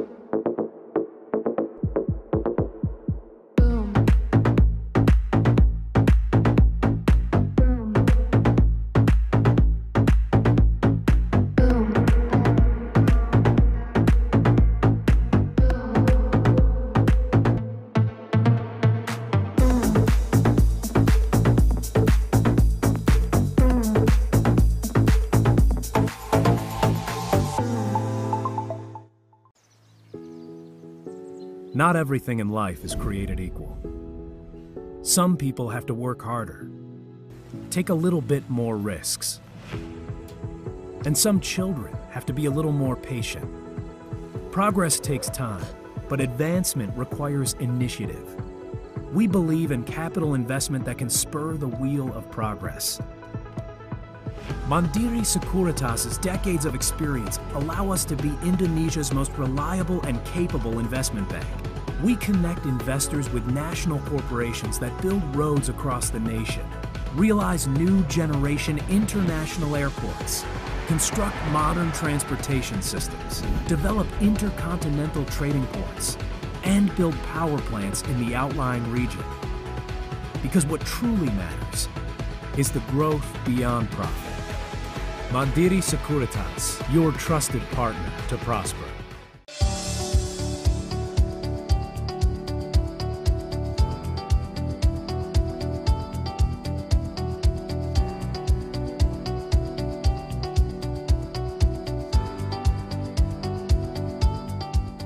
PTPN Group is ready to collaborate and innovate to realize the sustainable energy transition. Recover together, recover stronger.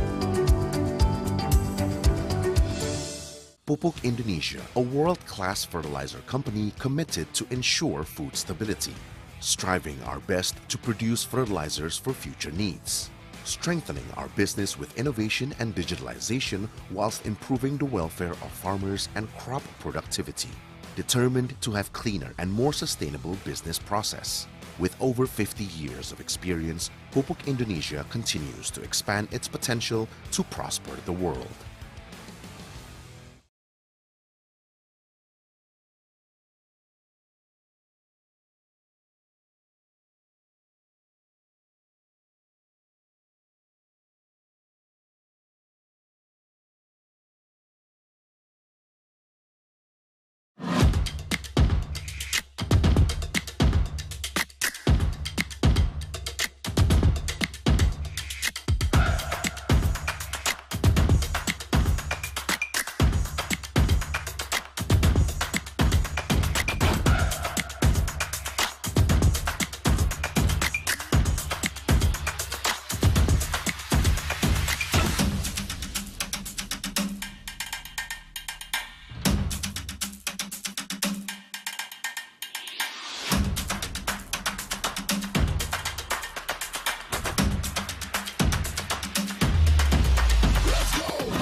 The mystical beauty of arts, culture, and heritage, from east to west.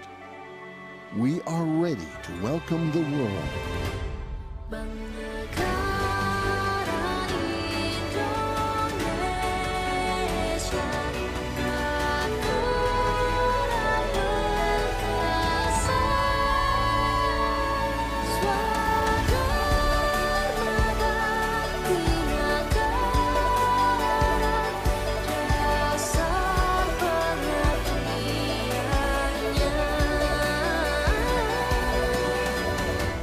We are strong. We are the heirs of generations to create a better future. BNI for stronger Indonesia. This is the first step of a smile. The steps that taken together towards the same goal. We walk with determination to reach every corner of the country. Now and then, BRI, Pegadaian, and PNM strides on. Together, we bring changes as one entity. Changes that brings you closer to us. Paving the ways of progress everyone aims for, and bringing all their needs in one hand. This is our answer that makes everyone grow even bigger and brings meaning to everyone's smile.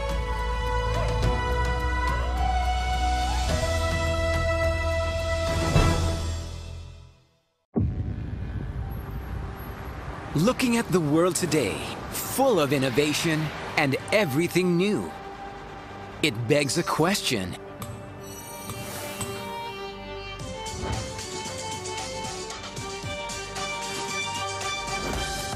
Who are the real game changers? They are the visionaries who see opportunities everywhere, From passion turns into profit. who sees every chance and face every challenge. Tweak it, make it brand new. Make it online, make it simple. Did your restaurant move location? No, this is a new branch. Who connect the chain of prosperity for others? Because champions are born to create chances with leading innovation. Together with Mandiri, advancing life. Indonesia is a country with an abundance of wealth and mineral resources. To explore and develop the mineral resources in Indonesia, Mind ID, Mining Industry Indonesia, was formed as a state-owned holding company of large mining companies located throughout the regions. Mind ID is the largest diversified and vertically integrated metals and mining company in the ASEAN region. The companies under Mind ID aims to deliver the mandate of Mind ID, manage Indonesia's strategic mineral resources and reserves, encourage the mineral industry's development of the downstream industry, and become a world-class company. Mind ID continues to explore, to seek and maximize the potential of the country's natural resources, and to develop these potentials to promote the lives of the Indonesian people. Energy moves us forward passionately to explore opportunities, to make a million dreams come true. Pertamina believes we can go faster and better while keeping in harmony with the sustainability of our Earth's future. With various energy transition initiatives, Pertamina provides clean and environmentally friendly energy from diverse local sources. The warmth of the sun produces low-emission energy. The abundance of geothermal ignites life on every front, meeting energy needs by reducing emissions, protecting biodiversity, and preserving the green earth. Let's move towards our shared goal. Preserve nature, support sustainability, protect the future of our home, our only earth. Pertamina, energizing sustainable future, energizing you.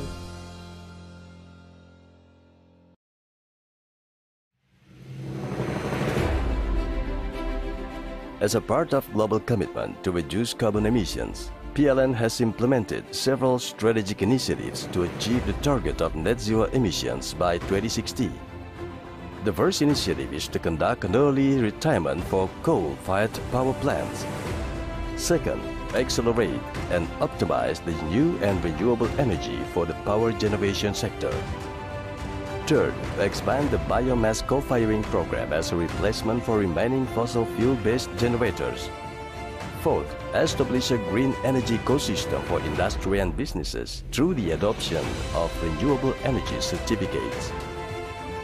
Fifth, actively initiate electric vehicle ecosystem through public charging infrastructure, home charging, tariff incentives for electric vehicle owners, and a digital platform. Sixth, apply carbon capture utilization and storage technology to the remaining fossil generators. Seventh, develop hydrogen technology as an alternative energy source for electricity. Eighth, to advance a smart grid according to the need for the electric power system, as well as run the control system to achieve efficiency and optimization of energy supply and demand. These are PLN's commitments to a better life for future generations. BUMN untuk Indonesia. Ketika semua terhenti karena pandemi, kami selalu ada untuk menyambungkan harapan. Kini dunia kembali bergerak. Akan ada harapan yang mengalahkan tantangan. Masa depan hanya bagi mereka yang berani bermimpi besar dan melampaui batas. Karena merekalah yang membawa kemajuan zaman. Di dalam pikirannya selalu resah. Lahir sesuatu yang indah membuat hidup banyak orang menjadi mudah. Mereka selalu bergerak membawa arus perubahan. Jalan mereka terjal karena mimpinya kadang tidak masuk akal. Dari isi pikirannya sejarah dibentuk dan keajaiban dicatat. Ketika yang lain menyerah pada nasib, pikiran mereka menjelajah angkasa, merekayasa masa depan. Kami, Telkom Indonesia, bersama mereka dengan gagasan yang melampaui batas, akan terus berinovasi menciptakan masa depan Indonesia yang lebih baik. Telkom Indonesia, untuk Indonesia yang lebih baik.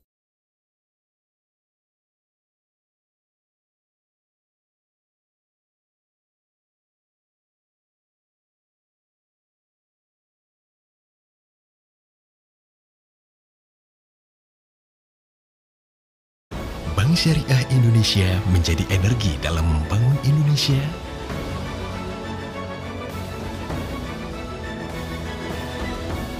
Membangun manusia. Bank Syariah Indonesia. Dulu tiap transaksi banyak biaya ini itu. Tapi di tabungan PTN bisnis beda. Bisa bebas biaya transaksi itu juara banget. Karena bisnis gak cuma tentang hari ini, tapi juga esok hari.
Boom.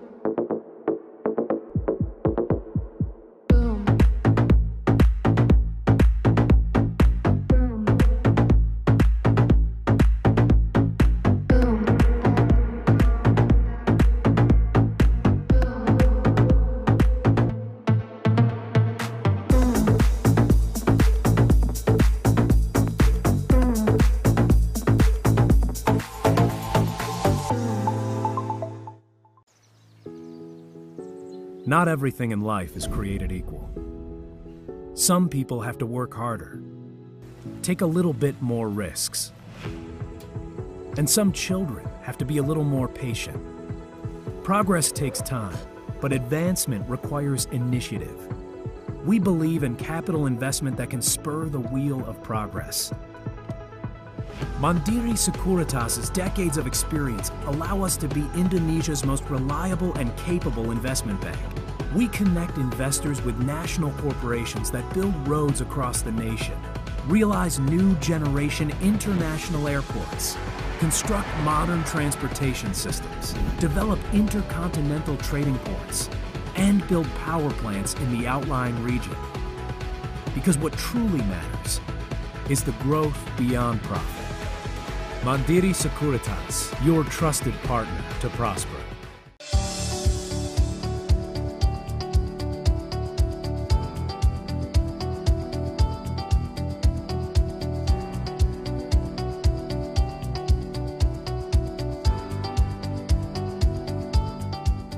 PTPN Group is ready to collaborate and innovate to realize the sustainable energy transition. Recover together, recover stronger.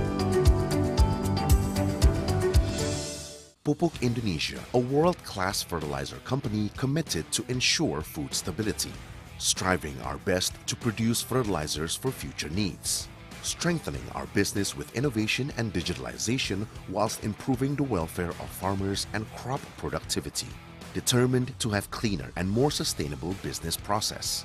With over 50 years of experience, Pupuk Indonesia continues to expand its potential to prosper the world.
The mystical beauty of arts, culture, and heritage, from east to west. We are ready to welcome the world.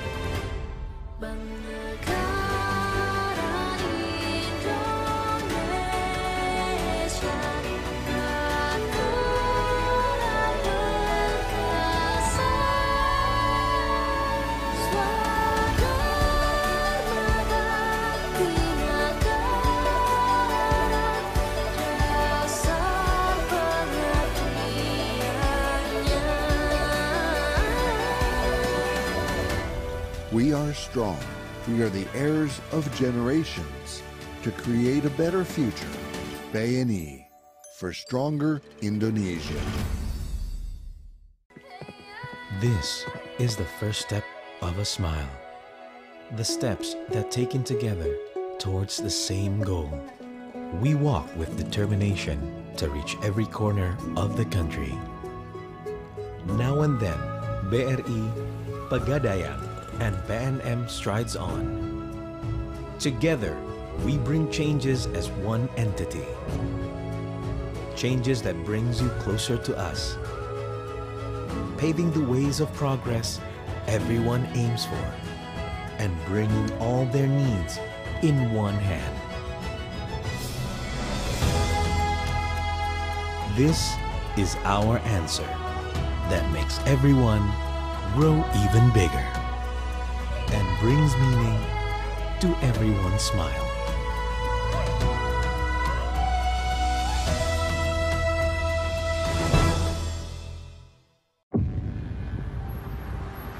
Looking at the world today, full of innovation and everything new, it begs a question.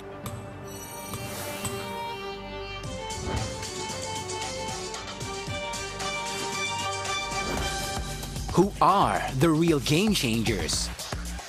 They are the visionaries who see opportunities everywhere, From passion turned into profit. who sees every chance and face every challenge. Tweak it, make it brand new. Make it online, make it simple.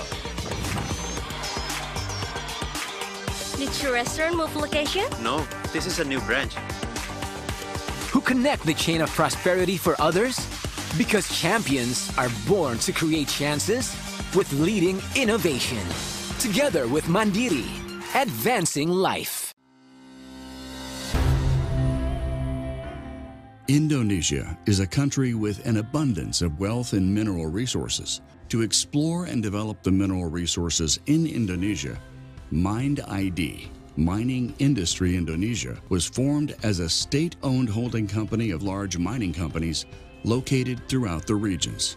Mind ID is the largest diversified and vertically integrated metals and mining company in the ASEAN region. The companies under Mind ID aims to deliver the mandate of Mind ID, manage Indonesia's strategic mineral resources and reserves, encourage the mineral industry's development of the downstream industry, and become a world-class company.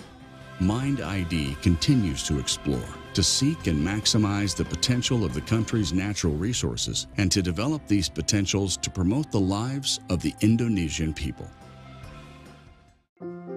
Energy moves us forward passionately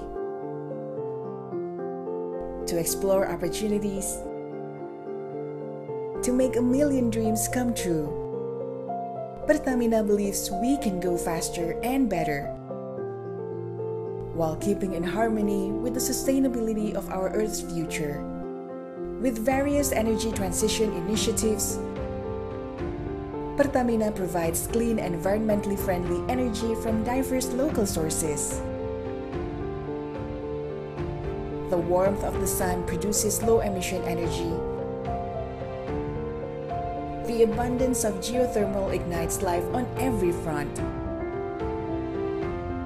meeting energy needs by reducing emissions, protecting biodiversity, and preserving the green earth. Let's move towards our shared goal. Preserve nature, support sustainability, protect the future of our home, our only earth. Pertamina, energizing sustainable future, energizing you.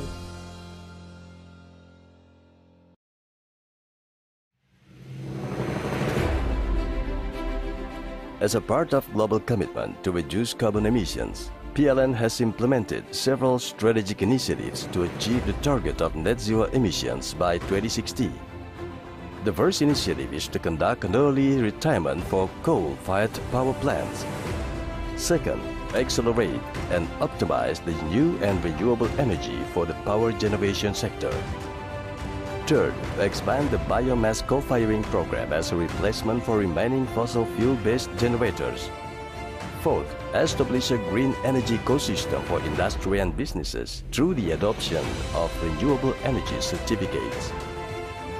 Fifth, actively initiate electric vehicle ecosystem through public charging infrastructure, home charging, tariff incentives for electric vehicle owners, and a digital platform.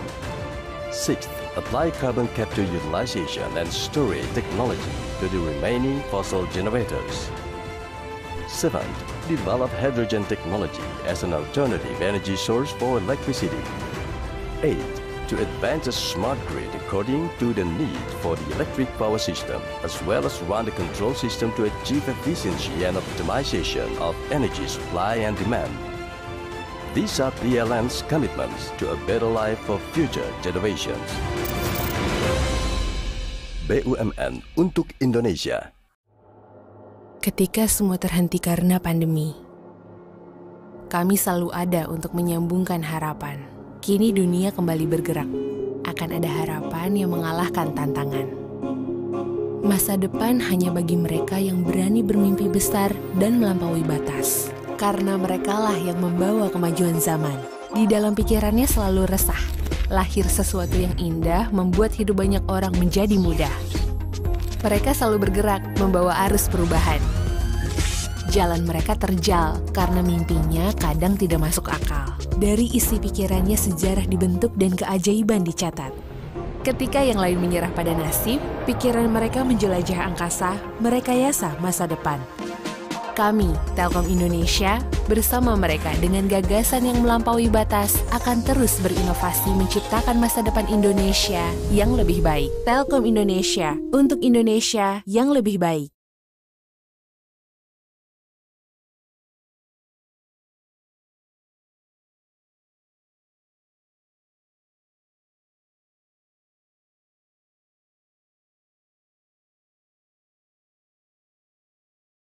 Bank Syariah Indonesia menjadi energi dalam membangun Indonesia.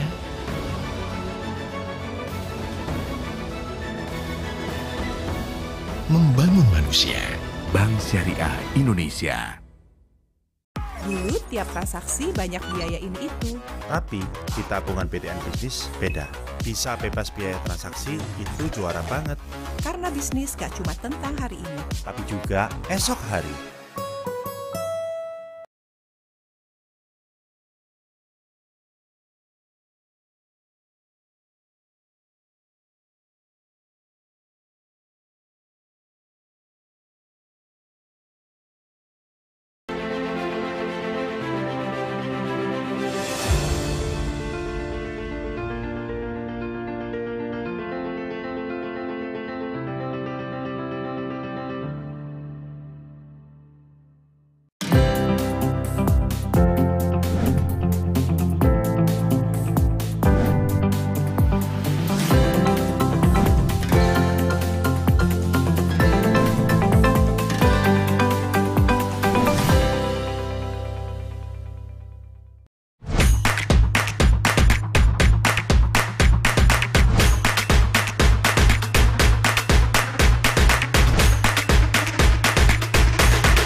Boom.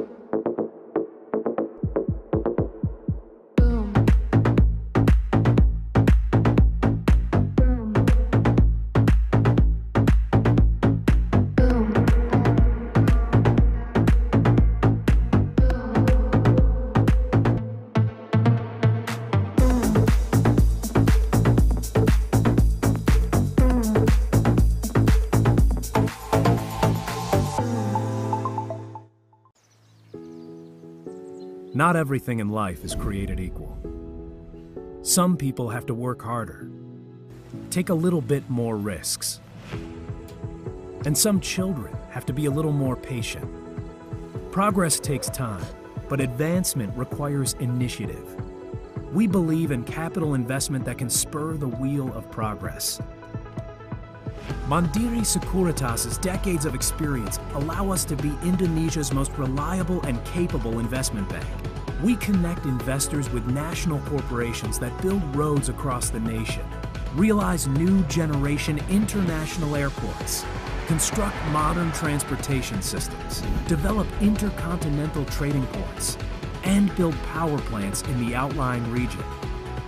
Because what truly matters is the growth beyond profit. Mandiri Sekuritas, your trusted partner to prosper.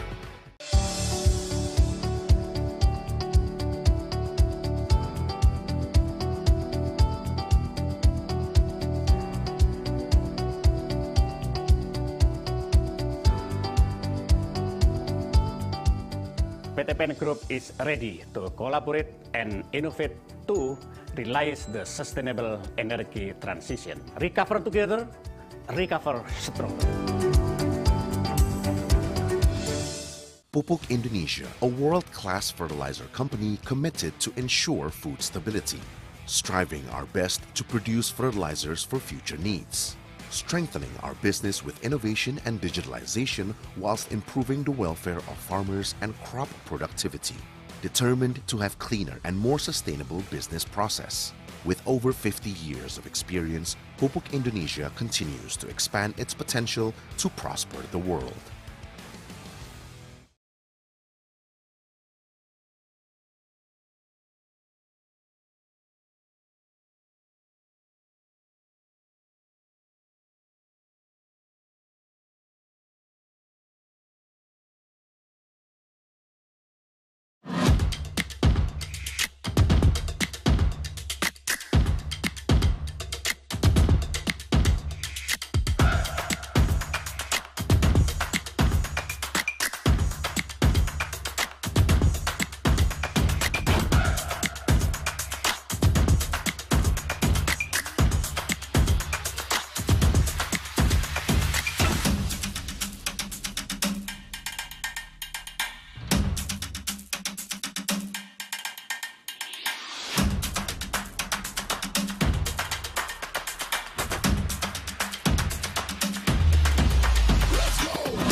The mystical beauty of arts, culture, and heritage, from east to west.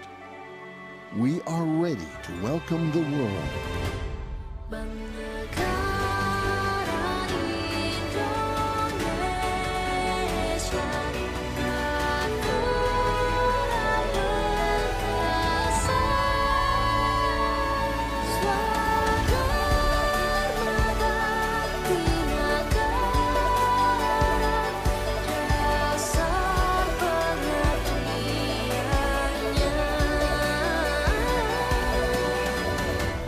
We are strong.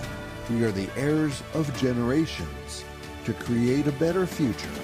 BNI for stronger Indonesia. This is the first step of a smile. The steps that taken together towards the same goal. We walk with determination to reach every corner of the country. Now and then, BRI, Pegadaian, and PNM strides on. Together, we bring changes as one entity. Changes that brings you closer to us. Paving the ways of progress everyone aims for, and bringing all their needs in one hand.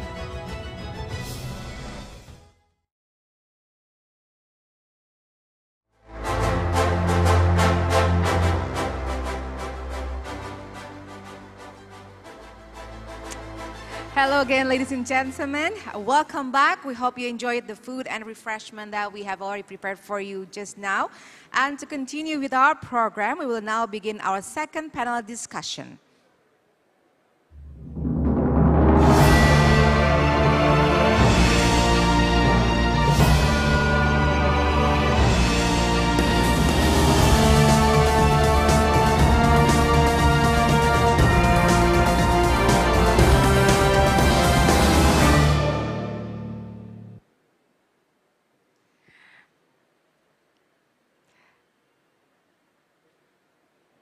Okay, now we're going to start our second panel discussion with the topic of economic transformation through digitalization impact to nations' trade and investment.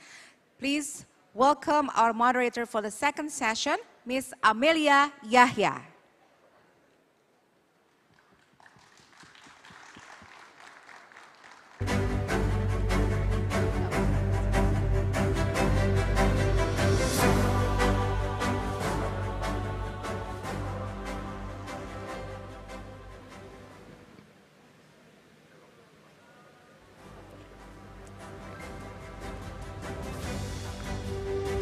Well, Excellencies, distinguished guests, ladies and gentlemen, welcome and thank you so much for being here.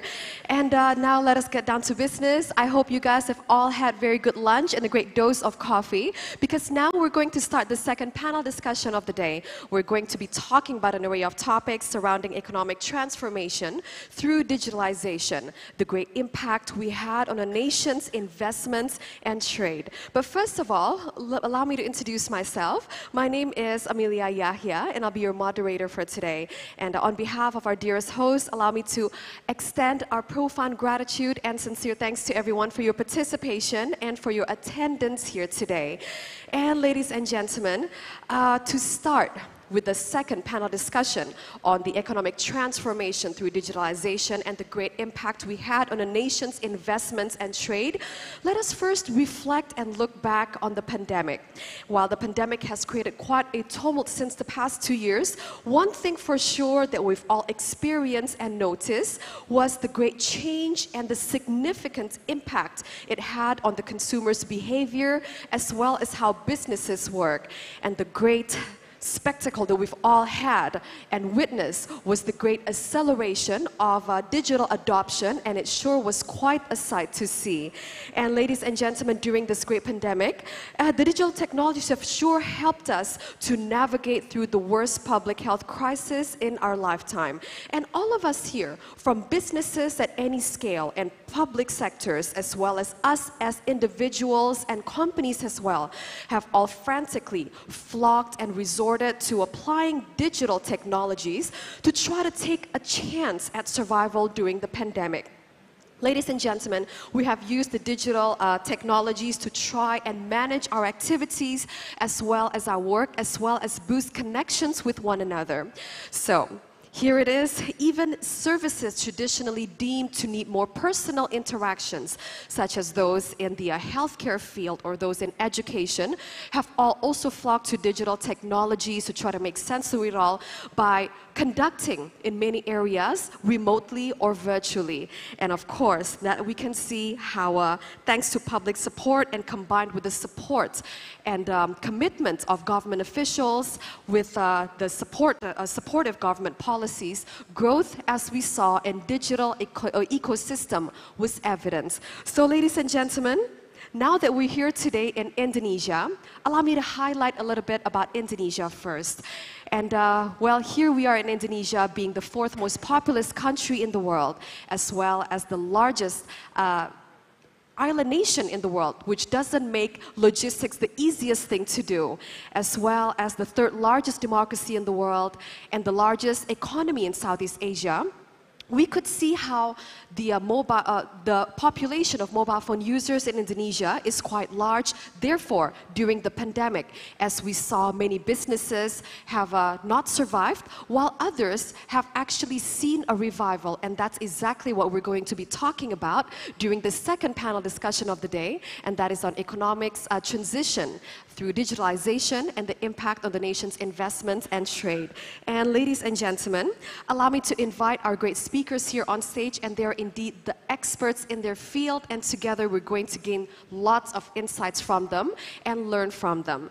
And it is with the greatest pleasure and honor that I shall invite to the stage the Vice Minister of State-Owned Enterprises Ministry of the Republic of Indonesia. Let us give a big round of applause for His Excellency, Mr. Kartiko Wirjoatmojo.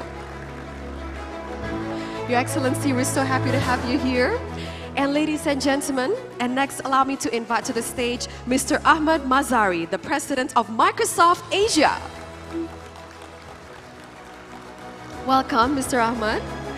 And ladies and gentlemen, next allow me to also welcome Mr. Stephen Ng, the CEO of China International Capital Corporation of Singapore. Let's give him a big round of applause. Last but not least, allow me to also invite to the stage Ms. Vaishali Rastogi, the Global Head of TNT BCG of Boston Consulting Group. Let's give her a big round of applause. Well, everyone, I'm so incredibly honored to have you here today. And today we're going to be talking about an array of topics surrounding the economic transition through digitalization. And as we all know, these our speakers need no introduction. They're all the experts in their field, and I can't wait to be hearing your insights. But before we get down to business and start highlighting on the lessons learned during the pandemic, as well as highlighting on what we learned through the transition and the adoption, the acceleration of digital technologies, I would like to allow everyone to please maybe deliver a little bit of the opening remarks or a little bit of introduction on yourselves and the recent work that you've done. And maybe we could start with Ms. Vaishali first. Thank you everyone for having me here. Actually, I may be the global head for TMT, Tech Media Telco for BCG, but I would say Indonesia made me. I started my career 26 years ago, and I spent my first 10 years visiting your beautiful country almost every week for 10 years. And then, of course, I went on to play global roles. So I'm really glad to be back home. And I now live in Singapore, and I just wanted to say that in my role as Global Technology Head, we've been seeing a lot of impact from digitization, the good.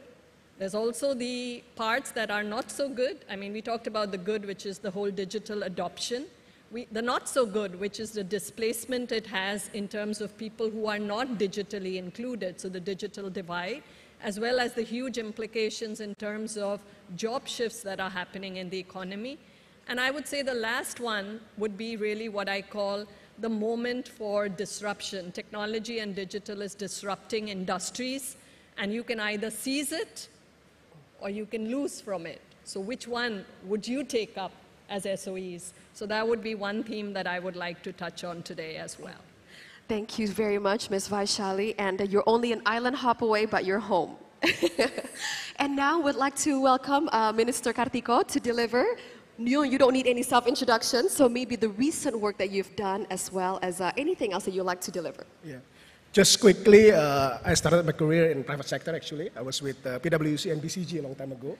So I was same with Vaishali at the time.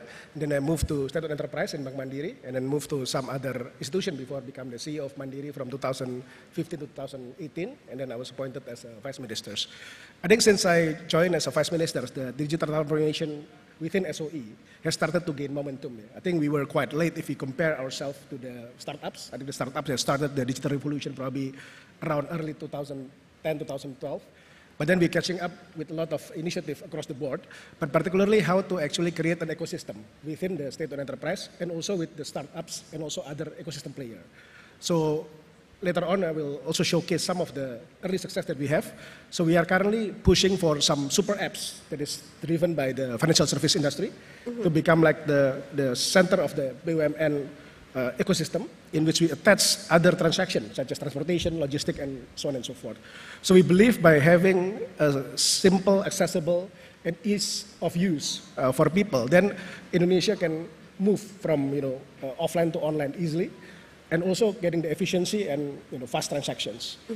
So we seen it, and we believe it's going to be moving even faster after the pandemic, especially in the banks, for example, where the transactions using digital apps has surged exponentially, and the branches become a bit empty. ATM also become just a infrastructure for supporting, but digital apps becoming the center of all the activities of the banks. So this is also interesting because I think Indonesia, despite the developing country status, but I think the adoption is faster, even compared to some other more advanced countries. Indonesia is so used to use gadget and is a very adaptable to social media. I think we are one of the largest users of Facebook, Instagram, TikTok.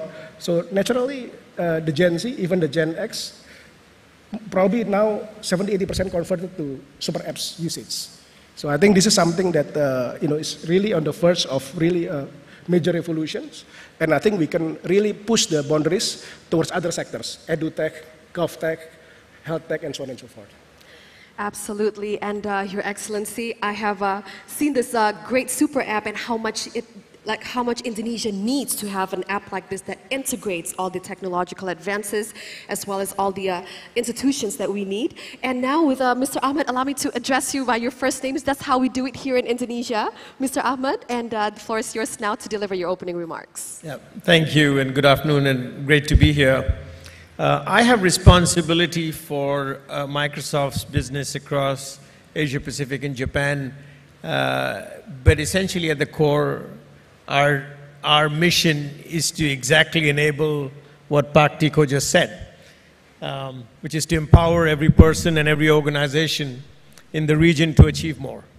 Thank you for having me. Thank you. And Mr. Stephen? Thank you, Amelia.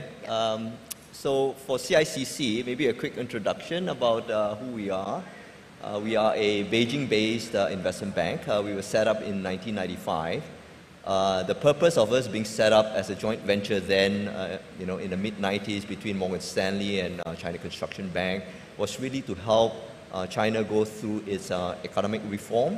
For instance, the first IPO we did as part of the economic reform was the listing of China Mobile. That was back in 1997, where the Chinese government carved out, the telco assets of Guangzhou and Zhejiang provinces. So since then, we've been very involved in SOE reforms. I'm definitely looking forward to sharing some of the experiences that China has gone through, and hopefully, we can have some exchange of ideas here. Thank you.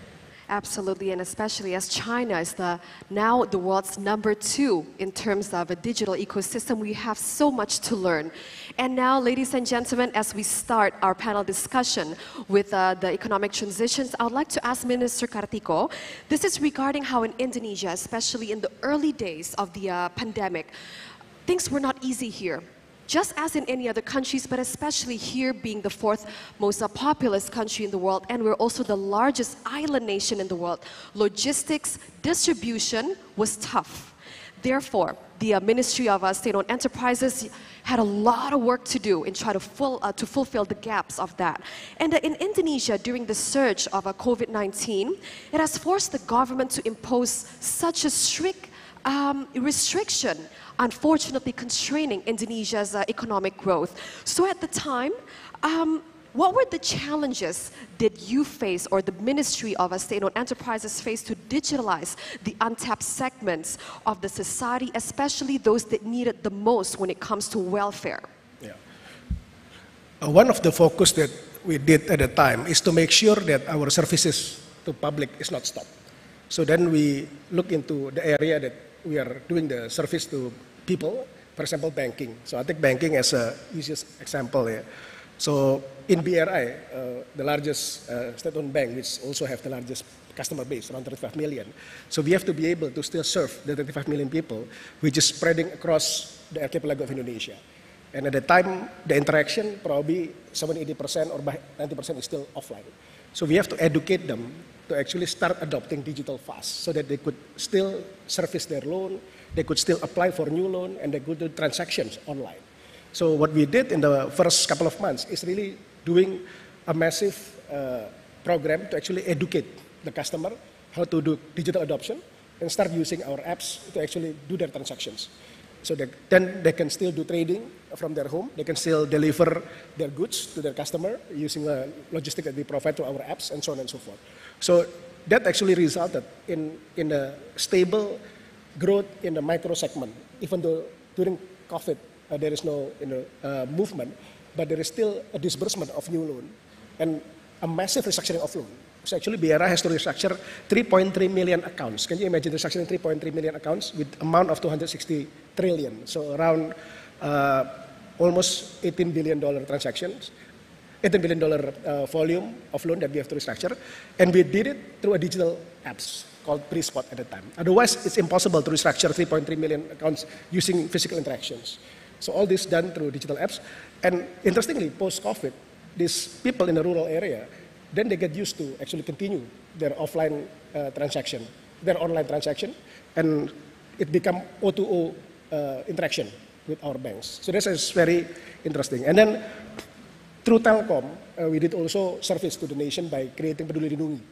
Peduli Lindungi, as you know, is probably one of the most advanced track and trace digital apps in the world, probably, because I bring it to several countries, to US, to Europe, people in Europe and US. So Indonesia have this kind of apps, like this track and trace is actually quite advanced, and it's actually very useful during the peak of COVID because people get all this black, green notification if they are infected, and we actually connect that, of course with the help of Ministry of Health, to the telemedicine and delivery of medicine. So in the last 1 year of COVID, actually a lot of people who get sick and they get diagnosed as positive, then they can do a telemedicine with the central provider, and people just dispatch their medicine directly to their home. I think this is really a new thing, and I think now telemedicine really becoming easy service to people. More people now realize that they don't have to physically go to the health center and so on and so forth, and they could book and order a proper medication through online as well. So I think those two are probably the most notable changes here, the banking service and the health service during COVID, that now becoming more permanent as a service that people already move from offline to online. And I think if, as I mentioned earlier, once we can get the critical mass, like Peduli Lindungi is downloaded by 95 million downloaders. So now we are actually talking with the other ministries how to actually utilize Peduli Lindungi post-COVID. Can it be a G2P tools from government to people for subsidy, for other usage? So this is something that we want to move forward with Peduli Lindungi. But on the banking side, what is interesting is the activities that they built around the super apps becoming wider and wider. So now we're experimenting also with one of our super apps, which is more urban, living under Mandiri, that actually start selling airline ticket, hotel booking, train seat. Then people can use the super app not only as a financial service provider, but also as a multi-service platform. I think this is something that Indonesia will go. So we can create an ecosystem where people don't have to download 10 or 20 apps. They can just download 1 or 2 mega super apps, and everything is connected through API in the system. I think it's good that central bank and also OJK, our regulators, allowing what we call is an API open banking. So this is, I think, a big revolution for Indonesia, which I think, as I mentioned earlier, probably is more advanced than some other countries. How incredible. So reaching out to these untapped segments in a way that is so convenient, fast, as well as efficient, Minister Kartiko. How amazing.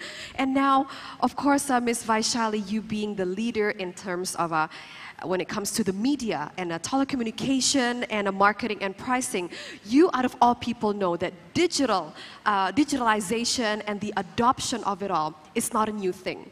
and how this landscape is an ever-changing landscape, and the power and the need to keep up, especially now, is more than ever before. So my question is, what are the key recent trends that we need to pay attention to?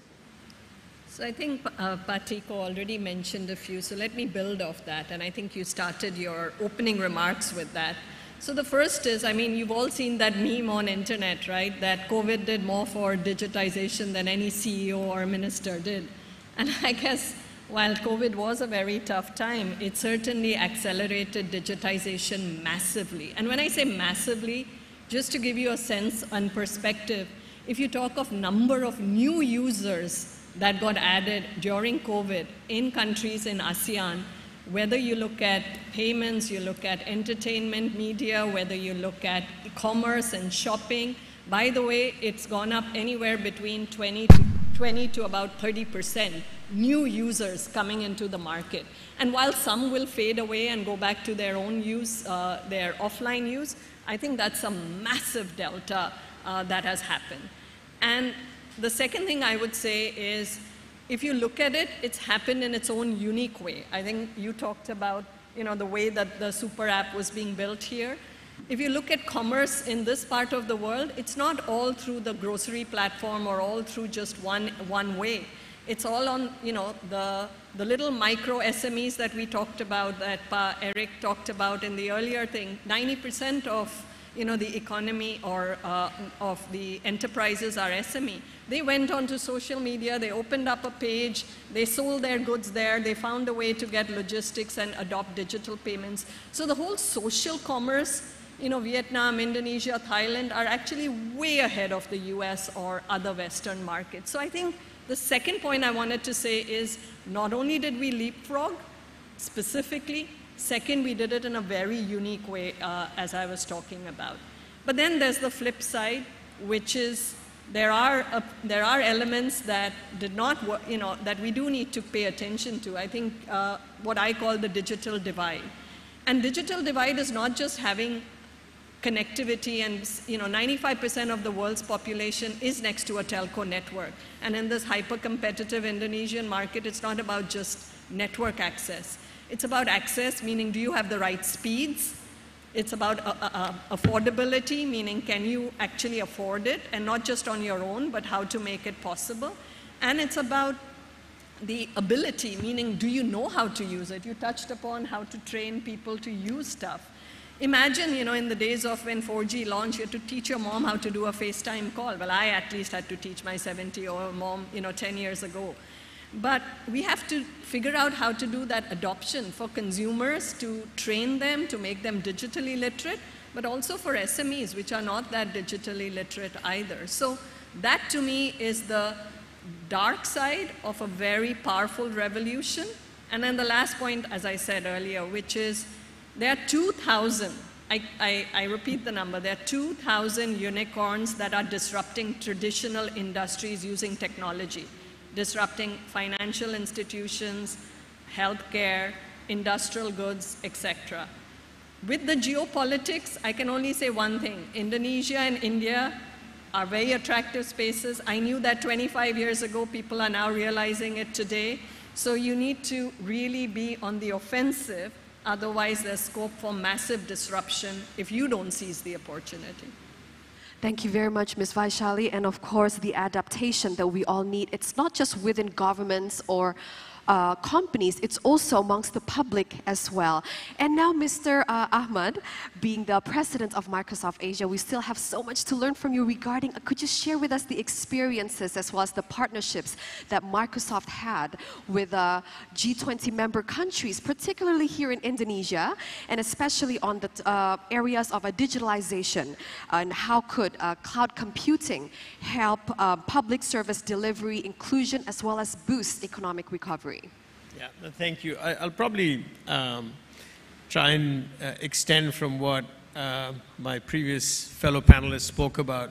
I think there are two areas that we played a pretty big role. One was inclusive education. Sometimes we forget that now children very easily are in virtual classrooms, are being educated from across the world. And this is the acceleration that the pandemic has created. I hope we don't have another one for more acceleration, but it certainly was the big upside from it. If you look at vaccine distribution, we played a very big role with our technology in helping equitable vaccine distribution. So those are two interesting areas that I would think from a global standpoint. In Indonesia, in the middle of the pandemic, we announced an extension of our data center zones. We're probably the widest in terms of global coverage on data centers, and as we heard from Paktiko and Vaishali, that cloud computing and cloud infrastructure is fundamental to inclusive growth. In Indonesia, we believe our data center investments will add over 60,000 jobs and over 6.3 billion in top line in the very short term. But to fuel that growth, education and skilling will be fundamental. There are estimates that the world will need 150 million new techies in the next 3 years. I'm sure with countries like Indonesia and India and in various parts of Asia, a fair share will be here. So we're investing in skilling significantly, and we've skilled about 48 million people. Just in Indonesia, we have skilled 24 million people and actually certified 600,000.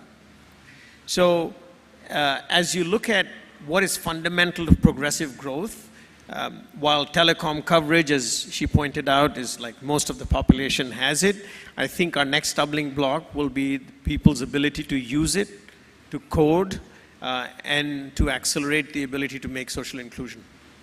Thank you very much, Mr. Ahmad. And on the ability of having people make use of technology, Mr. Stephen Awura, I actually grew up in China. Yes, and back then, I remember in the early year 2000s, how China has developed and how fast the commitments that the people had to the speed of development.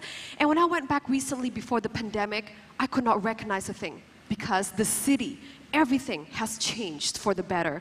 And my question for you is, considering China's digital economy is #2 ranked in the world, and how digitalization in China since the past decades have completely changed the nation economically and socially. Such an exciting country. So my question is, can you please share with us China's plans to drive digitalization of state-owned enterprises in the coming years? Yeah, I'm not sure when was the last time you were in China. I have not visited China for 3 years for obvious reason. So definitely looking forward to visiting China. Oh, me too. Soon. Yeah. I miss it so much. I was there in 2018, and I was there since primary school. Okay. Yes, 我自己也是北京人. Yeah. Okay. So I guess from China's perspective, as we all know, the economic growth situation in the world is becoming quite sluggish. And in this aspect, I think the digital economy has actually become a new leveler for economic growth and an important direction for countries to boost their economies in terms of new products, new services, new formats, etc., etc. The digital technology has become the main contributors of growth. In recent years, China's digital economy has developed robustly, and its industrial scale has continued to grow rapidly, ranking second to the world. Statistics show that from 2012 to 2021, the scale of China's digital economy should have increased from $1.5 trillion to $7 trillion, and the proportion of the digital economy in terms of GDP have increased from 21% to 40%. The digital economy has become crucially important for the economic development of China. So what are some of the specific initiatives which China has undertaken lately? So maybe I'll share some of those here. First of all, China has further committed to the development of its digital economy in its 14th five-year plan, which will cover between 2021 to 2025. Now, according to the plan, efforts will be made to accelerate the construction of information network infrastructure, a national level integrated big data center system, coordinating computing power, algorithms, data and application resources. China will also enhance its capabilities in strategic areas such as sensors, quantum information, communications, ICs, and blockchain. It will also facilitate digital transformation of the supply chain to better utilize data resources and improve governance of the digital economy. The plan also emphasizes on the industrial digital transformation, which will be led by SOEs in many regards. So SOEs are already accelerating the construction of the new digital infrastructure, and more than 80 centrally administered SOEs have built group-level data centers. Besides the data centers, new digital infrastructure also includes 5G technology and the industrial internet. For example, the number of 5G stations in China today totals something like 1.4 million, serving about 500 million users.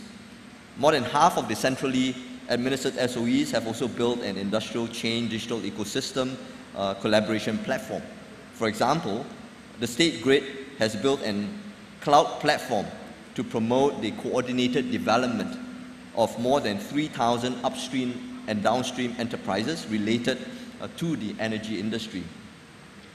As early as August 2020, SASAC, which is the State-Owned Asset Supervision and Administration Commission, also issued 2 new notices aimed at giving guidance to the digital transformation of SOEs, focusing on areas in digitization of product innovation, making production operations more intelligent, and creation of digital economy system within each industry. The key to judging whether the transformation results were successful or not is whether transition value has been achieved. For example, in the digitization of product innovation, there needs to be a measure of value addedness in the innovation process. In the case of making production operations more intelligent, the end goal was a better and more dynamic allocation of resources and the optimization of global value chain. In the case of industrial ecosystem, the KPI was to attract partners in the entire value chain. So on March 2022, SASAC announced the establishment of a new entity called the Science and Technology Innovation Bureau, the STIB, to promote technological innovation of SOEs. So the digital transformation of large SOEs can provide a roadmap for the digitalization of the respective industries, as many of the SOE leaders are leaders in the industries and they play a pioneering role in the transformation. After which, it will be up to these respective industries to customize and localize their approach according to their own needs. This also means that while large SOEs can provide a roadmap, individual companies and provinces will need to implement their digitalization plans based on their local operating environment, constraints, and needs. Thank you very much, Mr. Stephen and Minister Kartiko, taking experience of China's commitment when it comes to efficiency, speed, and progress to accelerate their digital ecosystem. You mentioned the Great Super App, and also what other initiatives have been carried out by the Ministry of SOEs in terms of supporting Indonesia's digital ecosystem? Yeah. So based on the estimates, Indonesian digital economy can reach around 320 billion by 2030, and it can actually reach around 18% of our total GDP. So in order for us to catalyze this process, then we have 2 major initiatives. First, at the back end. So Telkom, as one of our large SOE in network development, has already invested huge amount of money for the connectivity. So Telkom already laid down around 170,000 kilometers of fiber and also 250,000 tower. So I think now the coverage in Indonesia is almost around 95%. Can you imagine? I mean, Indonesia is an archipelago country, very complex, but we are investing in some of actually remote area with the, some loss absorption mechanism so that people in the rural area, in the outer island, they can enjoy also digital access. So this I think has been a very tough job for Telkom, but I think we are, as a country, we are moving forward by connecting so many people into the 4G connection actually. The data center, as Mr. Ahmad mentioned, also is a very important part after this. So after the connectivity, we want to move to data center and cloud. So now we are building data center. We're actually working with the Singaporean, Singtel, to actually start discussing how we co-develop as the regional largest data center market and the most growing data center market, how to actually we work with the Singapore Telecom to actually combine the forces. And we are also talking to Microsoft about leveraging their cloud capability so that there is a smooth transition to cloud for Indonesian corporation and Indonesian SME. So this is something that we are looking forward that hopefully even SME can have access to cloud with the cheap operating costs. So that if we can do that, then the infrastructure is there. So besides those massive investment at the back, we are also actually involved in a development of startup environment. So as a state enterprise ministry, we don't want to be independent and out of the ecosystem. So we're actually working very closely with the startup community. So we actually run a 5 VC under our ecosystem. We have under Telkom, there is MDI, and then TMI under Telkomsel. We have Mandiri Capital, BRF Ventures, and lastly BNI Ventures. These ventures actually already investing in a lot of startups. So we are investing in almost 330 startups until now. Some of them already becoming unicorn or unicorn. So we are working very closely with a lot of startups and connecting them to our ecosystem and customer base. So we are very close with all the startup community. And now we have 3 stages development for the startup communities in which we try to push the growth. Or the ideally at the stage, we have what we call this Indonesia Digital Tribe Initiative, in which we actually engage thousands of Indonesia, educate them on the first mile of actually building an apps. And on the second phase, we're investing through our Startup Day. Actually, we just launched it a week ago with the president, that we are actually asking all this early adopter to actually create a startup company that have an app that can serve connected with state-owned enterprise offline ecosystem. So be it in healthcare or in plantation and so on and so forth. This actually has been quite successful. Last week we have a lot of new talent that are trying to produce app that can connect to our ecosystem. Then on the third phase, which is more on the scale up period, actually our venture has invested a lot there. We have already invested and divest some of them. And we just recently launched what we call this Merah Putih Fund. Because in Indonesia, once you become later stage and probably Series C, Series D, then there is no local funding. Usually they have to sought after for funding from Singapore, from other country, like the like of Sequoia, SoftBank, and so on and so forth. So now we try to also provide a pool of fund that is connected to the whole period, and they are provided to the people who are at the unicorn pre-IPO stage that hopefully can be operated very soon. So with this whole initiative, then we hope that we can also become a catalyst to actually create a whole ecosystem of new startup that are connected to the offline ecosystem of state-owned enterprise. Minister, you've indeed have emphasized and highlighted such an important recipe to success, and that is the power of collaborations with one another. And Ms. Vaishwali, of course, on highlighting the collaborations and the partnerships that Minister Kartiko has emphasized, how do you think countries should mobilize the various stakeholders within them to capitalize on the trends and boost economic recovery? So first of all, I should have started by saying congratulations. I think this is one of those things that doesn't get publicized so much in the world. What I heard in the opening panel, what I've heard right now, there is just so much happening here. So first I should start out with congratulations.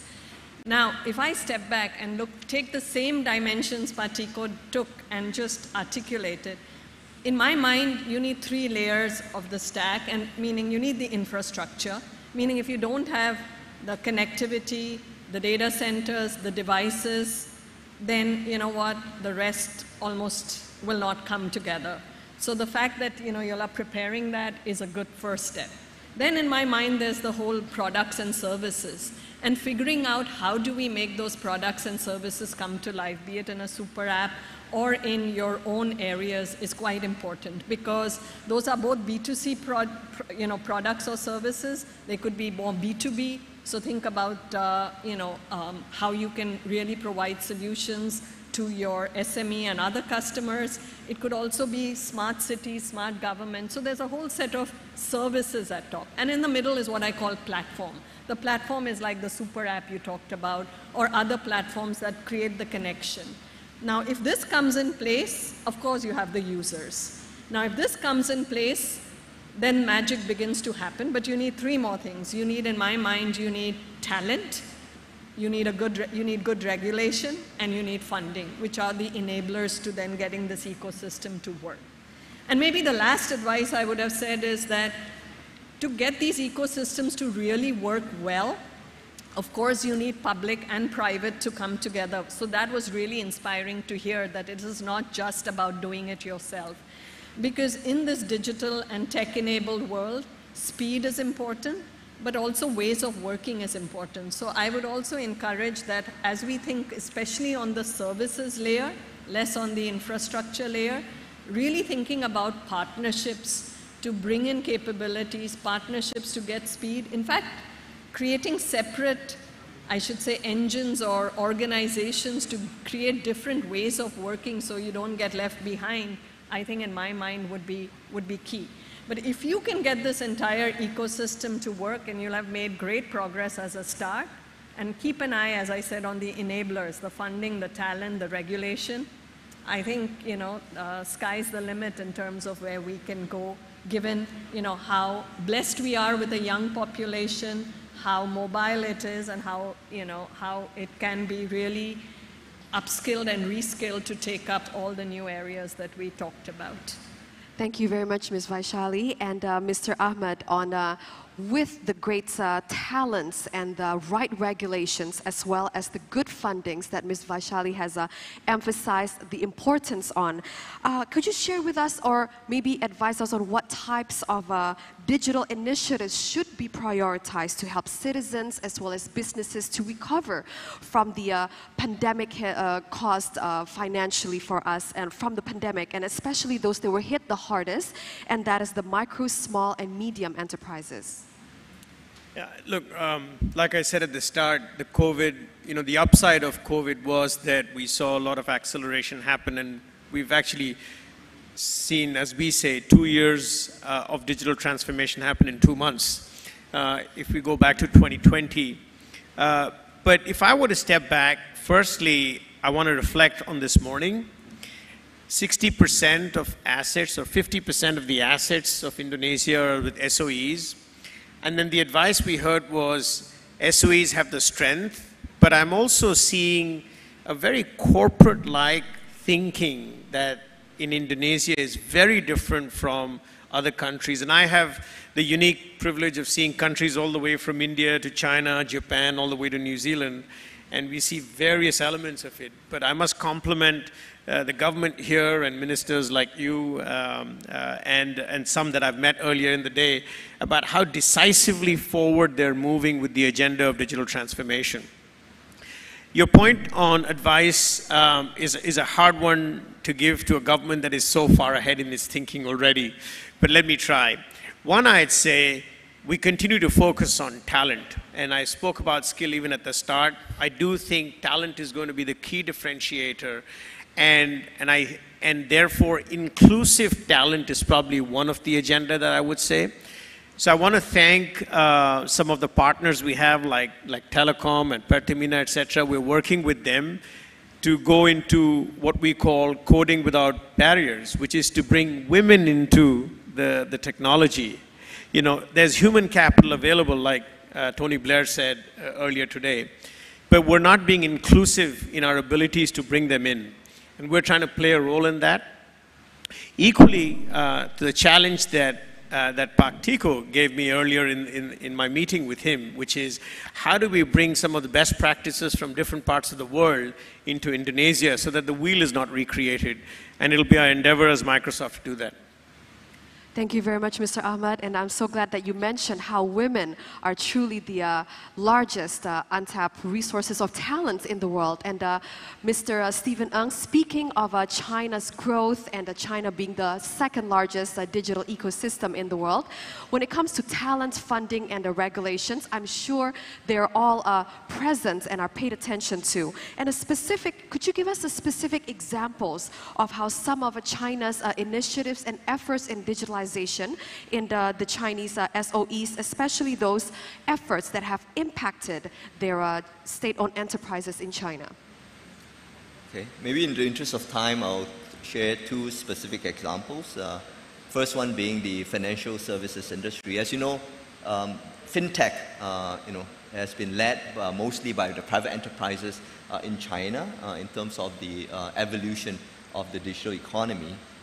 But as far as SOEs are concerned, the Chinese banks are definitely putting a lot of effort in the development of the economy. For instance, China's four major state-owned banks, ICBC, Agricultural Bank, Bank of China, and China Construction Bank, invested something like $13 billion in fintech just last year. And in the past 2 years, large banks have also adjusted their org structure to achieve the transformation. For example, Bank of China, China Construction Bank established corporate-level financial digitization or fintech-related committees, as well as technology departments such as data centers. So maybe one specific example, I'd like to quote the China Merchants Bank. They have actually improved their digital inclusive financial service system through digital means. During the pandemic, where there was a lack of resources amongst local enterprises, China Merchant actually used fintech to solve some of the problems caused by information asymmetry and also processing bottlenecks. It leveraged on its online digital products and services for SMEs to solve the last mile problem of inclusive finance through digital solutions. As of the end of first half of 2022, the loans to the SMEs of China Merchants has actually grown to something like $93 billion. The other example I'd like to share is on the provincial level, how digital economy has helped provinces in China. So in the case of Guangxi region, Guangxi, as you know, is located in the southern part of China, very close to Vietnam. In recent years, Guangxi implemented the central government's strategy of the National Big Data Initiative and accelerated the construction of what they call Digital Guangxi. The growth rate of software and IT services industry has been at the forefront of the region's development for 3 consecutive years. The digital economy has become an important part of the province's economic development, transformation, as well as upgrading. And as part of the strategy, Guangxi's SOE, Guangxi Investment Group, used digital technology to empower traditional industries and took on the leading role in Guangxi's industrial digitization and the broader task of industrial upgrading. The China ASEAN Digital Economy Industrial Park project led by Guangxi Investment Group is now in full swing. The park attracted nearly 60 enterprises as investors. It is expected that by 2025, more than 300 enterprises will settle in the industrial park, driving investments of more than $1.5 billion. In the park, when you take the subway or a bus, all you need to do is to open the Love Guangxi app and scan the code to enter the station. This popular app in Guangxi integrates more than something like 100 types of handheld services in the whole region, including areas in 14 districts and cities. It has more than 14 million registered users today, and in the next upgrade of the app, it will include more than 50 key application services connecting users to even more government services. Thank you very much, Mr. Stephen Ng. And Minister Kartiko, after years of strong leaderships and great government policies, and of course the collaboration and the great partnerships between the government and the people and private institutions, Indonesia now stands on the cusp of upper middle income status, and it is impossible to reach without the great collaboration and support from the SOEs, particularly from the Ministry of SOEs. So my question is, how does your ministry provide and utilize digital infrastructure to help the public for better public service delivery? And how do you think the digitalization has impacted the nation in a broader sense, in a broader economy? Yeah. We have 2 major initiatives here. I think first, as I mentioned earlier, about GovTech. The GovTech, I think Indonesia now is forming a team for GovTech advancement, and we actually using one of our company, Peruri, possibly. It's actually a minting company, but we convert some of them into a digital GovTech company soon. So we are thinking about growing Peruri as one of the key player in the digital GovTech implementation. So this starting from simple things like e-ID, e-payment, e-signature, all those kind of things. And later on, we'll probably go into all kind of government transaction and government services. So this is something that we currently work together with Ministry of Public Services, and hopefully this can be a big initiative moving forward. But besides that, I would like to highlight again the direct role for the enlargement and enabling the MSME. I think MSME in Indonesia currently is around 65 million player, and it actually employed 120 million plus people. So this is really the big chunk of our economy. So the way we approach this MSME is really by approaching them with two worlds, the offline and online. I think the post-COVID world teach us that we need to go both, offline and online. So currently we use BRI as the platform to become the hybrid bank. So BRI can really serve the customer through the physical infrastructure, which is not only just the branches, but also the agent. So actually we have 560,000 agents. Can you please show the BRI now? So BRI actually have 20,000 plus branches, but we also have 560,000 agents. So this is interesting because we can really enlarge the satellite branches through this agent so that there are more and more people go into the inclusion. Later on, I will talk in the inclusion session, but I can tell you that Indonesia is probably the fastest in terms of inclusion, from 40 to 86% in 5 years. This is actually because we actually push the offline and online approach, in which the front line in the offline approach is not only just selling product, but they educate and advise the MSME to actually adopt the digital process. So I think this is how we actually push both the government technology and also enabling the MSME to grow larger and with bigger penetration through digitalization offline and online. And thank you very much, Mr. Kartiko, for mentioning speed, because Ms. Vaishali, we all know that not all digital ecosystem is created the same, and many countries operate differently. Therefore, the speed on how to get to a better digital ecosystem is also created differently as well. So especially in the context of countries with a nascent digital ecosystem, those that are at a slower speed compared to the rest of them, what are the top challenges you think it is to establish or to build a better digital ecosystem? That's a good question. I'll shift it as more, what is it that we need to do more of? Because I think we're already doing a lot. And so rather than a challenge, I see it as an opportunity. So the first is, I would say, as I said, each of you SOEs control so much of the economy. You all really can play a pretty big role in not just providing services that, that go outside your core business in terms of what elements can you do which are digital and disrupt before someone comes and disrupts you. So that's one bit that I had started out with. The second bit is funding. It's a big challenge. I don't think the government, you look at public sector spend in ICT, it's never going to be, it's a much smaller share than the West. Again, the SOEs and the private sector need to come in there, as well as the partnerships you mentioned with Microsoft, Singtel, others. Partnerships need to come in to create that funding. The third, and I think, Ahmed, you mentioned this, talent. I can't emphasize talent because honestly, you look at the future skills index that we developed for 50 countries in the world.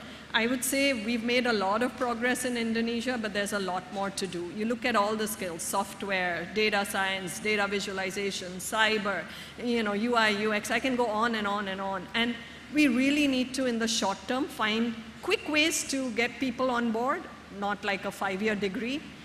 You in SOEs can also train your people and reskill and upskill them to create a different pathway. It's not employability for life. And then midterm, you can influence education, curriculum, and so on. And then the last is, you already are doing it, so I don't need to give you the advice, which is, which parts of the government do you want to directly take on and spearhead, which is e-citizen services that create value. And I was actually going to use GovTech and DTA in Australia as an example, but you've already started on that journey, which is fantastic. And thank you very much, Ms. Vaishali. And of course, Mr. Ahmed, you have a lot to say when it comes to opportunities. And I refuse to see it as a challenge either, because you said so. And Mr. Ahmed, going forward, how do you think businesses should collaborate with public sectors to highlight on these opportunities to build a better digital ecosystem? Yeah, no, thank you for that. Look, I want to firstly congratulate the government in Indonesia for being a big voice for the Global South. And I think the Global South will play a huge role in creating more equitable growth and equitable distribution of many sorts of power in the world. as I go back and reflect on, Pak Eric spoke about the 4 priorities, and I'll pick a couple maybe. Technology will play a huge role in agricultural productivity and agricultural sustainability.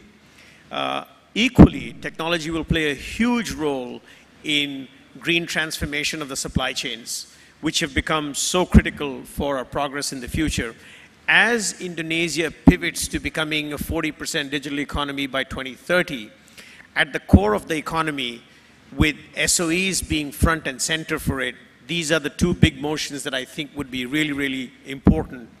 The third area I think he spoke about was healthcare, which if I were to rephrase and say digital biology, it's probably one of the most unexplored sciences in the world. And with the population size that you have to support, I think healthcare and digital biology would be perhaps one big area of opportunity as well.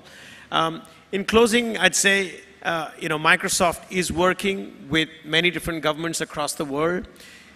We share the best of the information available, the best of the IP available with governments to secure them. 3 years ago, or just under 3 years ago, a biological virus brought the world down. Our worry continues to remain that a technology virus could, cause impediments in the world. So I encourage the Indonesian government to think very deeply about cyber and cyber protection. Thank you very much, Mr. Ahmad and Mr. Stephen, Minister Kartiko and Ms. Vaishali. Thank you so much for sharing your insights with us here today. And ladies and gentlemen, as time is up, even though we have so much more to talk about, and ladies and gentlemen, as we see, as they've predicted in year 2050, we'll have 9 billion people to feed, to clothe, to transport, to cure, to educate, as well as to employ. And we'll have an unlimited amount of demand, of consumption. And ladies and gentlemen, let us hope that the drive to accelerate the digital economy as well as digital ecosystem will catch up to that stage. And thanks to digital economy, ladies and gentlemen, it sure has been an effective way to help us to reduce unemployment and to improve our connections with one another, as well as increase the quality of life, connectivity, as well as boosting access of knowledge and public services. And on behalf of our dearest organizers, I'd like to once again extend our profound gratitude and sincere thanks to everyone for your participation here today, particularly our dearest speakers. Let's give them the big round of applause. Thank you so much. And now I'd like to return the stage back to our MC.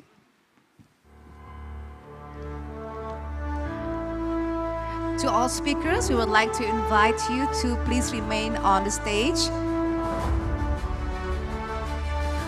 To our speakers, Ms. Vaishali and Mr.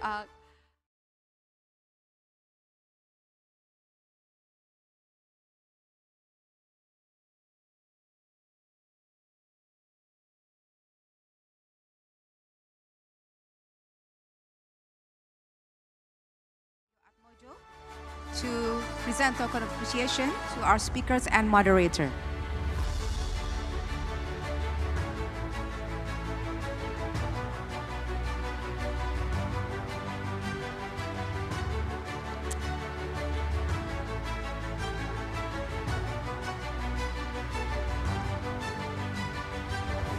Thank you very much. Yes, please stay up for a photo session.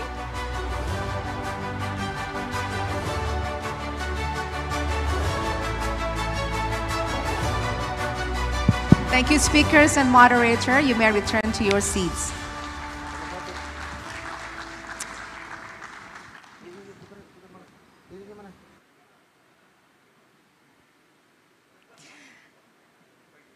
Ladies and gentlemen, next on our agenda, we will hold our third panel discussion.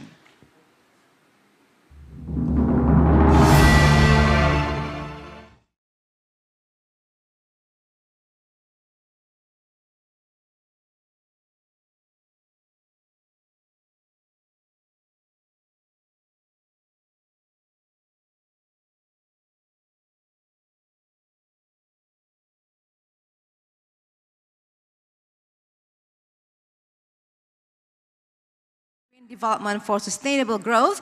Please welcome our moderator for the third session, Dr. Ali Izadi.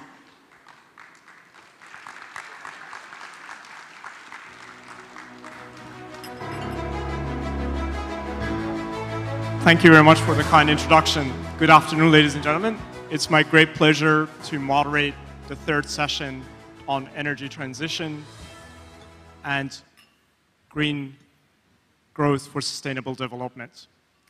I would like to begin by welcoming our four esteemed panelists, starting with Vice Minister of the Ministry of State-Owned Enterprises of the Republic of Indonesia, His Excellency Pak Pahala Mansuri. Pak Pahala.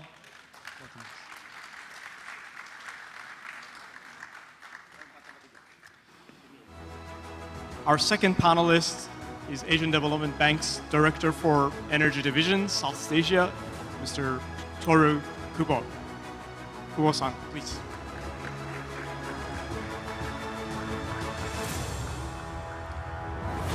And we are very lucky to have with us President of Schlumberger Asia, Ms. Amy Chua.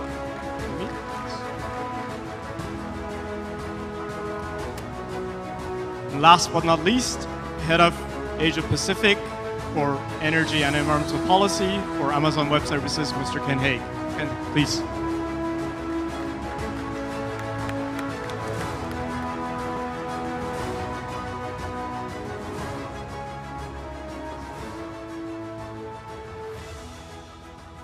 Given the limited amount of time that we have, I would like to kick us off right into the panel discussion. So we're focused on energy transition. And as we have heard throughout the day, as well as if you have a chance to go to the exhibition, you can see that many Indonesian state-owned enterprises have already announced their own net zero goals to support the country's own ambition to achieve net zero by 2060 or earlier. If I may, Pak Pahala, I would like to start with you. Can you please share with us what the Ministry of SOE is doing to support the shared common goals that the SOEs have for decarbonization? Thank you, Ali, and all of the fellow speakers today, and thank all of the participants for coming to our conference. I think just to respond to your question about, we in the Ministry of SOE are very serious about decarbonization. And we really see this as an opportunity for Indonesia. But we take a very practical approach. As Pa Eric actually mentioned, one of the big focus of us is how the SOEs are going to not only deliver value, making a positive impact on the social of the Indonesia. And I think the third is how are we going to be able to innovate and also change our business model. So we look at the change in decarbonization as an opportunity for Indonesian SOEs, because we see that it is an opportunity for us to quantum leap in terms of really improving our energy security and our energy independence. Of course, in the short term, there will be some speed bumps, like what we are actually seeing right now, the impact of the Russia and Ukraine crisis. But we look at this more of a medium-term trend. And so we have 5 major initiatives. One is how are we going to be able to develop the capacity of new and renewable energy. And it doesn't necessarily mean electricity. It can mean biomass, biofuel, as well as geothermal. These are the 3 of the renewable that we think Indonesia will need to actually build our competitive advantage in building on this renewable energy. Second is actually about the energy transition. And how are we going to be able to reduce reliance on our coal-fired power plant? But we need to take a very practical approach. We have an excess of supply of electricity, so we need to take a very practical approach, and we can talk about that later on. The third is about building an EV ecosystem. Because if we are going to be able to reduce our reliance on fuel, that means Indonesia will need to import less. We need to also reduce our subsidy of fuel. And right now, by moving people from ICE to electricity EV, we will be able to save about 1.5 million rupiah per year on the government subsidy. So everybody will win if we are going to be able to develop the EV ecosystem in Indonesia. Fourth is about NBS.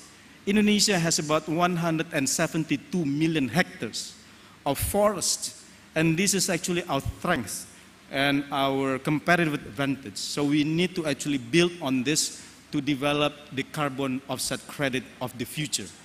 And I think the fifth is how are we going to be able to develop green industry clusters and the green molecules like green hydrogen or the blue hydrogen.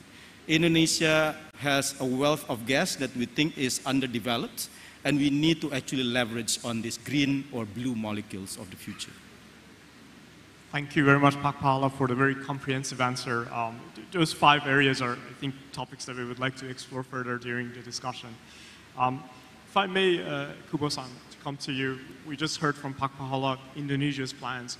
I believe many of your partners and donor countries and consumer countries have already set their own net zero goals. How's the Asian Development Bank trying to help them with their transition? Sure. Well, first of all, thank you so much, Pak Pahala, for inviting ADB amongst your many development partners. So I will speak on behalf of the collaboration. The partnership was really emphasized earlier. We're very proud to be supporting the government over the past 2 years on this energy transition mechanism. We started discussing perhaps February, March last year, well before Glasgow. The Indonesian government discussed internally and decided to have ETM as one of the core deliverables under the G20 presidency. And this year we have held multiple focus group discussions with, of course, BUMN, MEMR or ASTM, MOF, and also Kemenko Marvis, and of course with PLN, SMI, INA. So the key sort of partners in the electricity sector, and came up with a consensus. So ADB has been co-hosting those FGDs. What we would like to do is really support a transition that is fully owned by all the people. It's a whole of country approach. We say energy transition, but it cannot be just about energy. We talked about education, for example, because there will be people affected, both on the power generation side, but also on the fuel supply side. And so how do we support over the years to reskill and to repower, because there'll be new industries so that nobody's left behind. So this just transition aspect is absolutely critical. And in fact, the Indonesian government says just and affordable transition. This is a mandate of development partners like ADB. So we are very keen to facilitate this, bring some examples from other countries that may have been sort of valuable to the Indonesian experience. For example, the financing aspects or the auctioning, carbon pricing that the government is looking at, and then support over the next decade to 2 decades. I'll pause there. Thank you. Thank you very much. Ms. Chua, if I may, I would like to bring you into the discussion. So we just heard about Indonesia's plan as well as ADB's views around energy transition. Schlumberger, of course, supports all the oil and gas majors around the world. Pertamina is one of your good clients. As we see the energy transition accelerate, how do you see the role of oil and gas in the transition? First of all, thank you very much for the invitation, Pak Pahala, salam sejahtera, and good afternoon, everyone. I think, you know, perhaps I'll start by quoting an analysis that IHS has done, and they did some modeling right today. Oil and gas comprise about 56% of the energy mix, 56%, yeah. In the current momentum, by 2050, this is expected to reduce to 45%.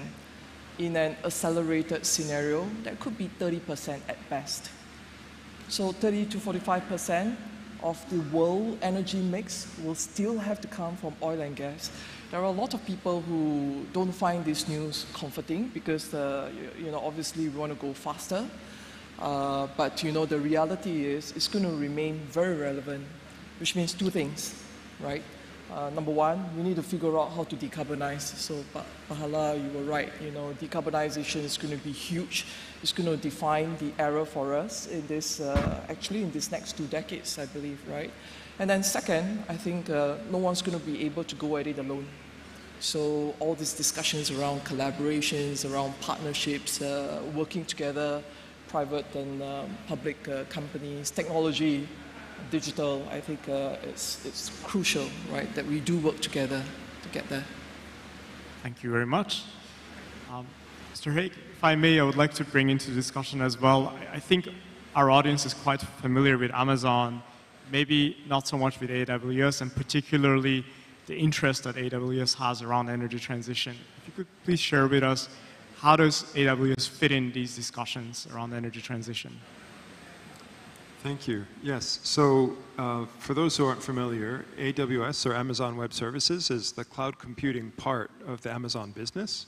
We have many businesses under one umbrella. I sit on the cloud computing side, but our sustainability goals, including our net zero carbon goal as well as our 100% renewable energy goals, these are all Amazon-wide. So I guess I'm here today as a consumer and as an investor in this space, and wanting to congratulate the Indonesian government and the SOE ministry for their leadership on this topic. I think it's a really important one ahead of the G20 and the global stage that you have to push for further innovation on this topic. Just very quickly, where we're coming from on this topic. So Amazon-wide net zero carbon goal was set in 2019 when we co-founded the Climate Pledge, which is a goal to meet the Paris Agreement targets 10 years early. So we have set a goal for ourselves across all of our business operations to get to net zero carbon by 2040. We've also encouraged others to do the same. And so just in the 2 years that I've been with AWS, we've seen over 300 companies from 50 different industries around the world, over 30 countries around the world, set the same goal. And we're all working towards it collaboratively. So that's one thing. I mentioned our 100% renewable energy goal. We, as a consumer of energy, are being asked by our customers to power our cloud with 100% renewable energy. So we're working hard at trying to do so. We set a 2030 goal before I joined. And right after I joined, we announced we're going to up our ambition to 2025. And so we're on track to meet that globally. We're the world's largest consumer of renewable energy with 18.5 gigawatts of renewable power that we've enabled to date. And that last 0.5 was almost entirely in India, where we just announced last month that we, through 3 new solar projects there, have enabled nearly 0.5 gigawatt of power there. So very much trying to use our position as a consumer of energy, but on behalf of our customers to help invest in decarbonizing technologies for the grids in the countries in which we work. Thank you very much. If I may ask you a follow-up question. So how are you translating those goals into specific initiatives in Asia-Pacific specifically? How are you working with the governments in the region to achieve, for example, your 2025 100% renewable goal? So on the renewable energy front, I think one of the challenges as well as the opportunities has been that there is a lot of room for growth, right, for renewable power on the grids across the region. I think we heard that here in Indonesia, there's a plan, right, to try and accelerate the integration of renewables. You may not know that corporate consumers are one of the largest drivers of investment in new renewable power around the world today. And so it's a real opportunity to think about how can we bring that private sector investment into building these new renewable resources that you're looking for. It's an incredible opportunity, but there are still many policy and regulatory hurdles to us being able to make those investments. I mentioned the India example. That was one where just within this year, the government worked not just with us, but with corporate consumers from across many different industries to try and identify the hurdles to doing a corporate power purchase agreement, for example. And now that we've removed those last hurdles, it's become possible for us to make investments in hundreds of megawatts at a time, kinds of new renewable power projects. So I think that's one of the biggest challenges, is those remaining barriers to corporate renewable energy investments. But I think it's also an opportunity, because once you've cleared those, we can start to scale those investments in a really impactful way. Thank you. Kubo-san, if I may bring you a similar question. So what are some of the specific financial instruments the ADB is looking at utilizing to accelerate the transition? For example, here in Indonesia, we've heard a lot about the energy transition mechanism. If you can share with us a little bit more details on that, that would be very helpful. Sure, yeah, let me start from that. So the ETM, I would like to say it's a brilliant idea, and I can say that because it's not our idea. It was actually discussed and published under the World Economic Forum more than 2.5 years ago. The main author was a man named Donald Koenig of the Prudential Group. The idea is very simple. Can you actually harness the power of financial engineering? It's a cost differential of the money, because you have these long-term assets that will generate return. In Indonesia, you have a 30-year initial power purchase agreement. But for private investors, the money in 20 years doesn't mean much compared to money now.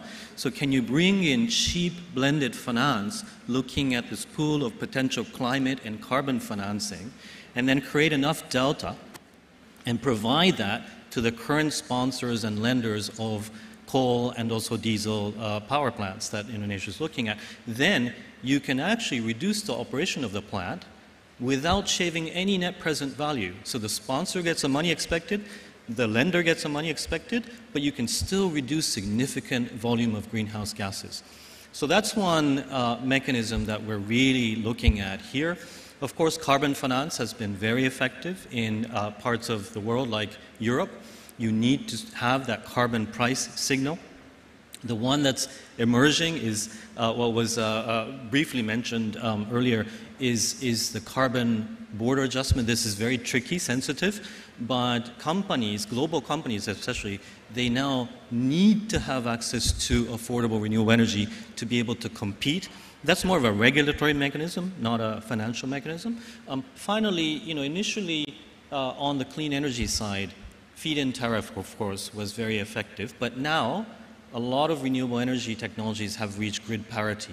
So reverse auctioning has been really popular. I think many of the folks in the audience know this, but globally, it's been sub 2 cents per kilowatt hour now. Even in Southeast Asia, we supported a transaction as a transaction advisor mandate, and in Cambodia, we were able to achieve 2.54 cents per kilowatt hour for relatively small grid-connected solar plants. So there are many, many opportunities through these financial mechanisms. Thank you very much. Pak Pahala, Kubo-san already mentioned the ETM for Indonesia. Are you looking at other mechanisms to help the SOEs accelerate decarbonization? So the ETM, of course, is very much focused around PLN's coal assets. Are there other areas that you're looking at these days? Well, I guess just to follow up a little bit on what was discussed about ETM, one of the things that we are looking at within ETM is the possibility to actually do it within the SOE ecosystem. So there are companies that we have within the SOE ecosystem that will still probably going to focus on this hydrocarbon electricity, power generation, and they are very keen in terms of participating to become the new owner of this power generating capacity. But I think one of the things that is the question is that who will then going to be able to finance it? And I think one of the key things when we are trying to get the financing to get the right kind of blended financing, as was mentioned by Toru just now, is about the definition of the green financing itself.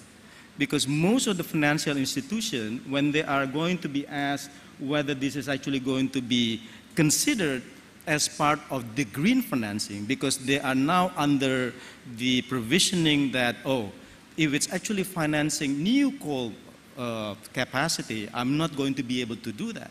So I think one of the things that we'll need to actually be considered right now is to be able to consider ETM one way or the other as part of the green financing. Because in reality, what it is actually going to be able to do, let's say, for example, the considered transaction that we are right now contemplating, it can possibly reduce emission of CO2 by about 7 million tons per year. So being able to reduce it by about 10 years, even though it's only going to happen maybe about 15 years from now, it will reduce, if it's actually reduced by about 10 years, we will be able to reduce emissions by about 70 million tons. And it's huge to be able to do that. I think the other thing that we are going to try to do, I think we are talking about just now biomass and biofuel, for example. As an example of how are we going to be able to reduce the usage of hydrocarbon. Let's take, for example, why is it now that since 2018, Indonesia is no longer importing gas oil anymore? Because we've already introduced B20 at the time, and right now we are actually at B30. By doing that, we are already going to be able to reduce the usage of hydrocarbon fuel by about 30% already. And I think that is another thing that we are trying to do that actually happens already within the gas oil. We are going to try to do it also in the ethanol to be used as the replacement of gasoline. Similarly, also, we can try to see co-firing.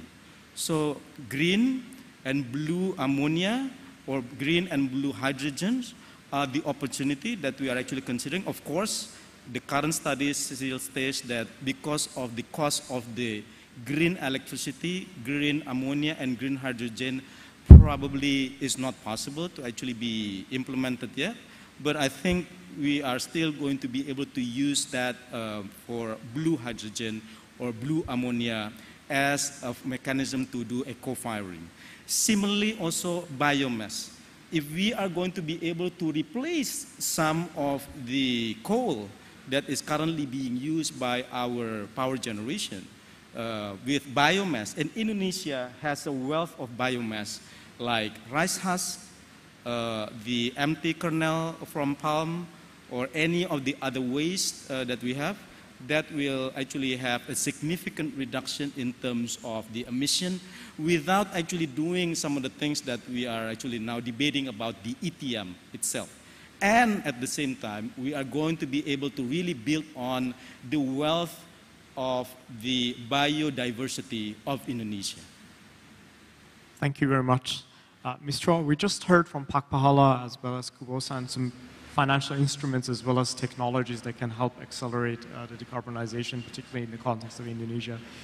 Can you please share with us how Schlumberger is helping its oil and gas customers with decarbonization? What are the particular areas you're looking at? So we approach decarbonization in simplistically put 3 ways. I think our framework around decarbonization is around number 1, we've got to reduce our own emissions. So 2 years ago, we were the first oilfield services company in the world to have committed to a science-based target, net zero by 2050, right? So I think that's number 1. Number 2, we got to help our clients in their reduction of emissions. Yeah, and then thirdly, I think there's no escaping it. We are also embarking on investing in new energy. So I think this upcoming portfolio will eventually be very much part of our energy transitions, right? So this innovative technology we deploy in our customers' organization, and you know, the goals are quite simply to ensure that there is this you know, maximization of efficiencies, and we've actually been able to deliver efficiencies unseen before. For Pertamina, you know, in Indonesia, I think we've been able to articulate that, just unlocked by digital, right? I think maximizing reserves is a priority for Indonesia, for your energy security. I think optimizing production is another one, because you've got 200,000 wells that's producing, and you know, just essentially making sure that every asset is optimized, right? I actually want to give credit to the country, because you know, we have a low carbon impact solution in the construction of a well. We actually use a lot of cement.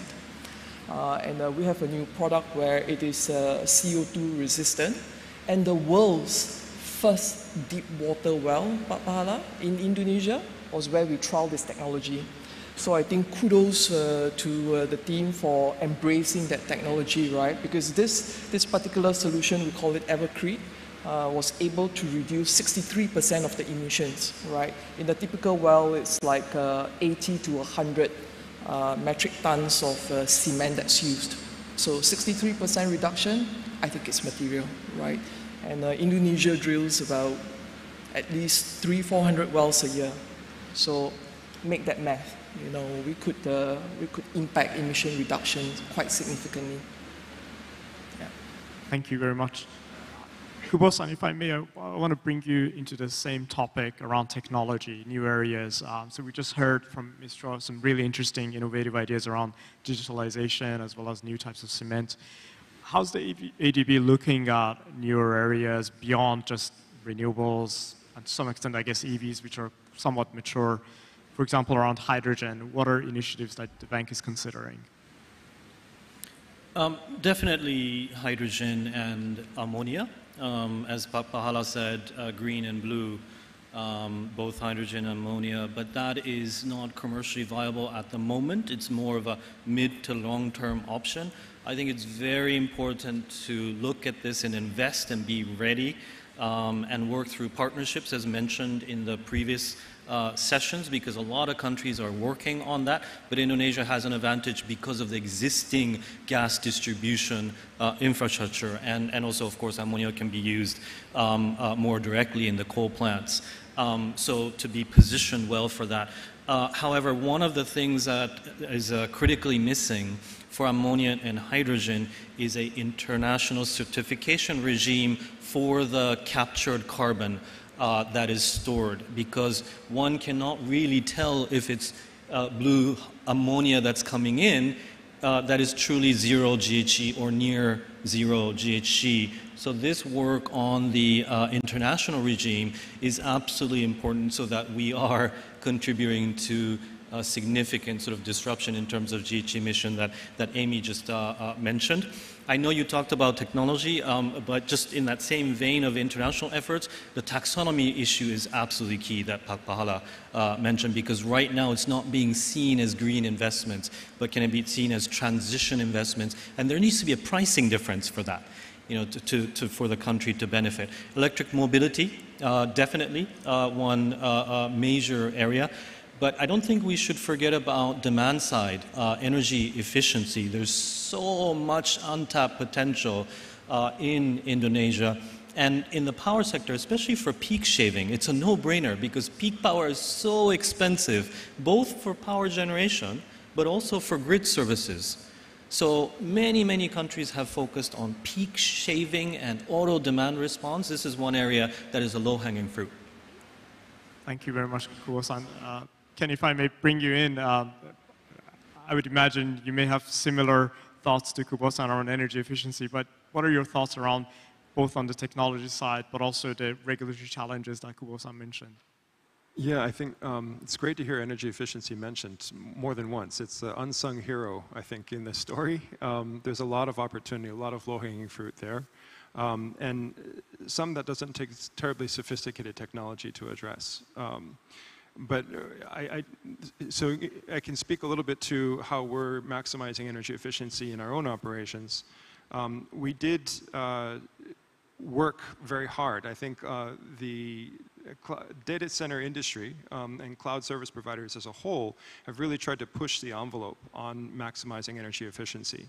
In fact, what we heard in a report from 451 Research last year is that for the average enterprise or public sector organization in Asia-Pacific region today, including Indonesia, there's a nearly 5 times increase in energy efficiency from moving your IT workloads from on-premises data centers into the cloud. And that's because of the investments that we've made on maximizing our energy efficiency. We do it in everything from, you know, the chips that we have built specifically for AWS, all the way into the way that we build our racks and servers, and then the facilities themselves. It's just we've maximized efficiency where we can, and we're constantly working on this. So I very much encourage further looks at energy efficiency, thinking about taking advantage of the energy efficiency increases that have already been achieved in cloud computing. But beyond that, I think to the point about technology and digitalization that was brought up in the last panel, the IEA did a report last year where they were looking at investments in things like renewable energy, in energy efficiency by the world's largest tech companies. What they found was, while that's significant, there's exponentially greater decarbonization value If we're able to use cloud technologies, think about tools like AI, machine learning, IoT, cloud or edge computing. All of these things are things that could drive deep decarbonization from energy to transportation to construction, manufacturing. And there's a lot of low-hanging fruit there that we think really could be addressed. So there's actually a paper that was out this last week. I was at the Cloud Expo in Singapore, and the Asia Cloud Computing Association put out a paper talking about 17 United Nations Sustainable Development Goals. And there are cloud cases for how cloud technologies are being used to address all 17 of those today, right? So not a question of when and how do we do this, but there are use cases that we can look to today as to how to use cloud technologies, for example, to drive some of these energy efficiency and other initiatives. So, thank you very much. If I may, we're quickly running out of time. So we've talked about all the opportunities that the energy transition provides us, as well as some of the technology, policy, and financial mechanism that can help us accelerate that. So I want to look at the flip side of it and the risks. Pak Pahala, if we're not able to accelerate the transition, what do you think are the risks to the SOEs? Well, I think nothing can, we cannot actually afford to be able to fulfill the NDC, right? Because Indonesia has already established that we are actually going to be able to get to net zero by 2060, and we will actually reduce emission by about 32% by about 2030. So I think it is actually out there. It's a matter of us of how are we going to be able to develop a portfolio of initiatives, whether it is actually for each of the individual SOEs, or we as an ecosystem of SOEs, or we SOE working with others to try to actually be able to help us to achieve the NDC, whether it is actually reducing it by about 32% or whatever. And it depends on what are whether it is actually scope 1, scope 2, or scope 3 that we are actually trying to achieve based on the NDC that we have now. That is why within the Ministry of SOE, since last year, number one, we are already establishing that each year we should have a KPI. At least it is actually out there what is exactly going to be the target of reduction in emission. We don't have sectoral NDC yet at this point, but we need to start somewhere. Number two, the second thing that we need to do, what are you going to do? What are the initiatives? Whether it is actually, number one, to be able to reduce the end-to-end emission, or to be able to build even new business opportunities. So they will need to actually look at it both ways, particularly for those that are actually emission producing companies. So companies like PLN, Pertamina, Mine ID, Pupuk Indonesia, they have, and Cement Indonesia, the 5 companies within the SOE portfolio that we consider as the larger emission producing companies. And then there are other companies like Perhutani, PTPN, for example, and BKI, Biro Klasifikasi Indonesia. So in the case of PTPN, for example, because we intend to develop biofuel, therefore, because they are the largest producer of CPO as well as potentially ethanol in the future, they will become the supplier of the feed for ethanol for Pertamina, for example. Or in the case of Pupuk Indonesia, for example, they should not only look this as an opportunity to actually reduce emission, but also an opportunity for them to produce green ammonia and blue ammonia as well. So Pupuk Indonesia, in the future, they can not only become fertilizer company, but they can also develop adjacent chemical company and energy company even. So they will need to start to prepare for this opportunity to come. So they should not only look at this as a threat, but they should also look at it as an opportunity to develop new businesses. Similarly also with Pertamina, for example, they should try to also see an opportunity to convert, for example, their existing refinery, their existing gas station to be used in the new economy. What would those refinery and those gas stations going to be the function? So in the case of the refinery, they are trying to slowly shift from the existing refinery of the hydrocarbon into biorefinery producing HVO, for example. Or in the case of gas station, they are already trying to actually use it for the battery swapping station of the future. Thank you very much, Pak Pahala. Ms. Choi, if I may bring you on the same topic. So we just heard from Pak Pahala around some of the risk management opportunities for the SOEs. As you deal with your customers in the oil and gas industry, what's your view around investments that they could do around green energy transition? Is this more dependent on the policies and regulations in that market, or are there other ways that you think they could accelerate investment without policy support? I think policies definitely play a big role.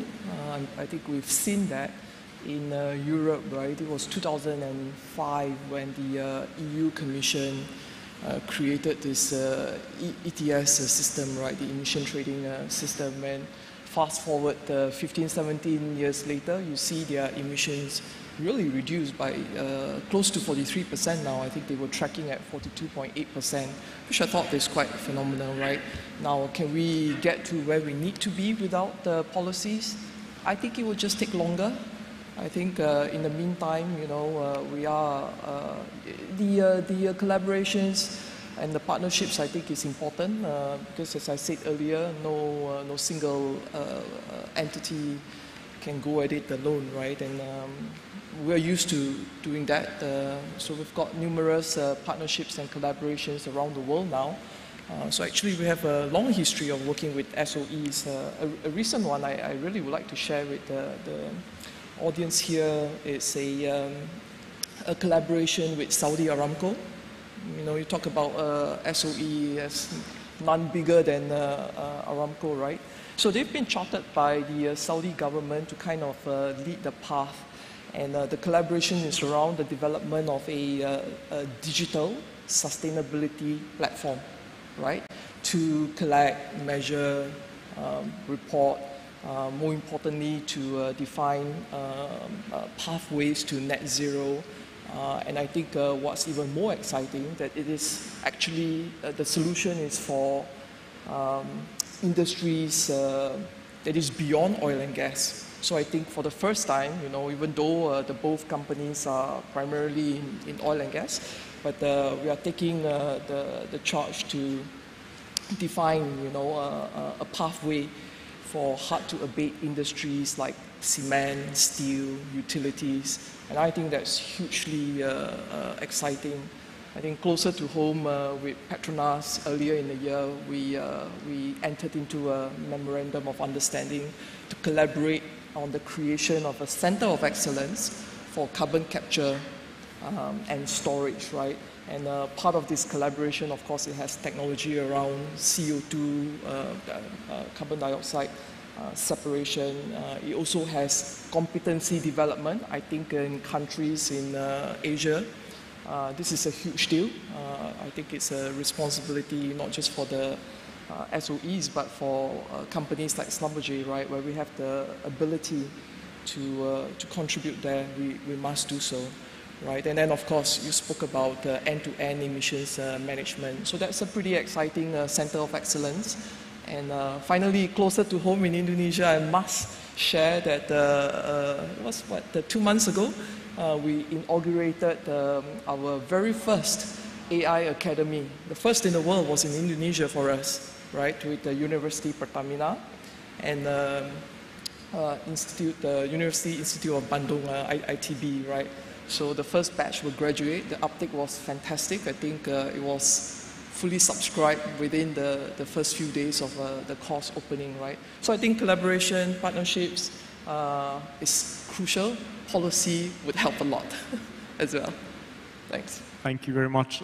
On that note of policy helps a lot. Ken, if I may bring you in, you at the beginning mentioned the success you've had recently around your clean power procurement in India. When we look across Asia Pacific today, some countries it's easier to procure power, some countries it's more challenging. What do you think are the risks for those that are lagging in enabling clean power procurement for corporations? Well, I think the risks that I can think of is investment, right, is that you're losing the opportunity to reap that investment from the private sector. And I will say it's not just for ourselves. So as Amazon, we're thinking about our own energy use towards our Scope 2 emissions, but we also have a large Scope 3 footprint, right, that we need to address. And so all of our suppliers also need to be brought into this effort, and they need access to clean energy as well.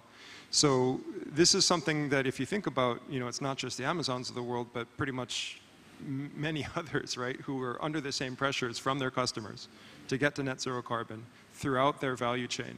I think there's a huge amount of investment that you're bypassing or missing if you're not able to meet that demand.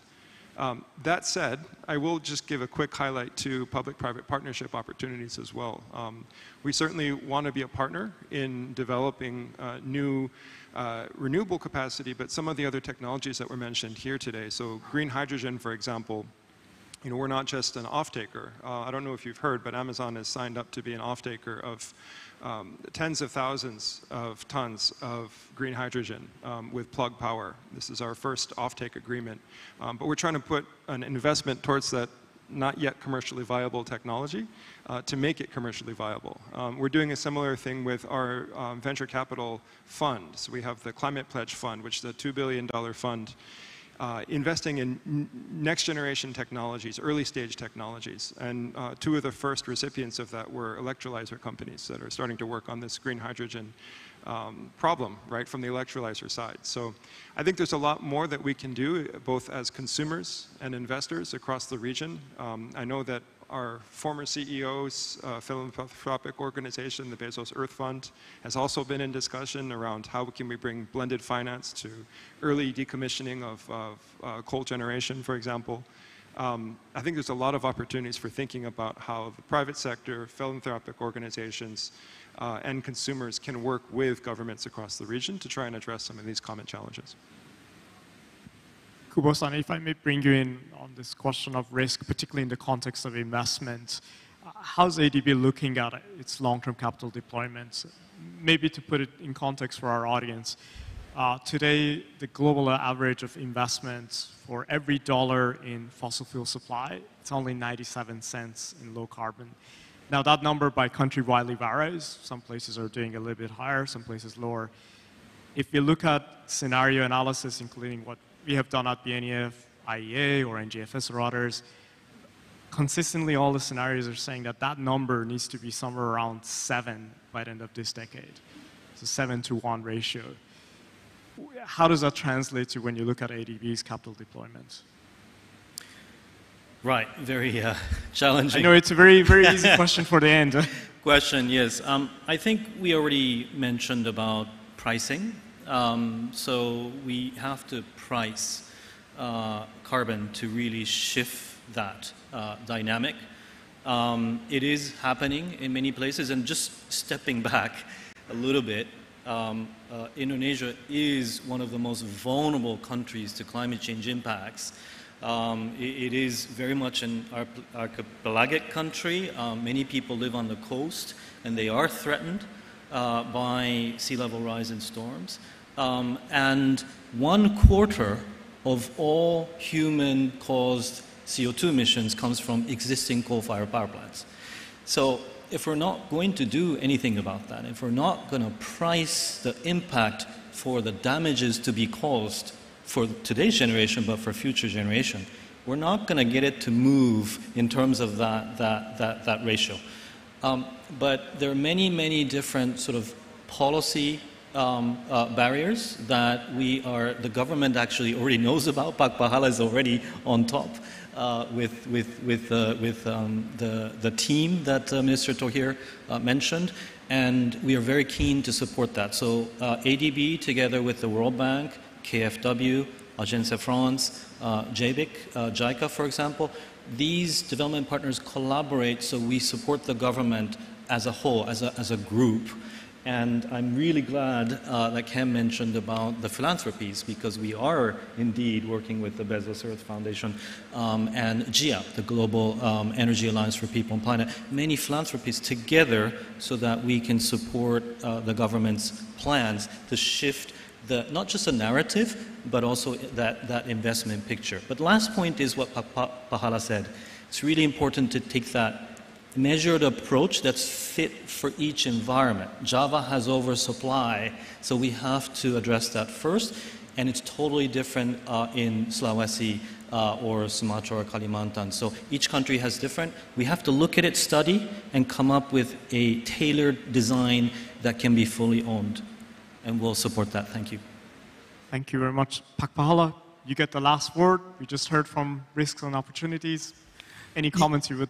Yeah, I think the last bit that we have not actually discussed a lot is about the collaboration amongst the countries and amongst the institutions. I think a lot of the things that we discuss about, whether it is actually capital, technology, the discipline to actually be able to do it, and I think the collaboration is really the key for us to actually move forward, whether we want to actually develop new kinds of technology. I think we talk in length about the fact that the future is probably going to be green hydrogen or green ammonia, but development of technology obviously will require us to be able to work with a more developed companies, more developed countries, and so collaboration is really key. And it's not only for us to collaborate, but we really hope that the developed economies, the developed countries, the developed institutions will also be able to actually share the technology. Because sometimes people are actually saying, oh yeah, we will share the technologies, but when the rubber hits the road, they may not necessarily the case. The second is actually capital, money. You know, at the end of the day, we need the money to be able to do the energy transition, including the ETM financing. Thank you very much. On that positive note, I would like to congratulate you again on hosting this event. I'm sure this will accelerate collaboration and bring in the money. Thank you.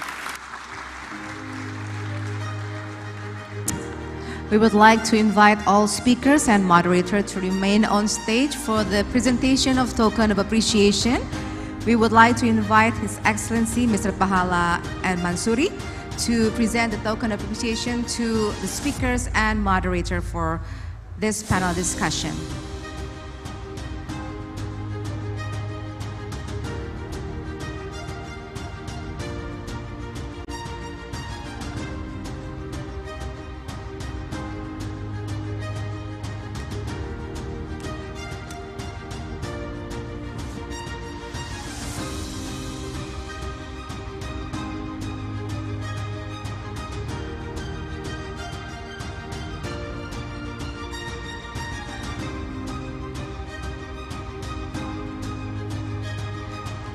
Thank you very much. Please pose for a photo session.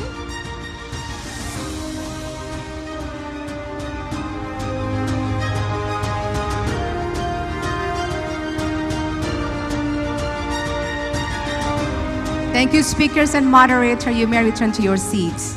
Please give a big hand, ladies and gentlemen, once again.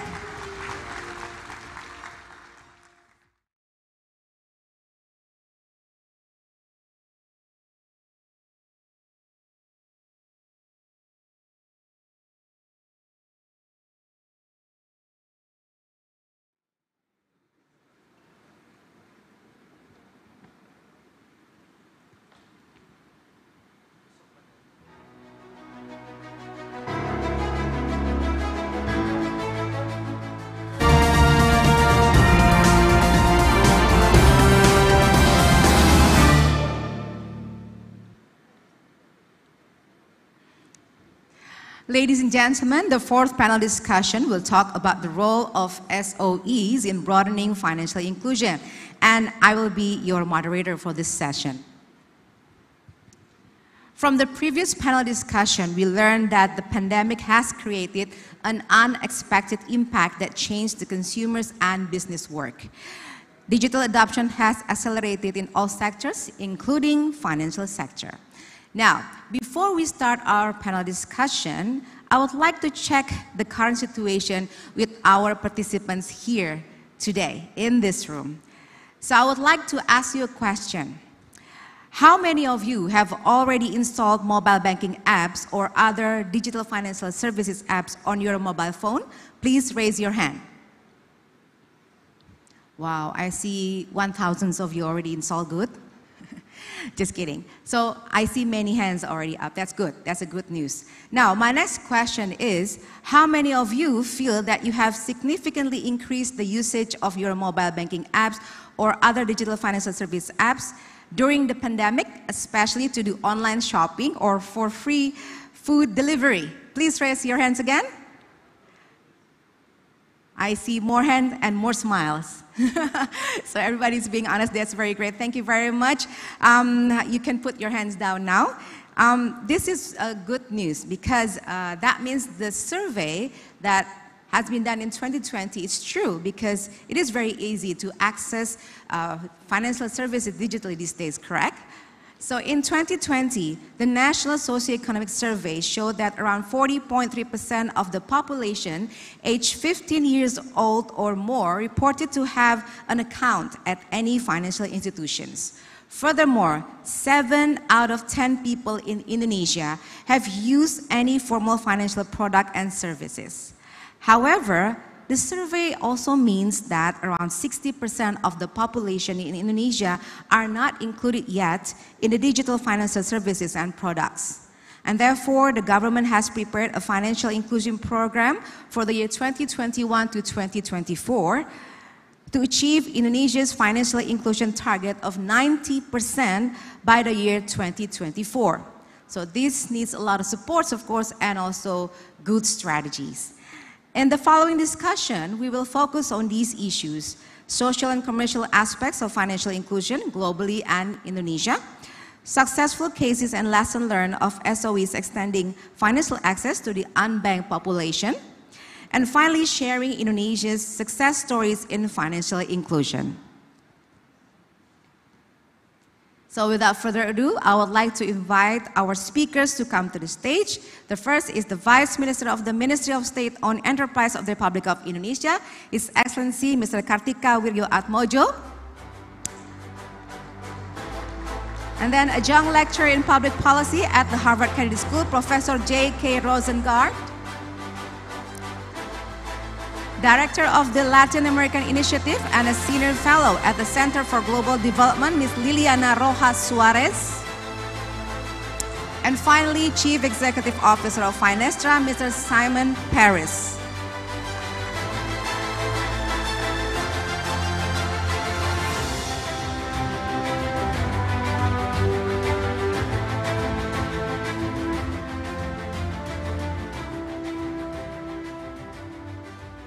Thank you, speakers, for joining us today.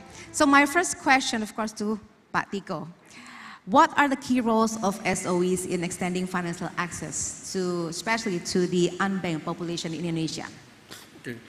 So let me just give a bit of a background that Indonesia has been pushing for inclusion in the past 10 years.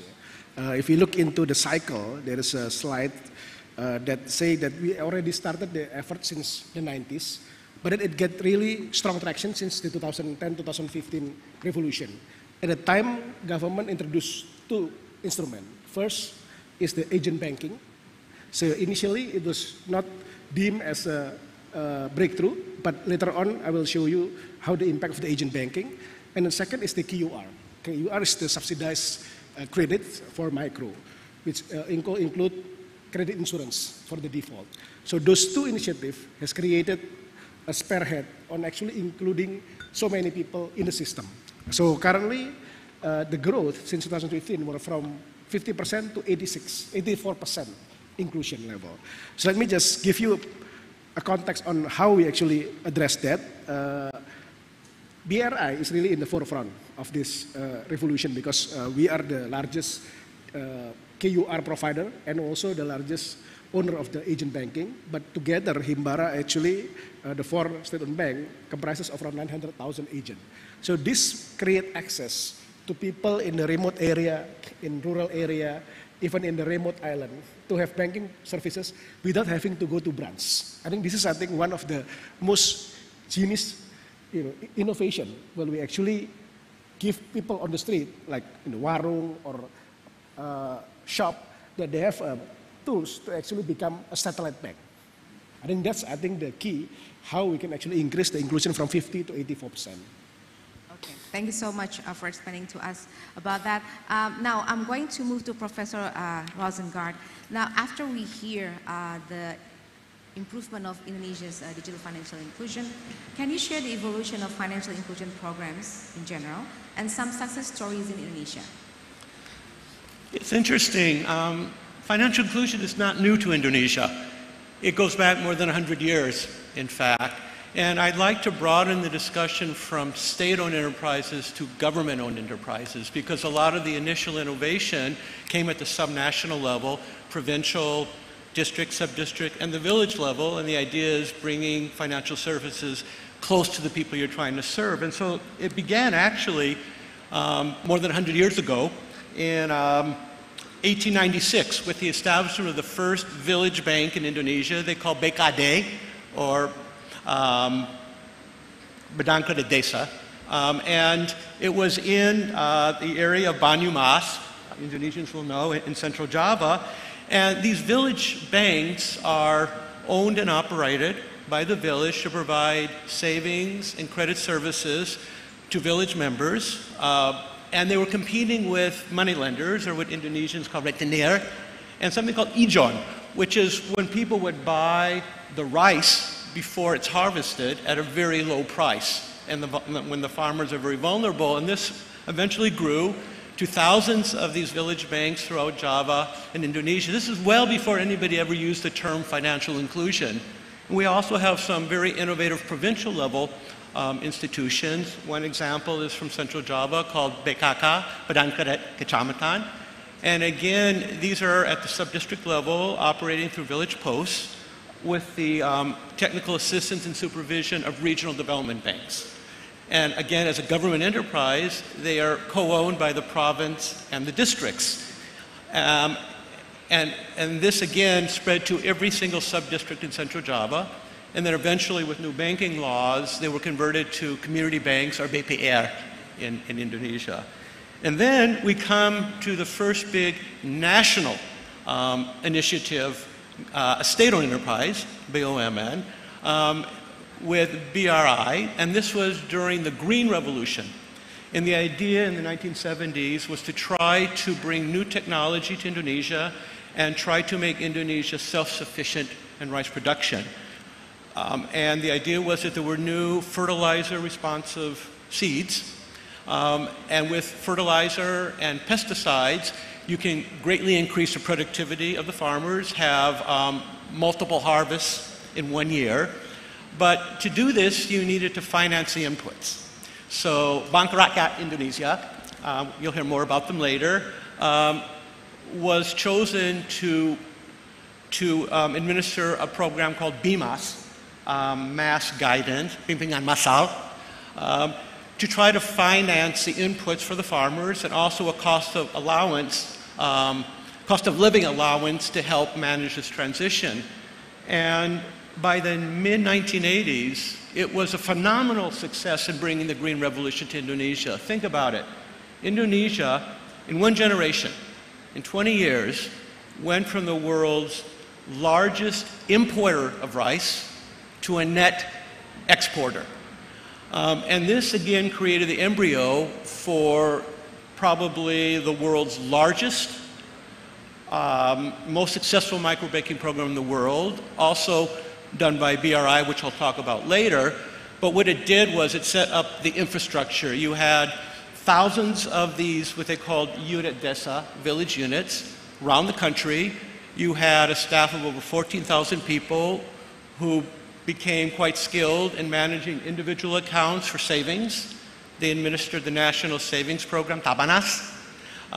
They had BIMAS, the credit program, agricultural credit, and they also started off-farm credit.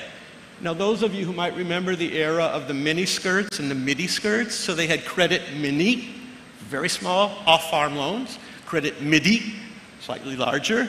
And so you've got basically the infrastructure, the experience, and what was needed eventually was to commercialize it.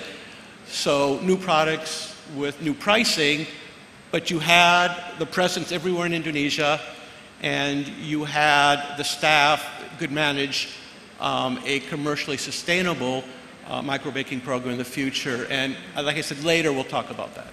Okay, thank you for explaining to us about that. So we've heard from you, of course. So that means Indonesia has developed its digital financial inclusion since maybe 100 years ago, starting from that's the seeds, until now, right? So it takes a long time, yeah? And then now I'm going to ask Ms. Liliana Rojas Suarez then, from your point of view, what are the most important lessons from countries that have successfully improved financial inclusion? Yes, it's clear that around the world there are initiatives trying to promote inclusion. The results, however, are quite mixed, right? I mean, some have been quite successful and some others have not. Now, if I have to derive conclusions or lessons, I would say that there are 5 characteristics that most of the countries that are successful share. The first one, and perhaps a central lesson, is that digitalization brings the largest gains, quicker and sustainably. It really doesn't matter what model the authorities use.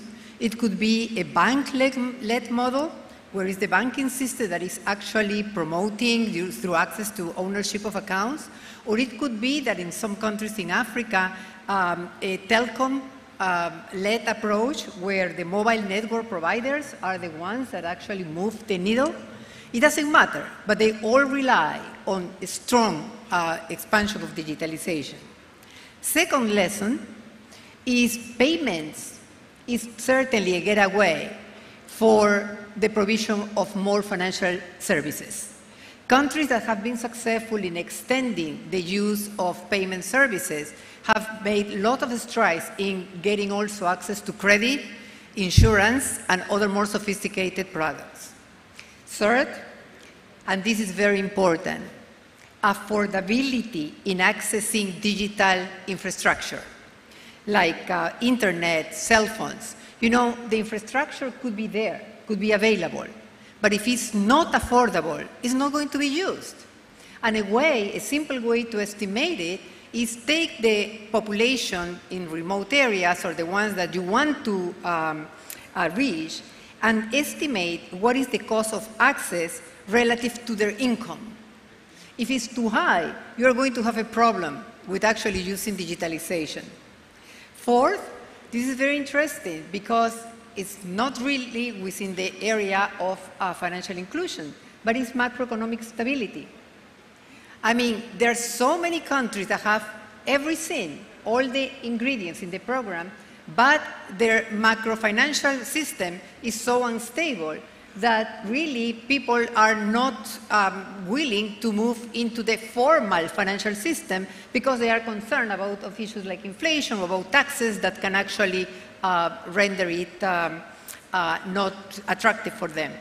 And finally, and this is very important, and is the quality of the regulatory framework. Without a good regulatory framework, what do I mean by that? One that promotes competition. And a second condition of a good regulatory framework is one that regulates according to risks. For example, if you have an entity that is providing only payment services, you cannot impose on that entity the same kind of regulatory burden that you actually are imposing on an institution that leverage, that give credit. So the higher the sophistication of the combination of products that the company offers, the more sophisticated and burdensome should be the regulation. Okay? So I'll stop there for now. Thanks. Thank you very much. That's interesting. So now we know the 5 lessons to make financial inclusion successful in the future. So I'm going to move to Mr. Simon Paris then. We already know that most of the unbanked population is the MSMEs, and digitalization, just like Ms. Liliana said, is number 1 lesson that needs to be done if you want to improve these unbanked populations. How do you think Finestra as financial institution can increase the cross-border trading of the MSMEs using the digitalization, of course? So firstly, allow me to say congratulations for hosting this event and for hosting the G20, and thank you for including us as well.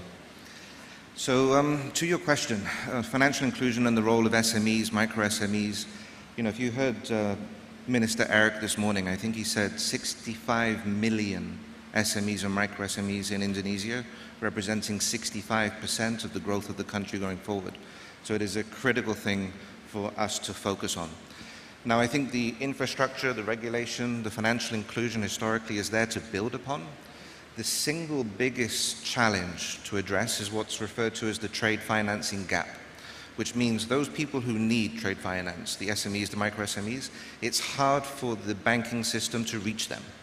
People estimate that the trade financing gap today is about $1.7 trillion. Now, if we can use technology to reach those micro businesses, those micro SMEs, and provide them with the trade financing, then that will unleash the potential of the entrepreneurs that exist right here in Indonesia. The question then is how, and the role of the state or the role of FINASTRA or other participants.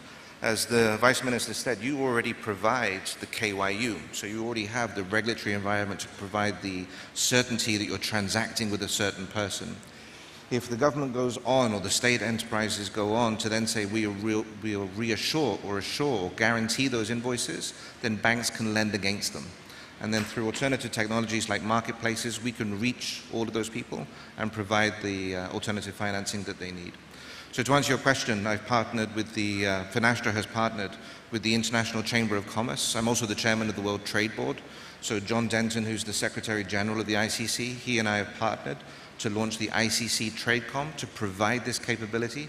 We've just launched in Ecuador, and it would be our honor to launch together with you all in Indonesia. Thank you very much for answering that question. So I'm going back to Pak Tiko then.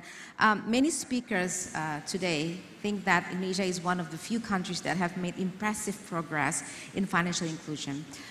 From all those lessons, how big is the SOE contribution in opening the financial access to all? Yeah.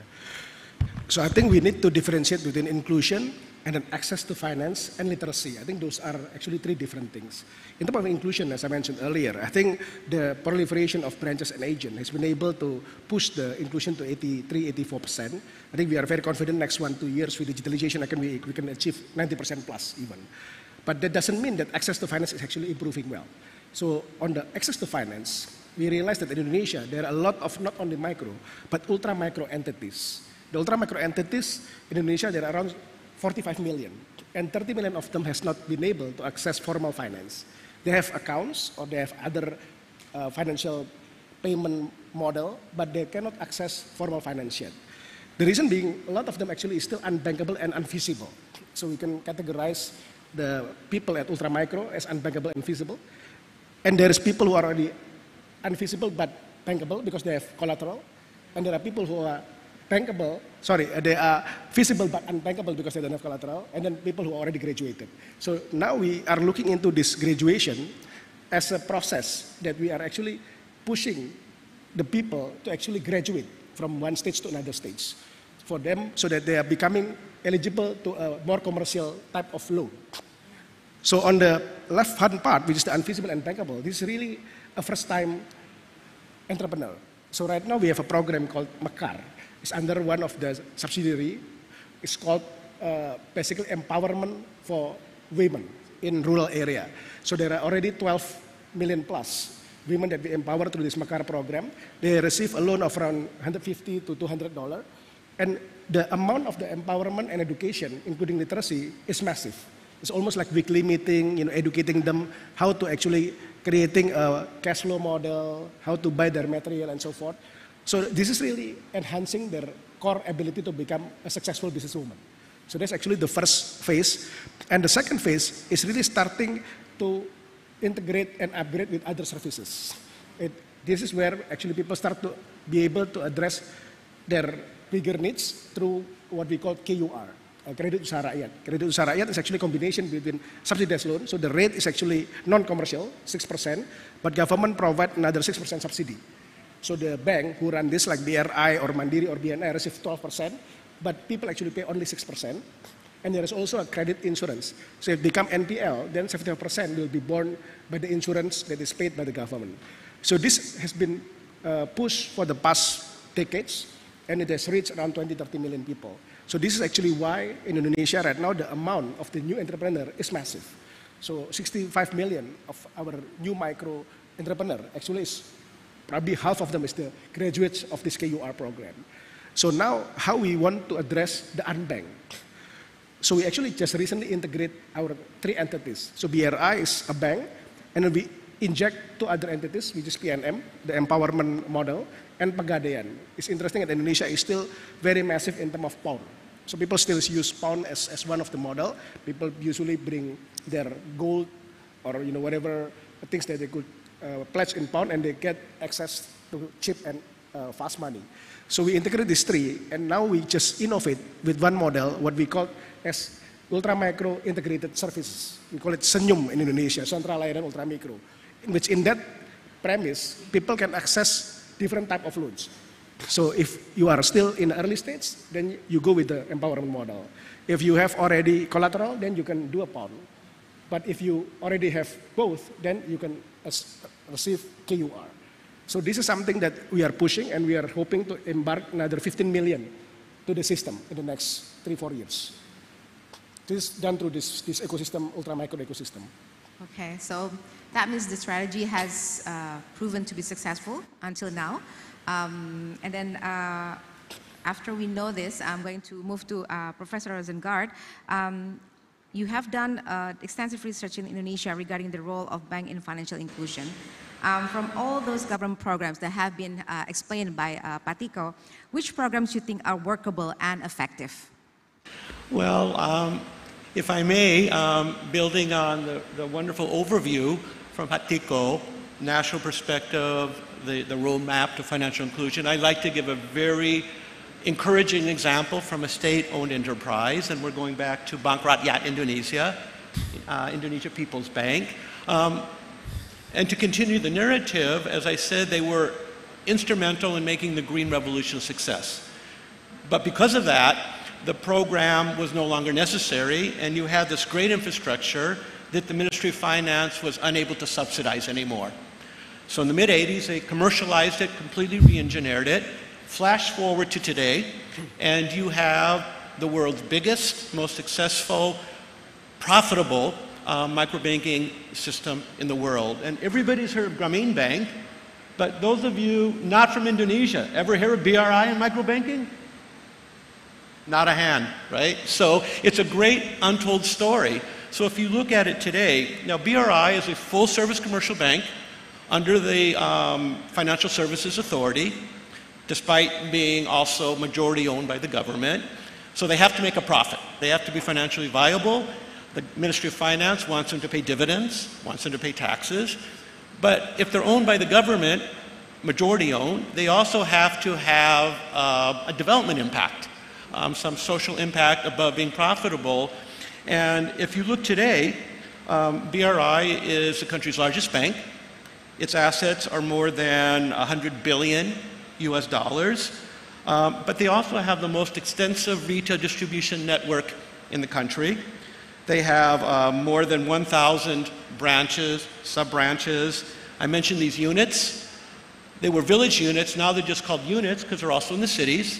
And you have more than 5,000 of these units. And then they have something below a unit, so you have the branch, the units. Then they have something called unit teras. It's like a terrace. So you're terracing your interventions, getting closer and closer to the people. And they have more than 2,000 of these, what they call unit teras, and they're in marketplaces. They have mobile versions, and they actually, it's the only country I know that has 4 boats that go from island to island in outer Indonesia, providing formal financial services. And then you say, well, this is good. They also have been very innovative with the use of technology, but not to substitute for knowing the community and good community banking. So the innovation has partly been something they call BRI-link agents. So rather than set up a lot of new offices that it's very expensive, they take their best borrowers who help identify new very small borrowers. There are over 500,000 of these around the country now, which allows BRI to go much more down market than previously in a financially viable way. Also, they made use of fintech technology accelerated by COVID. So you think about the rural markets, and people couldn't go to the market. So how do you connect buyers and sellers using the technology? They now have multiple phone apps, computer-based apps, and because of Indonesia's good satellite-based infrastructure, Wi-Fi works everywhere, your phone works, electronic payment points work. So combining technology and people, they've been able to extend coverage. And then you look back at BRI, big bank. How important is microbanking to their business model? So just a few numbers for you. So microbanking contributed more than half of the total profits of BRI. This is as of last year. It was, in terms of borrowers, 42% of value, but 91% of total borrowers in terms of people. You look at savings, it was about a third of value, but 80% of their share of third-party funds. So again, if you step back from this, and we're actually preparing a very detailed Harvard Kennedy School case study that we will share for free with the world in about a month if you want to know the details of the case. But, you know, in general, I'm skeptical of governments owning banks. They tend to be very politicized and basically lose money and need to be recapitalized repeatedly. In this case, it's the opposite, where it's going back to the minister's comments earlier this morning. They create wealth, they create value, and they contribute to Treasury, which can then be used for other social programs to complement financial services with health, education, and so on. So if you wanted an example, I think BRI, BRI was founded in 1895, flash forward to 2022, and it's a very long, interesting, and successful story of promoting financial inclusion in Indonesia.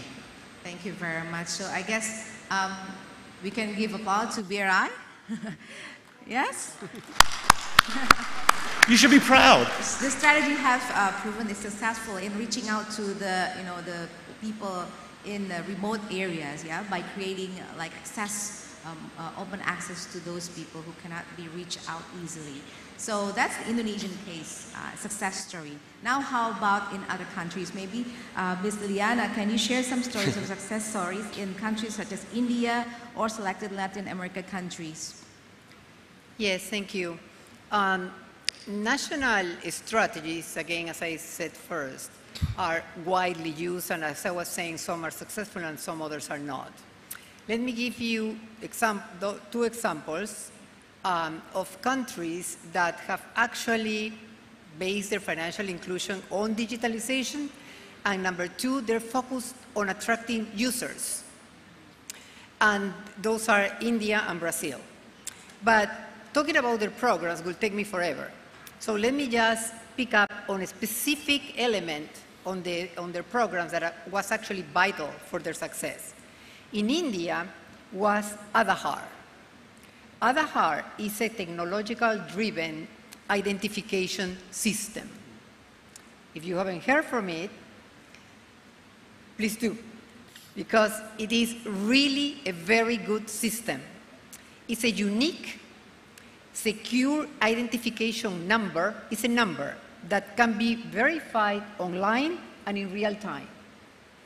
It is 12 numbers, and those numbers are stored in a centralized database and are linked to your biometric information. So photograph, fingerprints, face prints, everything that is biometric is there, and so is unique and very secure. There is no way that anybody can confuse you. And you don't have to carry it. It's a number. Now, what is unique in India, in addition to having this particular system, is how did they use it. What they did is, for financial inclusion, they told people, if you come and open an account, a bank account, you have access to Aadhaar. In other words, usually it's the other way around. Usually they tell you, okay, you have to have all these credentials, and for having this, if you have the credentials, then you go and you can open an account. Here is the other way around, because people didn't have a credential, right? I mean, you want to reach them bank, those without credentials. So you tell them, open an account, and this is your credential. And so you can have an Aadhaar, which is going to serve you extensively for so many things. Because right now, in the Indian population, 90% of the population have an Aadhaar number. So it's huge. The second example is much more recent in Brazil. It's called PIX, P-I-X. It's an instant payment system launched by the central bank. So this is basically an application. We know of so many applications that allows payments and transfers 24/7. But what is different in PIX relative to any other application in the world? First of all, is the role, what did the central bank do? In contrast to most digital payments, instant digital payments, PIX is a public good. It's a public good because, you know, the central bank runs the payment system. So they said, how do we make the payment system a public good for the entire society? So it charges 0 fees for payments and transfers and very low cost for merchants. Okay? So it's really attractive. Second, it made it compulsory for all large banks to offer PIX to their clients. Now, initially there were all these concerns. Well, you know, how are the banks going to accommodate their own systems in order to be able to match the requirements of PIX? Was no problem at all, because all the banks belong to the payment systems of the central bank. Not only that, the smaller banks did not have any requisite. It was not compulsory at all for them to join the system. They did, because it was in their interest. And the system brought a lot of network externalities, right? There was an attraction, because since everybody's in the payment system, you can make payments easily to anybody, right? You don't have to think about what system you are in. They are all integrated. So a final component of this is that the central bank launched a huge campaign in terms of financial education about the existence and the benefits of this new application. Bottom line, it was launched in just 2020. Right now, it includes more than 119 million users, which is 70% of the adult population in Brazil. You cannot have a faster and most effective success study than that. Thanks. Okay, different countries, different strategy. Yeah, so both speakers already talked about the role, the important role of banks in reaching out to the unbanked population. Now, I'm going to go to Mr. Simon Paris now. As fintech grow exponentially, how do you view the role of banks in providing services to underserved groups? How should banks, particularly SOE banks, transform their services? Yeah, so I think we've covered a few points, but they're worth highlighting. So the Vice Minister used two very powerful words, invisible and unbankable. And I think you've done a wonderful job here in your country to resolve those two problems and the focus that you mentioned on women. Professor Jay mentioned fintech, and I have the honor of being the third largest fintech in the world, so we spend a lot of time in this area. So what are the recommendations? I think first of all, reach and relevance. And when I look at what Indonesia is doing, you really have focused on reach. You look at the cellular coverage is 99%. You look at the number of people who now can convert to the higher level of awareness. You looked at the subsidies that you're providing. So reach and relevance is absolutely key, and I think you're on a great path. The enablers that the previous panel spoke about, talent, capital, regulation, also very important. And I think, again, you're moving in the right direction. I heard from AWS and Microsoft the same story. I think the ingredient that puts on top is what Minister Eric spoke about in the morning, which is Why export nickel when you can create electric vehicles and you can create batteries? So moving up the value chain, so to speak. Now, the role of financial services, financial technology, fintech, that's where the word comes from, is to help the country on that journey, help the state-owned enterprises on that journey. So one of the words you were using earlier today is collaboration. And I think, doing well by doing good, this global collaboration towards lifting Indonesia towards its ambition of $10,000 per capita is something that we should all subscribe to, and we'd be very proud to play our part. Thank you very much for completing the answers for today's topic. Now we still have time for more questions. I'm going to go back to Pak Tiko then. With the rapid innovation in the financial sector, how do you view the dynamic in regard to the role of SOE Bank in extending financial access to underserved population? Yeah. I already mentioned about the access to finance. I think the last bit for us is the literacy for protection, because I think for Indonesia, we have done a survey in which Indonesia, the poor population, actually, they get even poorer if they get accident, sickness, or catastrophe. So that's why now we are pushing also micro-insurance literacy, and we're selling small-scale micro-insurance with premium only 50,000, 100,000 a month for this underserved population so that they get protected from the risk of life. So I think this is the last bits that we want to really push so that not only people have access to finance, they could transfer money, they could send money, they can also have access to credit, but they also have access to protection. I think this is also important so that when they get personal catastrophe or even catastrophe that impacted their property, then they get protected by micro-insurance. I think this is the last bits that we really want to push. The last challenge that we have on a rural mass Indonesia is the distribution of cash. So this is, I think, the last mile that we want to also engineer right now. The function of agent, how that agent, not only they are providing services, but they can also become cash in and cash out agent. So this is something that becoming the last mile. So if you realize about Indonesia, with its geographic challenges, we have remote island, remote area, the big banks and the central bank only presence in big cities. So that's why now we are trying to also innovate in which agent, not only they provide transactions, but also they receive and they also distribute the cash. So if we are able to do this, because there are around $60 billion, around 800 trillion, there are still cash basis economy in the rural area. So if we are able to do this, then we can absorb the money to the system and provide even cheaper credit to population. So I think those are the two last mile that I think we are going to do through the SOE banks. Thank you very much for that closing statement, because we're running out of time. So before we conclude this session, I would like to sum up the things that have been already answered by the speakers. The digital financial inclusion is a process that has accelerated around the globe, including Indonesia, especially during the pandemic. We already know that. And also, all actors need to work together to achieve digital financial inclusion, especially to reach out more to the unbanked population. And SOEs have proven to be the actors that have extended access to digital financial inclusion in many countries. And finally, Indonesia, with its strong SOEs, could share its successful programs to the global community in the hope to reach the world in finding ways, the best ways to achieve the digital financial inclusion faster. So thank you very much once again, speakers. Ladies and gentlemen, please give them a big applause.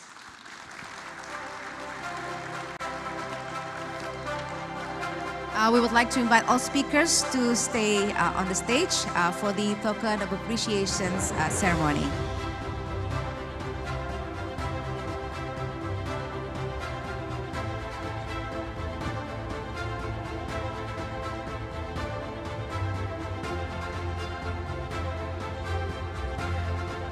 Okay. We would like to invite His Excellency Mr. Kartika Wirjo Atmojo, the Vice Minister of the Ministry of State-Owned Enterprise of the Republic of Indonesia, to present a token of appreciation to our speakers.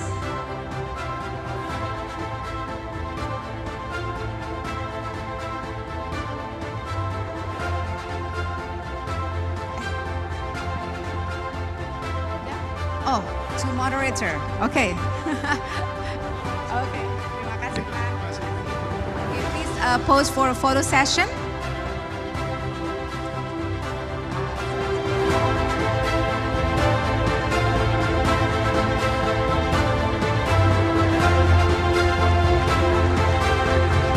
Thank you very much. Thank you very much, speakers. You may return to your seats.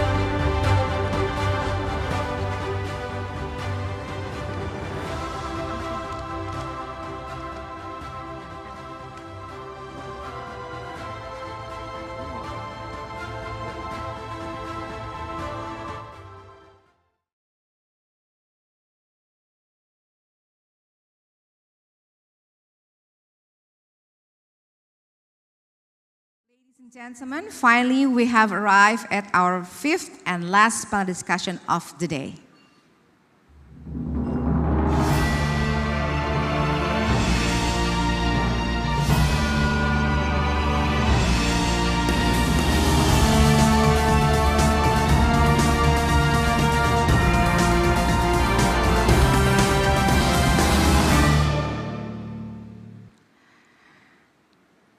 Discussing the topic of healthcare transformation and developing global cooperation in health, please welcome once again to the stage our moderator for the session, Ms. Amelia Yahya.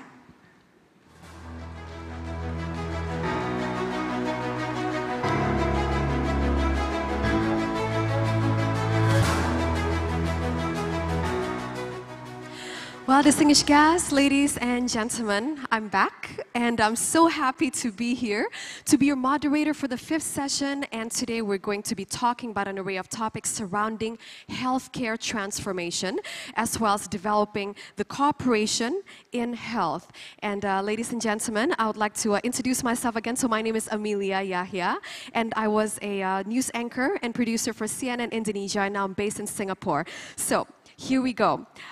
To talk about healthcare, which is indeed the most intriguing and the most exciting subject, especially right now, I would like to maybe once again mention how just 2 years ago the WHO has declared the COVID-19 as a pandemic, and since then 6 million staggering lives were lost due to the disease, and our daily life has changed in countless of ways.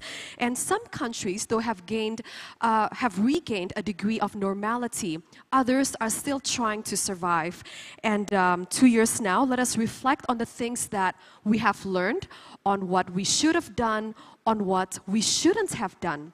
And the healthcare system and services are indeed the most pivotal at this point. Ladies and gentlemen, in addressing an array of issues, multiple stakeholders such as the government and international institutions and organizations, as well as public sectors, private investments, as well as us being individuals, we have fortunately come together and collaborated in the fight to achieve important success. And though we have achieved and recovery is right here with us, the process was not easy, and of course it was far from perfect, but we did it. Recovery is right here. And ladies and gentlemen, Indonesia, being the fourth most populous country in the world, we're also the largest island nation, which in healthcare, that spells trouble, as distribution and logistics was not the easiest for all of us. And ladies and gentlemen, so today we're going to be talking about an array of topics surrounding healthcare transformation and developing global cooperation in health. And I'm indeed so incredibly honored to have our speakers here on stage. Allow me to invite on stage the Vice Minister of the Ministry of State-Owned Enterprises of the Republic of Indonesia. Let us give the biggest round of applause for His Excellency, Mr. Pahala Mansuri. Your Excellency, Minister Pahala, we're so happy to have you here. And ladies and gentlemen, next, allow me to invite to the stage the Director of the India Office of Bill and Melinda Gates Foundation. Let us give a big round of applause for Mr. Hari Menon.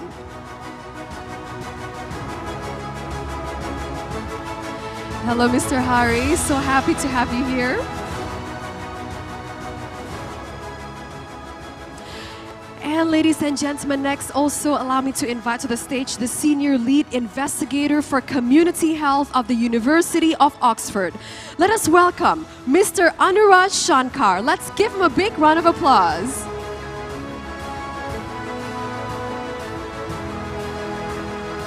So much to learn from Mr. Anuraj. We're so happy to have our speakers here on stage.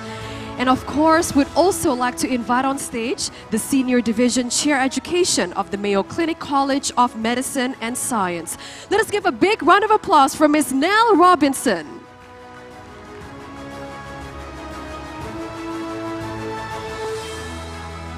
Thank you very much, Ms. Robinson, for being with us here today. And distinguished guests, ladies and gentlemen, we sure have the experts in their field to talk about healthcare. And today we're going to learn so much from them. So, ladies and gentlemen, to start, I would like to have all of our speakers, starting from Mr. Anuraj, to maybe tell us a little bit about yourself as well as the work that you do, your opening remarks. Yeah, thanks so much. It's really a pleasure to be here. I'm Anuraj Shankar, Senior Lead Investigator for Community Health with the University of Oxford. I was originally trained as a basic scientist at Harvard University, subsequently got into maternal and child health and a lot of issues related to community health, and started working very closely with a government, how to improve healthcare and so forth. And actually first came to Indonesia around 20 years ago, in 2000 to do some large-scale randomized controlled trials, strengthening health systems, and never left really. Continued to work here because it's such a fantastic place and a lot of exciting things happening in Indonesia in general. Thank you. Thank you very much. And Vice Minister Pahala? Sorry. We'd like you to maybe deliver a little bit of self-introduction, which of course you don't need to, and maybe your opening remarks as well as the recent work that you've done. Yeah, so thank you very much, and thank you for all of the speakers. I think one of the things from the pandemic that we have learned is actually the importance of building a much stronger healthcare ecosystem in Indonesia. Indonesia, despite the fact that we have already developed right now, for example, Biofarma is one of the 5 major exporters of vaccine. And that is actually happening even before the pandemic. But I think at the same time, when the pandemic actually hits us, we need to rely on other countries. So I think one of the key things that we have actually learned from the pandemic is actually how Indonesia can actually develop its healthcare independence. Right now in Indonesia, for example, we are still importing about 95% of the active ingredients of the pharmaceutical products that we actually consume in Indonesia. About more than 70% of the medical equipment is also still imported from other countries. About 2 million people, or about $6.5 billion are actually spent by Indonesia outside of Indonesia because they are not getting the right level of healthcare services in Indonesia. So how are we going to be able to address that is certainly one of the key challenges, even though that this SOE that we have has already developed a much stronger pharma as well as the healthcare infrastructure in Indonesia. Thank you very much, Mr. Pahala. So the need to be more self-reliant, yet also the need to collaborate, Bapak, yeah? And Ms. Nell Robinson, your opening remarks. Hi, thank you so much. It's such a pleasure and an honor to be here today with you. And so I have been at the Mayo Clinic for 38 years. I hate to say that because then people realize, wow, she must be really old. But I started my career in nutrition and dietetics and then moved into medical education. So I have the privilege of leading our team at Mayo Clinic that works with education and research, working with external organizations like your own. And so we're so excited to be working with the project here in Bali to create the hospital of the future. So it's a wonderful example of collaboration and put all of these wonderful ideas to implementation that we've heard already today and much more to come. So thank you. Thank you very much. And Mr. Hari with your opening remarks. Thank you so much, and it's a pleasure to be here, and congratulations again to the Ministry of SOE for this incredible conference. Just being part of the conversations this morning has been an education. And for me, in terms of background, I actually did not train to be what I'm doing right now. I started as an engineer, had a business degree, worked for 8 years in the private sector, but then moved to development 18 years ago. And I've been with the Gates Foundation through most of that period, working across health, agriculture, financial inclusion, sanitation, women's economic empowerment. And currently, I head the India office, but I also oversee our work in South and Southeast Asia, including Indonesia. So I often tell myself I have probably the most exciting portfolio of work because I see this part of the world emerging as a source of innovation for some of the development challenges that we're going to face over the next couple of decades. And I think that inversion is happening as we speak. I think COVID has actually, served as a force multiplier in many ways for some of that innovation. So I think this is a great decade for us to look forward to see how we can harness the power of innovation and problem solving that exists in countries like Indonesia, India, Bangladesh, etc., to really help solve global problems. So very excited to be here. Thank you very much, everyone. And now my first question is from Mr. Anuraj. As we've seen how we've learned from the pandemic was that we learned how the healthcare system was truly inundated. So much demand, yet a lot of countries could not fulfill the mandates, and it was really a difficult time, especially during the beginning. So my question for you is, learning from the pandemic and bracing ourselves for the future, how do we emphasize the need to collaborate more with one another? Especially, what could the stakeholders do to encourage for more collaborations between us?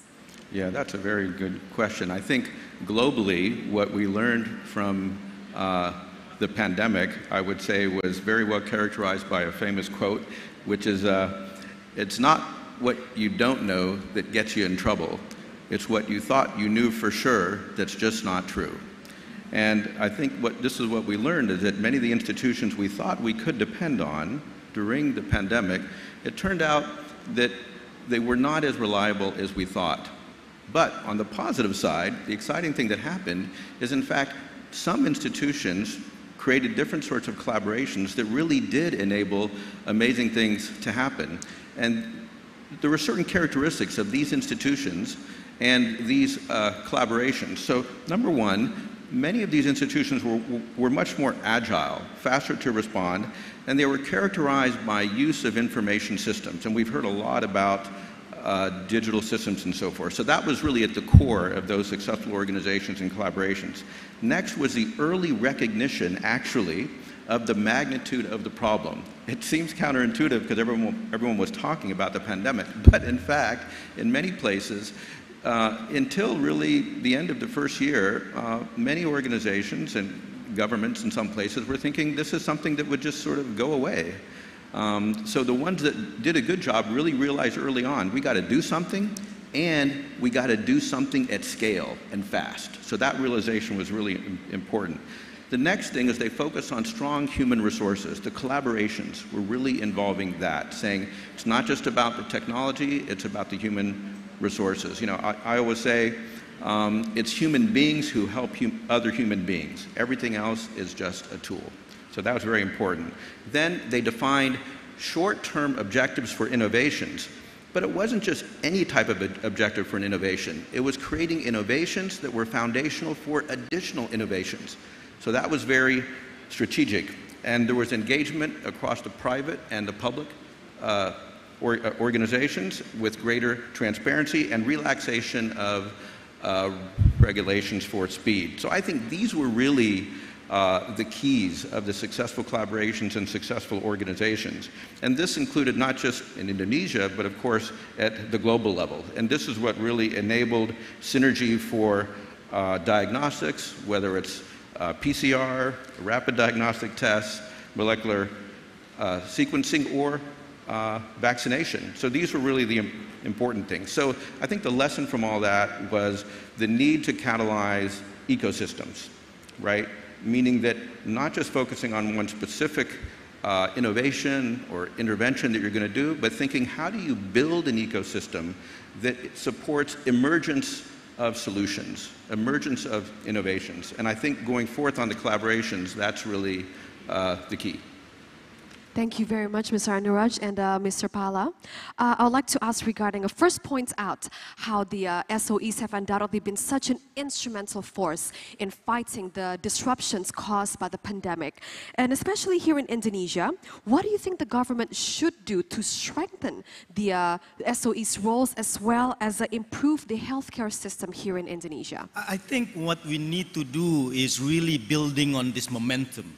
I think the pandemic really actually make us realize that we need to change, we need to significantly improve, and I think we don't let this momentum of us of actually being complacent again. So I think one of the things that Anuraj just mentioned just now, one of the things that we actually seen is the regulation itself. How the regulation will allow us to be able to break through this wall. Just to give you an example, within the Ministry of SOE, we are trying to actually establish a special economic zone, and we are actually working with MAYU to establish a hospital within the special economic zone to allow doctors of Indonesian diaspora to be able to practice here. Indonesia actually requires a significant amount of doctors and especially specialist doctors. And if we just take the current regulation actually as it is, and we are not trying to actually see what can actually be improved, then we will continue to have the shortage of Indonesian specialist doctors and doctors. Or if we are actually just letting this off, we are continuing to import 95% of the active ingredients, for example. We should not actually let that to actually happen. So we need to actually do something, building the momentum of this pandemic for Indonesia to really change this, whether it is actually the regulation, the healthcare services provider, the pharmaceutical company, the vaccine producer. So all of these things, we need to actually build on this momentum. The second thing is about collaboration, as mentioned by Anuraj. We cannot do the improvement in the healthcare ecosystem by ourselves, whether it is actually the SOE itself or is it actually SOE with other countries. So we need to, so let's take vaccine, for example. And we know that vaccine requires a lot of innovation and a lot of technology investing. And we've actually been working with Bill and Melinda Gates Foundation for quite a while. But I think we need to build that on top of that. There's a lot of other multilateral agency, institution, including what is actually the result of the G20 is the establishment of FIF, which is actually the trust fund that is actually being established among the G20 countries to allow and to invest in each of the countries to improve the healthcare infrastructure. So we need collaboration. We need the G7 countries and the developing countries within the G20, and we need to actually work with other institutions, including with MAYU, Bill and Melinda Gates, and other institutions. And I think the third is collaboration amongst the institutions. SOE, the government hospitals, the university. One of the things that I realized, one of the examples, why is it that Indonesian specialist doctors, we are still shortage? Because we don't have enough collaboration between the university and the hospital to be able to develop all of this. And this is actually something that we learned from MAYU, the importance of residents' experience for us to really be developing good quality doctor specialists in Indonesia in the future. Thank you very much, Vice Minister Pahala. And I would like to ask Mr. Hari regarding Vice Minister Pahala as well as Mr. Anuraj has emphasized on the need to collaborate. Yet, during the beginning, the early days of the pandemic, we've seen countries take such a self-interested approach and strategies. And what are your views on this? And bracing for, hopefully not, future pandemics, do you think that we need a formal platform or multilateral institution in which countries can collaborate together and so that they could collaborate to prepare for similar challenges? No, thank you very much. And the point you raise is very germane. I think the way the world responded, and particularly in the first 18 months of COVID, is a collective black mark for humanity. I mean, it was really the worst of nationalism, people looking out for their own interests instead of thinking of the collective good. And the problem with the pandemic is, as everyone says, you're not safe until everyone is safe. So there's already data to show that, some of the variants that came out later, like Omicron, etc., were really the factor of inequities in vaccine access. And, the world could have protected itself a lot better if, we had planned for this. I think the challenge really was that no one was prepared for this, and countries started to panic. And I think we all recognize, from human behavior, when you panic, you don't make the best decisions. So I think the key is really for us to look to the future and be prepared for the next pandemic. There is going to be one, for sure. Just the nature of, human development, the way we are actually getting closer to, pathogens, pathogen pools and reservoirs, wherever they are, almost guarantee that, there will be another pandemic. We don't know when, maybe in a decade or two, or could be, sooner. But we need to learn from the lessons of, the last 3 years to harness what worked. A lot of things did work, We have, almost 10 vaccines that have been developed and rolled out in, less than 18 months, which had never been done before. You used to think in decades for vaccine development, and now you've had, in a few years, vaccines ready, approved, rolled out at very large scale. Over 3 billion people have been vaccinated again in the last 3 years. Both of these would have been unimaginable, even 5 or 10 years ago. The problem, of course, has been, the inequity, and I guess, as Anuraj mentioned, some of the institutional dysfunction that we've seen.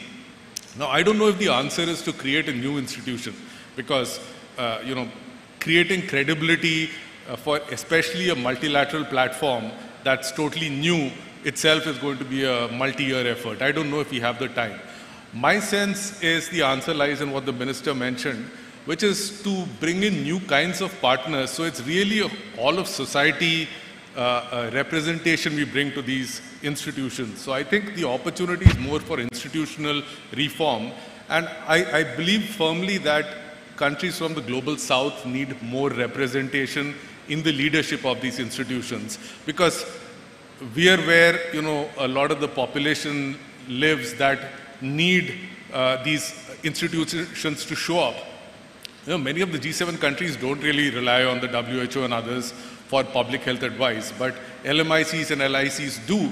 And it is a bit unfortunate that we don't have the same level of representation at leadership levels in these institutions from the global south. And so I believe, the 4-year period that we have, starting with Indonesia's G20 presidency, next year is India's, the year after that is Brazil, and the year after that is South Africa. So it's going to be 4 important countries from the global south who will have the G20 presidency. So how they can think of some of this governance reform, how platforms like the fifth that have been created can help, build the capabilities for product research and development, manufacturing, and also strengthening the delivery systems, because that's the other element that gets overlooked. Many countries, particularly LIC countries, did not have the delivery systems for vaccines to get to people. So even if you had vaccine manufacturing, it might not have actually ended up saving lives. So the system strengthening aspect is equally important. And so my sense is, not necessarily new institutions, but the same institutions with more representative leadership, and focusing on funding and distributing the capabilities for R&D. So, there is a lot more of that in the global south, for manufacturing, and strengthening health systems so these products are able to get to people when we need them. Last but not least, we have to harness digital systems much more effectively. While we have to solve for the human resources challenges that many of the countries in the global south face, that may take some time, but digital systems can help us leapfrog. So again, learning from the experiences of countries like Indonesia that used digital platforms extremely effectively, India, to deliver at scale, that's another area where I think regional collaboration is critical. Thank you. Noted. Thank you very much, Mr. Hari and Mr. Anuraj, seeing the importance of how stakeholders need to collaborate and work with one another. What do you think are the priorities that needs to be emphasized in the next step, especially in the era of digitalization? As we've seen in the second session of the panel discussion, we have emphasized and realized how digitalization has impacted significantly in investments and in trade. What about digitalization's impact on healthcare? Yeah, that's a very good question. I would say one of the biggest keys is creating a digital system that really reaches from the community to the hospital. So for pandemic preparedness, we need this frontline surveillance system where we're able to capture illnesses, emerging illnesses, identify what those actually are, have those go into a surveillance system, a very strong digital system, so we have earlier detection of outbreaks, unknown outbreaks, and so forth. But the key to this whole thing is a health information system of recording data for high interoperability. And this is known as the Fast Healthcare Interoperability Resources, FHIR, FHIR as it's called. This is very, very critical. This enables you to have fully interoperable information, a one data system, but not a one data system in the sense that it's all hosted in one place. It's a one data system because it's adhering to the same standards. So you have a distributed system of information from the home, the community, to the hospital, across different hospitals, different communities, and so forth, so it's all fully interoperable. That's the key, really. That's the super app. It's not a super app, it's a super ecosystem of information. Thank you very much. And Ms. Nell Robinson, I'd like to point out that Mayo Clinic has been ranked the #1 hospital in the US for 7 consecutive years, so you are no stranger to excellence. And what is Mayo Clinic's future plan for global health excellence, and does it also include Mayo Health's secret recipe to be #1? So that's a loaded question, but I'll do the best that I can. So Mayo Clinic has been around for over 150 years. So we are a values-based organization, and from the very beginning, from our founders, it was an integrated, team-based model for caring for people.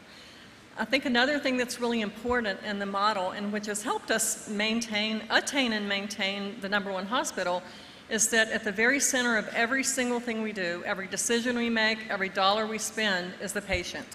So the whole way of care, the way we approach care, is not from what's best for the physician or what's best for the institution. It's really what's best for the patient. And when you align all of your resources and all your purposes around good, excellent patient care, then a lot of those other things happen.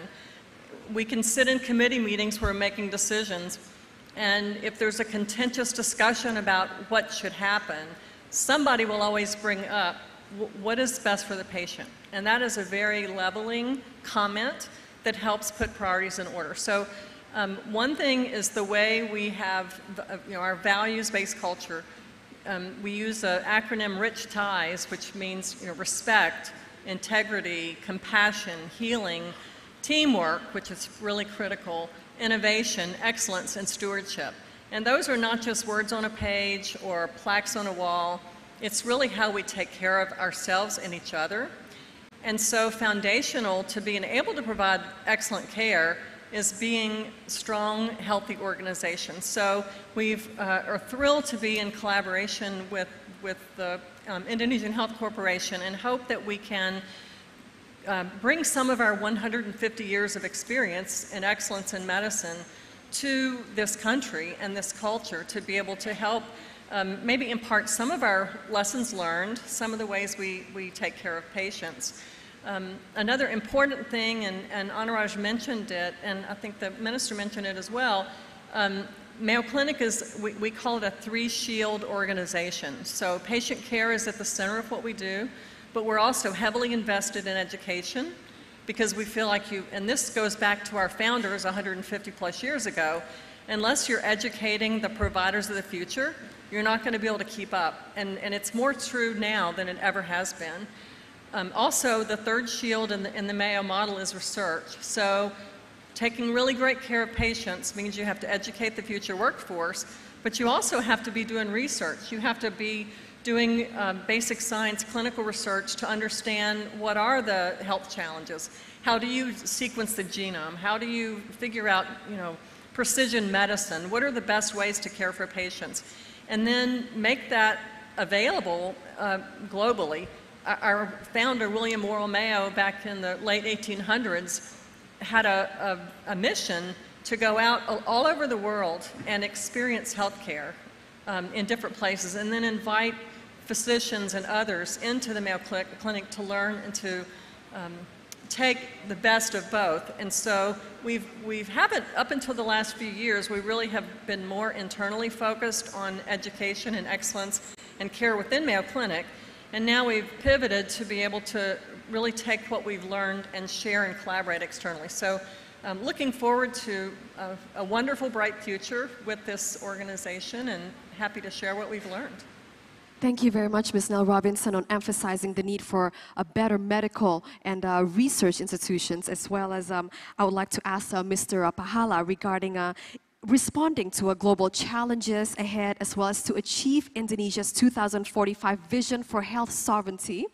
I would like to ask you how, first emphasize how the SOEs in the healthcare and pharmaceutical industries are indeed very important to achieve this. And how do you think digitalization would achieve or would affect the Indonesian SOEs and produce strategic solutions for a better healthcare system here in Indonesia? Well, as was mentioned just now by Anuraj and also Nell, it's digitalization and technology, and to combine it, it's about how are we going to be able to put the patient-centered approach when we are actually doing the digitalization. And I think one of the key things that we got from the pandemic in Indonesia is actually the breakthrough that we have in Peduli Lindungi. Peduli Lindungi is very difficult to pronounce for non-Indonesian, but it is actually one of the most powerful things because it almost integrates the data of the patient, and we should actually be able to use it to improve the quality of service that we have, and if, in terms of the healthcare delivery to our customers. Let's say, for example, right now, a customer may actually have to be tested multiple times whenever they go to different healthcare providers. Whereas if we are going to be able to integrate the data among the healthcare providers, the clinic, the pharmaceutical company, it will not only improve the quality of the patient's experience, but it will also lessen the cost of the healthcare. Healthcare is actually very expensive, not only for the patient, but also for the government. Because in Indonesia, we have a universal healthcare system. And by improving that, by avoiding to be able to and having to multiply testing the patients several times, we will also be able to actually reach. So that is actually an example of how we should think about, and we really need to actually think about the quick wins. What are the easy user case that we need to actually implement by integrating, and we can actually do it because the SOE has the complete ecosystem, the pharma, the distributor, the hospitals, the clinics, the testing or the diagnostic centers, the vaccine company. We all have this under the umbrella, and we can actually share and be able to actually improve the data and the experience for the patient just by integrating the data. Thank you very much, Mr. Pahala. What a great anchor message. Well, ladies and gentlemen, as we wrap up this session on healthcare, I'd like to point out how not long after, in 2050, we'll have 9 billion people in population. So you can imagine 9 billion people in need to be fed, clothed, transport, educate, and employ. So bracing ourselves for the next pandemic, you can imagine the larger scope that we're going to have to face and how difficult things will be. And if there's one thing and one theme that we all need to learn is that the importance for all of us to have humility. Truly, there's never been a time in the world where the need to continually learn has never been clearer, that we can continue to adapt in today's crisis as well as prepare for the next.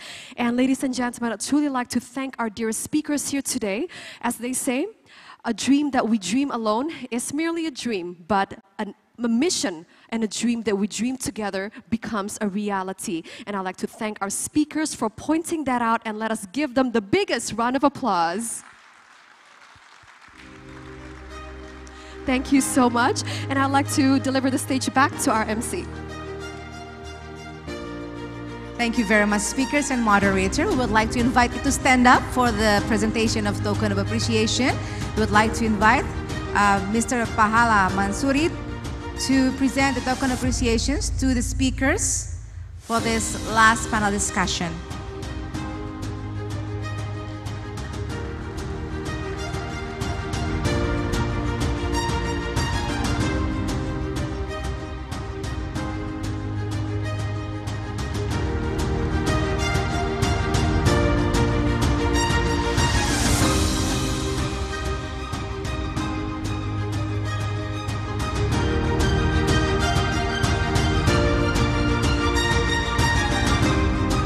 Now we would like to invite everyone to pose for a photo session.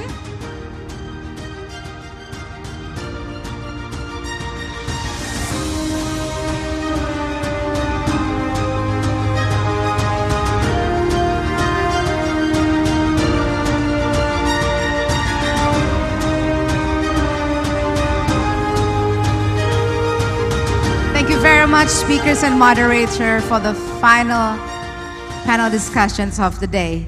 You may return to your seats.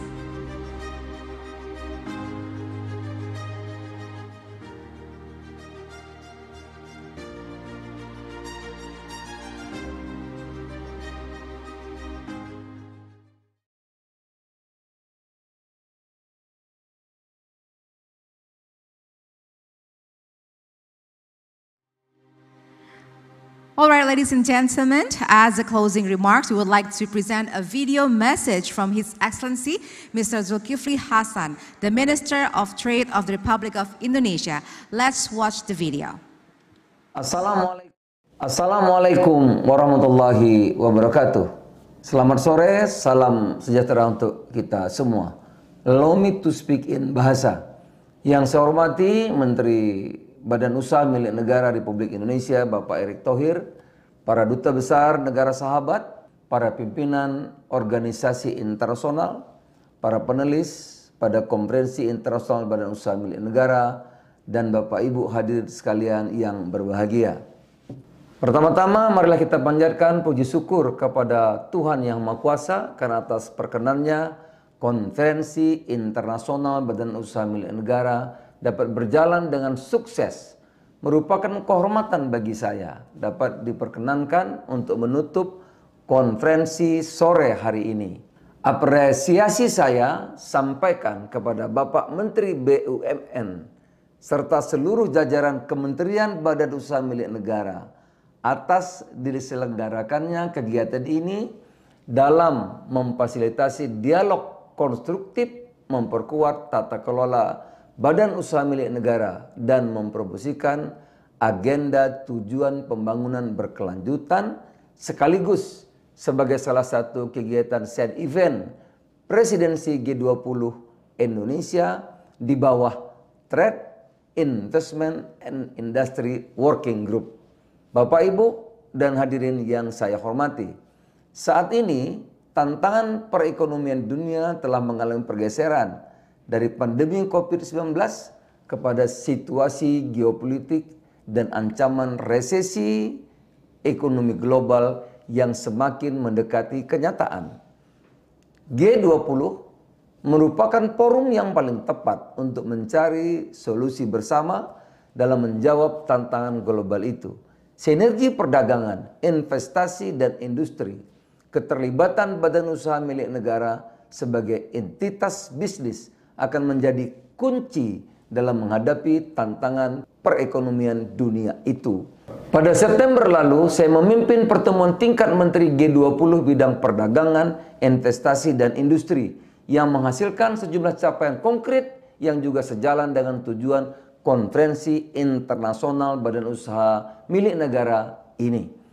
Para menteri telah setuju untuk mendorong reformasi WTO, memperkuat sistem perdagangan multilateral untuk mempercepat pencapaian tujuan pembangunan berkelanjutan, serta menjamin akses produk kesehatan yang aman dan terjangkau. Selain itu, Menteri G20 juga sepakat untuk mendorong kerjasama dalam perdagangan digital, memperluas rantai nilai global, terutama bagi UMKM, mendorong investasi berkelanjutan, serta meningkatkan produktivitas sektor industri melalui pendekatan teknologi terkini atau industri 4.0. Kesepakatan G20 di bidang perdagangan, investasi, dan industri tersebut diharapkan dapat meningkatkan peran dan fungsi badan usaha milik negara bagi perekonomian baik di tingkat nasional, kawasan, dan global, selaras dengan hasil konferensi hari ini.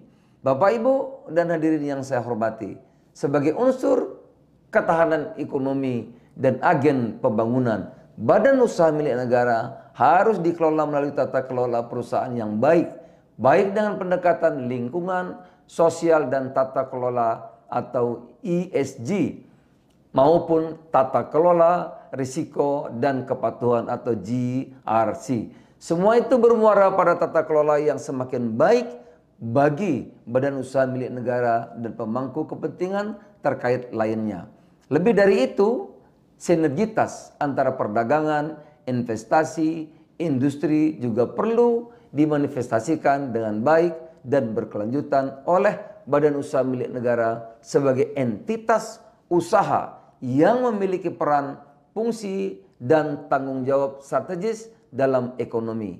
Akhir kata, saya menyampaikan terima kasih sebesar-besarnya kepada Kementerian Badan Usaha Milik Negara dalam mendukung presidensi G20 serta kontribusi seluruh panelis dan peserta dalam diskusi hari ini. Semoga Anda berkesempatan menikmati keindahan Pulau Dewata, Bali. Dengan ini, konferensi internasional Badan Usaha Milik Negara secara resmi saya tutup. Terima kasih. Wabillahi taufiq wal hidayah. Wassalamualaikum warahmatullahi wabarakatuh. Thank you, His Excellency, Mr. Zulkifli Hasan, for the closing remarks. Ladies and gentlemen, yes, before we close this conference, we would like to express our gratitude to the generous sponsors of this event, Holding BUMN Farmasi, Biofarma Group, PT Bank Negara Indonesia Persero Tbk, PT Bank Rakyat Indonesia Persero Tbk, PD Bank Mandiri Persero Tbk, Mining Industry Indonesia Mine ID Holding Industri Pertambangan, PT Pertamina Persero, PT PLN Persero, Telkom Indonesia, Holding BUMN Danareksa, BNI Sekuritas, Mandiri Sekuritas, Holding Perkebunan Nusantara, PT Perkebunan Nusantara 3 Persero, PT Pupuk Indonesia Persero, PT Bank Syariah Indonesia Tbk, Bank BTN, PT Krakatau Steel Persero Tbk, Pelindo, Perum Perhutani, dan Indonesia Financial Group. And that concludes our conference for today. We hope the panel discussions from our prominent speaker were uplifting and insightful, driving you to carry out the discussions we had into sustainable and inclusive growth. We would like to kindly remind you to check your agenda for tomorrow.